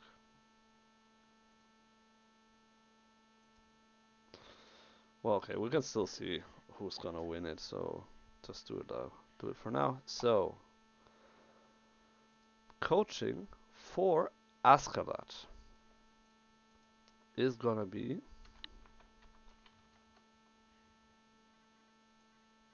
CS the Lord.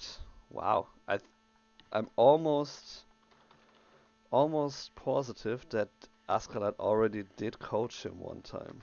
I'm not 100% sure, but I think he already coached him once. They're also both German, so they can just do the coaching in German. That's really nice. Then coaching for Draxos is gonna be looking like Hieroglyph. Hieroglyph. Very nice. So congratulations. And now for Real Tigers coaching. Not Real Tigers coaching, Myriad's coaching. Real Tigers is one of the people who is gonna be in. But so let's see. Close. And now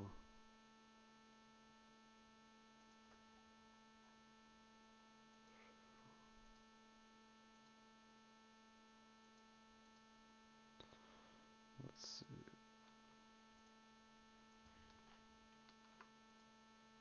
There you go. Alright.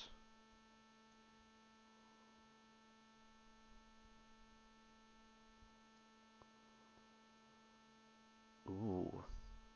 Making a good player even better. So Vegeta winning the coaching with Myriad. So congratulations. That is very, very nice.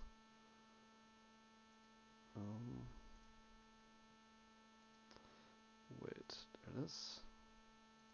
So remove that and we spin it one more time just for honorable mentions. So congratulations, Synthextra, you're winning nothing. But thanks for being here. Thanks for playing and being one of our regulars. Synthextra has been playing for a very, very long time. So let's get that out of the way. And yeah, cool. So we're having a difficult choice to make because we probably can only see one of the finals. And I do tend to go to the bottom bracket. I mean, they're a little bit crazy, a little bit wild, and usually they provide the most learning opportunities or teaching opportunities. But at the same time, SeaGate was like the first time I believe that he plays. Let's see. If I can observe them, then that's gonna be it. Boom, boom. So, they played their first game. SeaGate won the first one. I believe that that should be the second one. Maybe it's gonna be the third one, but I believe it's the second one. So let's switch into the game. So, middle bracket finals. SeaGate playing the Holy Roman Empire in the color teal against MountainAle with the Delhi Sultanate in orange. It is Dry Arabia, is it? Yes, it's Dry Arabia. So MountainAle starting off with the berries and of course with a mosque. So as Delhi looking for the techs pretty fast as well with the mosque, and then we're gonna switch onto gold eventually. Not looking for the techs right now, so a little bit delay here. One thing that you need to keep in mind when you're playing the Delhi, and so with the finals there's actually bans, and if you win with a civ you can't play them again. And so it might be that he's not on his comfort civ right now. But with Delhi, you need to make sure to just, as soon as you click build a building, just click on the upgrades immediately, because they are free. They don't cost any resources, but they cost time, which, is the most important resource in Age of Empires. So just click that immediately. It's just getting into a habit. It's just, age up, okay, boom, click all the upgrades. That's it. Like, that's all you need to remember for now. SeaGate doing a regular split here, 3 on gold, and then the villagers on food being supervised. He's doing a little bit of back and forth here, with the holy inspiration to also inspire them from time to time, so that is very nice. Scouting wise, he did go almost to his opponent's base, but he's not really too concerned about what Delhi is doing right now, because he knows exactly what Delhi is doing in the Dark Age. There's not really anything special. And now he's gonna deliver the sheep. He didn't find too many, so it did go a little bit better for MountainAle, who just now found the gold, got one more sheep, very sneaky. And so he found, okay, there's the berries, gold in the back. There's the woodland, so he can already figure out, okay, where are we gonna see the Aachen Chapel, because most of the time it's gonna be the Aachen Chapel, and there it is. So he basically just barely missed that it's gonna be placed. He could have still seen it, just because the the ground kind of like shakes a little bit once it's placed initially. And on the other side, Dome of the Faith. No surprise there as well.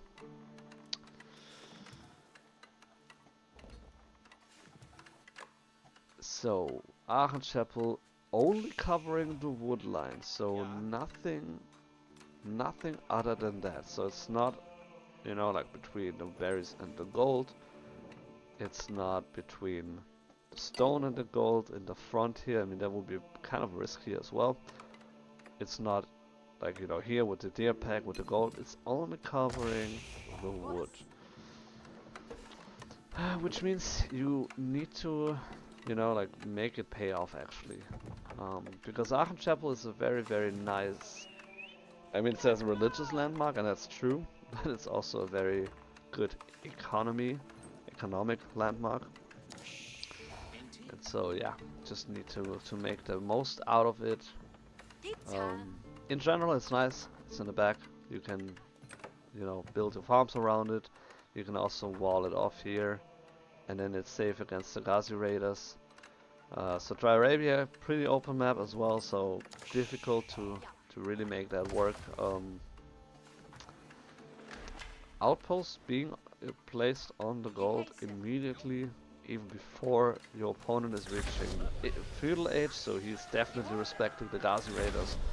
And he definitely wants to have a safe castle timing, and not, scramble and get on that gold or whatever. On the other hand, we have the Dome of the Faith immediately producing scholars from there, because they're 50% off, basically 65 discount, which happens to be 50%. And then also did stop piety for now is going for sanctity first, of course. And hopefully it's clicking that button here, because otherwise the dome... Oh no, okay, now he's moving it there, that's also fine. And going for the stable, so yeah, we're definitely gonna see the Ghazi Raiders in play. He did a better job here for the feudal age, getting all the upgrades immediately. I would... Okay, so maybe he actually wants to use the Pro Scouts, otherwise I would definitely cancel them and then research them after that. And so the cool thing about Delhi also is, let's say you would cancel that for now.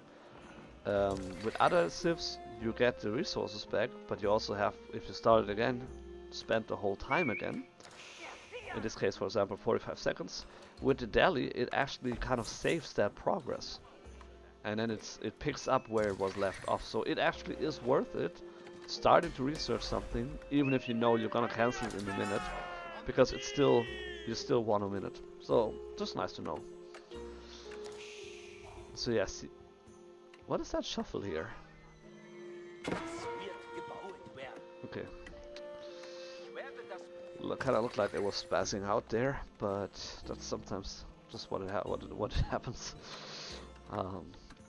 But yeah, so SeaGate also again respecting the Ghazi Raiders, walling off the left side of his map, and in general very nice, keeping the deer inside. He also keeps access to the stone, keeps access to the gold.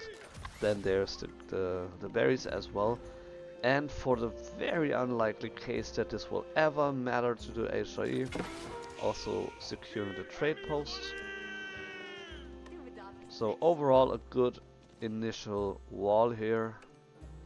Also kind of like keeping your opponent in. And interesting, I don't think I've seen HIE with Pro Scout. I know that it has been, you know, tested. I just thought that, my thought of process would be that Pro Scout build is really strong. It's just stronger with other civs, or at least it's also very strong to just go fast casting. Ooh, wonderful! Almost blocking them in. So almost getting the surround here. He lost one villager, so the Ghazi Raiders, you know, kind of already paid off a little bit. But yeah, the Spearman being able to react to that fairly easily. But yeah, so of course you can go Pro Scout. I just thought that it would be better to just go for fast castle and then go from there. But then again, the Delhi will also go for Pro Scouts. Yeah, Pro Scout meta is well alive and kicking. And so by going Pro Scouts yourself, you're also making sure that your opponent is getting less out of that. With the difference being, also, and then it actually makes sense that you went for Pro Scouts before the horticulture. With the difference that Delhi gets it for free, and HIE actually does need to spend resources on it. So, I mean, you can do it. I think the other option, going fast castle, getting the relics, would be the better option still, but yeah. Definitely a choice that you can make. So now he, with the other scouts, he needs to move out on the map. Where are they going?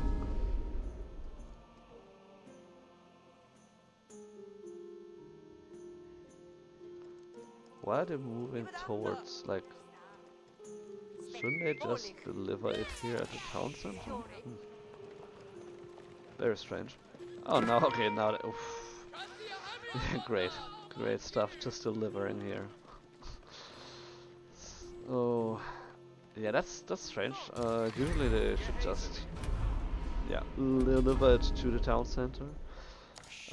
Meanwhile, Delhi, doing Delhi things, captured 2 of the sacred sites. A third one is well underway. So okay timing, a little bit delayed because of the, I would say because of the pro scouts. Um, and then he could also go for a couple more scholars. He's at 7 right now with 1 in queue. So could have been a little bit faster, but other than that, going very strong here with the Ghazi Raiders. They're also very good at preventing the pro scout, just because they're faster than the scouts, which I still really don't understand. In my mind, the scout should always be the fastest unit, but yeah, I guess then the oh, what's it called? The Malian warrior scouts. You know, that would be extremely broken then if they would be the fastest unit and then also be able to kill stuff and heal up quickly and all that. But yeah, anyway, so the Ghazi Raiders being able to hunt down scouts is one of the reasons why they're really good in this matchup. And basically both players starting off at the same time. We do have the Burgrave Palace. Interesting choice. In 9 out of 10 cases, I prefer the Ragnids. But I mean, just because of the relics, you know. If you're not getting like a fast castle, if you're like super delayed or whatever, or you need to pump out units quickly, if you want to end the game quickly, whatever, then like having this like 5-in-1 barracks, that's great. But usually I would say Ragnids is better in most cases. Compound of the Defender. I also prefer the House of Learning, but of course also very good landmark, you know, providing you with the village fortresses earlier, which means you can drop a keep and then just pump out villagers from there, so kind of like a second TC. You get it with the you can get it either way, but you get it this way, you get it in Castle Edge already. Plus you get things for cheaper as well. So where it is, no, isn't it just? Yeah, it's in general. It's just that stuff costs less stone, so you can drop more keeps and all that. So in general, it's a good landmark. Which the cool thing about Delhi is they don't have a bad landmark. You know, for some civs, it's always there's a clear choice, and you would basically never go for a certain landmark. And with Delhi, like, you can go for Tower of the Victory or Dome of the Faith. They're both good landmarks. It really depends on what you want to do with them. You can go for either the Compound of the Defender or the House of Learning, and you can go for the Hisa Academy. Hisa Academy, is it? Yeah, Hisa Academy or Palace of the Sultan. Depending on what you want to do, both great landmarks. You can't really do anything wrong with that. So yeah. Meanwhile, HAE just picking off as much deer as they can. Also going on berries, at least with one villager. Probably just wants to get rid of that to have more space to work with. But other than that, not really a whole lot of military aggression so far. Delhi not, you know, walling in their sacred sites, which makes them easier to retake. And now grabbing some relics as well. So one of the reasons again why the Dome of the Faith is so strong, and why I also prefer the Ragnids, is that with the Dome of the Faith you can pump out more scholars easier, like cheaper, which also means that once you reach the Castle Age, you can easily grab the relics before your opponent can. You can grab the sacred sites easier, and then you can just, you know, park them in your military production, increase the military production, or you just in general the research speed. And so yeah, basically, I mean, we're looking at HIE with 0 relics. Like, yeah, I mean, they could get in a fist fight, but he will not get that relic out of his hands. Oh. He just pushed him and then he walks away. Oh wow. What a bully. Well, but that reminded him of, oh hey, yeah, I should probably bring that back. So yeah, I mean, if you're HAE, you know, you get 100% bonus gold from the relics. Um, Plus, if you put them in your towers, in your keeps, in your docks if you have them, you also increase the range and divisions and all that. And so it would be super nice to have them. And that would basically be your ticket into Imperial Age, and just to make sure that you never need to worry about gold. And in this case, yeah, the prelate, full of shame, jumps into the tower himself. Rough life. Pretty rough life. So I mean, I'm not gonna call anything like prematurely or so, but in general, if I would be Delhi or any other Civ, and I'm facing an HIE with 0 relics, I would say that I will win the game. Like it is, I think it is that bad, honestly. And so Palace of Swabia is a good tool to mitigate that, because you can pump out villagers like crazy. Like 7 seconds, 17 food, that's insane. Like this is better than any other Civ can do that. And so basically what you can do, you know, in order to mitigate the issue of not having the relics, you can just have 20 more villagers and then just have it on gold. But first of all, you then also have 20 more villagers, which means 20 less military pop. And it also is, the issue is that eventually the gold will run out. Like there's only a finite amount of gold on the map. Most of that has been taken by Delhi, so this gold is definitely in Delhi's hands for the time being. This one is, well, at least as long as he patrols here, definitely in Delhi's favor. And then what does HAE even have? Like there's a small gold here and there's a small one over here. And then he has the one in his base that he's currently working on. And so there's really not a whole lot of options for HAE to get gold. Again, trade would be an option, but it's the same issue once again. You have 20 or 30 traders, which means you have 20 or 30 units less in military. And that is gonna be an issue if you're facing a couple of those big ass elephants. Because then you really need like every single crossbow that you can get. But again, like I'm not gonna call it like prematurely, I'm just saying I think not getting the relics for HAE is really, really bad, and if you don't get them, you would have been better served with any other Civ. But I don't know, maybe I put too much emphasis on that, and maybe it's not actually that bad. We're gonna see. But yeah.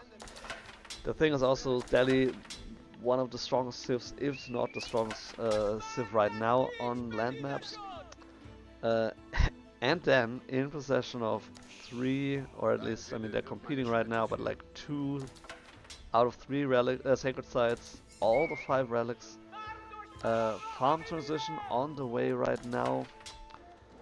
Good army amount, good army value, like 4 times here. Like realistically, MountainAle, he doesn't know that, but he could just walk into the base of the HAE and brutally murder everything here. I mean, not everything, there's towers and stuff, but in general, like, murder almost everything. Yeah, so this gold also taken by Delhi. I'm kind of surprised that MountainAle hasn't moved into Imperial Age yet. So his food income is horrible. Let's take a quick look. So I mean, he does have 20 on wood right now, and he owns 6 on food? Brother in Christ, I mean... oh man. So yeah, you definitely want to have more than that. I mean, I do get that he needs to have the wood first to do the farm transition, and so the issue, quote unquote, with Delhi is that once you run out of food, you kind of have a difficult time because like with Delhi, the transition between I don't have any farms into I do need to have a farm transition is kind of brutal. It's kind of abrupt. You know, with other civs, like for example with Byzantines or maybe with English or maybe with Abbasid or something like that, you kind of, you know, gradually add your farms while you're working. You don't really do that with Delhi. You pump out military and have a lot of production buildings, and then at some point you're like, oh crap, my sheep ran out, I don't have any deer left, there's no berries anymore. I mean, there's, you know, some more here, but and then you're kind of like, yeah, you're kind of fucked. And so then you need to do a farm transition, and it kind of like puts your whole like military machinery into a pretty brutal hold. And yeah, so that's why you kind of need to figure out the timing. This is not gonna cut it. Like, this is not gonna bring you into Imperial Age. That's damn sure. And then also you have a ton of idle villagers here, which, yeah, this is like the wrong direction. It's kind of like moving all the way towards your opponent. Okay, he's kind of looking, I don't know. Meanwhile, HIE is just torching down that keep, so I mean, why not? You're having so many military here, all melee, all torching. Why not? Meanwhile, MountainAle is not defending, but he instead is moving in, and so now we're gonna see archer crossbows, a lot of quite a good number now of war elephants. That was the word I was looking for. And meanwhile, HIE kind of not really having anything right now. I mean, the Burgrave now is gonna pay off, hopefully. But then again, it's also basically providing spearmen, which are not super great against war elephants, because they also die pretty quickly. Like, look at that. And so kind of like what you kind of like to have is, yes, you do want to have spearmen, but you also want to have massive amount of crossbows in the back, which, yeah, he doesn't have any. Where is his? Okay, he is moving in instead, so this is not gonna look good for HIE in just a few seconds. Cavalries are okay against elephants in higher numbers, but it's only 35 bonus damage against elephants. So basically doing 70 damage per shot, minus the armor that they get. So yeah, not really super a lot. Found a farm position, so that is a lot of equal damage, so that is very valuable. Question remains, is that gonna be enough? Because at the same time his base is also really heavy under attack. But I mean, what I'm saying that the elephants are almost dead now.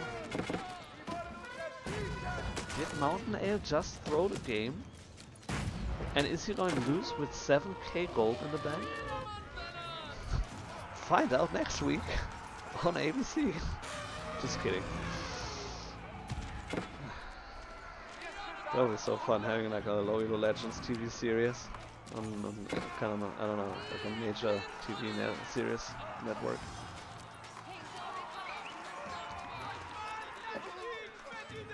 And they're still alive, so I mean, I kind of was wrong with that approach, and with, you know, just, you know, moving forward and attacking. 37, 30 kills, so like pretty even in terms of kills.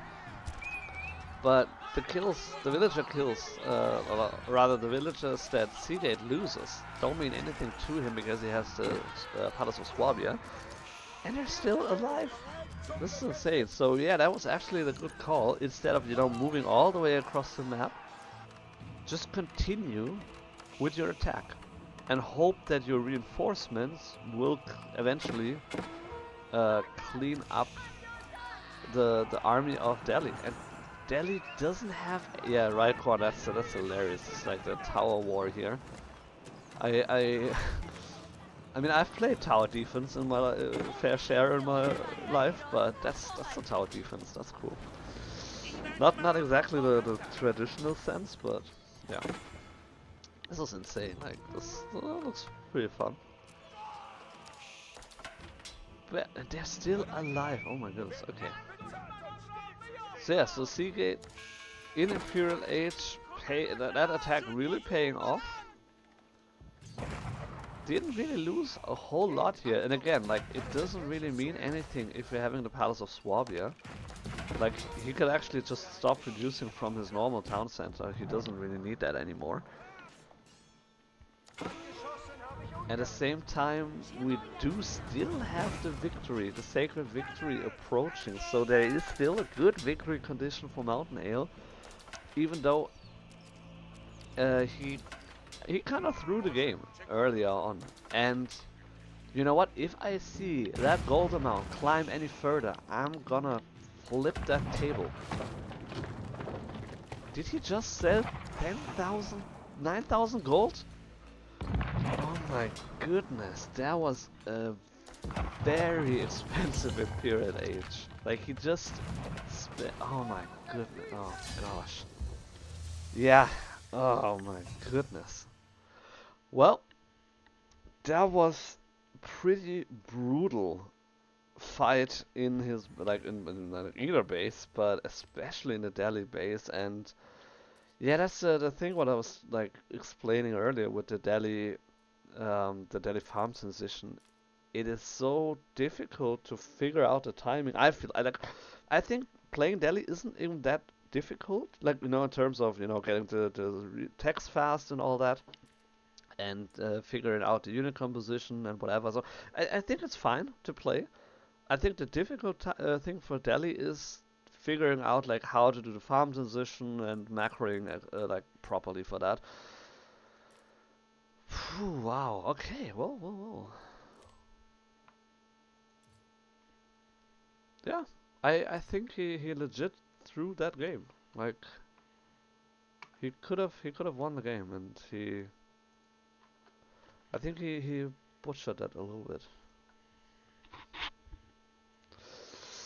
Wow. What? Okay, let's take a look. What is the bracket telling us? So this is okay. I'll have to see to check their chat. So chat, crazy game.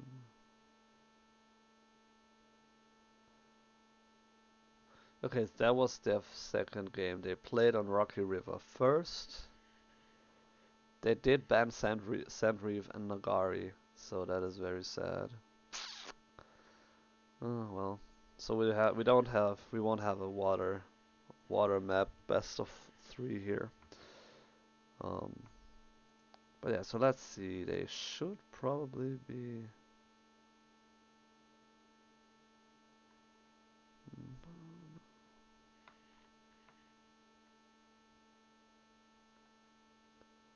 I don't see them in game right now. Oh.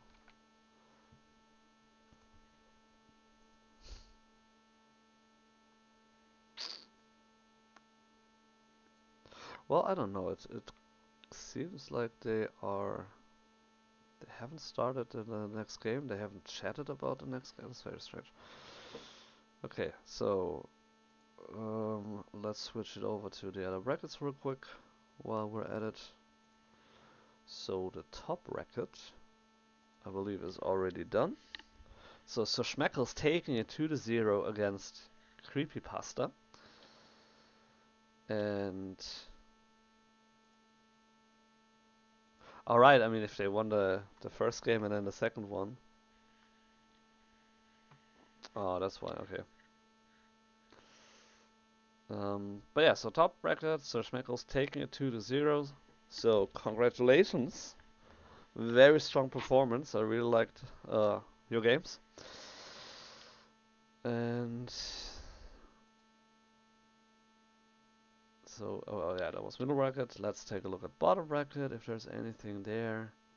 And Darth Lil J taking a 2-0 against Soulless Writer, so Darth Lil J also being crowned one of the legends this week.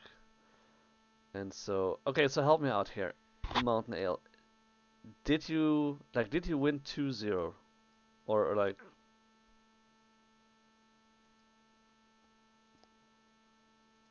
because I'm a little bit confused. No, didn't, right? So you do have one more game, right? No, okay, never mind. So okay, yeah, so he did win the first game, and then he also won the second. Okay, cool. So you played Delhi 2 times then apparently.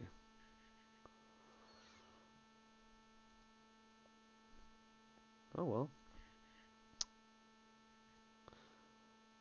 Yeah, well, I mean, if you don't succeed the first time, try the second time, or as they say, right? So uh, yeah, I mean, it's just sometimes it's like one decision that that can completely change the outcome of a game. Like I can't tell you how many games I lost where I'm like, I know I am like the better player, and I just made like one bad decision, and then like the game is just over. Um, and so the difference between like a good and a not so good player is that the good player makes less bad decisions. Um, like nobody's like they're no wizards or something. Like we're all working with the same tools we have. It's just the decisions that we make. So it was just like a couple like small things. I wouldn't say like, or let's put it like, from the game I saw, you were not outclassed. Let's put it this way. So definitely had a shot at winning, but unfortunately not this time. Like sometimes that happens. Um, all right, but okay, so then we're done with all the brackets, which means that we can just head it over to Rising Empires, who are still apparently doing their show match for the garrison. So just to give you a brief overview of that, in March, mid of March, we're hosting in Hamburg in Germany, hosting a LAN tournament event, and for that we're having a little, you know, show match to get things going. And that is it today as well, as Loyal Legends. So thanks for everybody who tuned in. We're hosting these kind of tournaments every weekend on Saturday for all kinds of skill levels between, all the way down from bronze up to Conqueror 1. Yes, Drax, I did do the raffle. I also put down the names. I'll send it to them soon. And so yeah, if you enjoyed watching, but you also want to get in a little bit as well into the action, you can sign up for free. You can win a little bit of money. You can win coaching, as well as bragging rights to be one of our esteemed legends. We're hosting these for free. They're community funded, so if you can spend some dollars, bucks, doneros, whatever, that would be nice. Um, and with that, we're let's see. I'll set up the rate, and then Rising Empires, and then we're headed over to them and enjoy some high level pro player action. And yeah, thanks again for tuning in, and we'll see you very, very soon.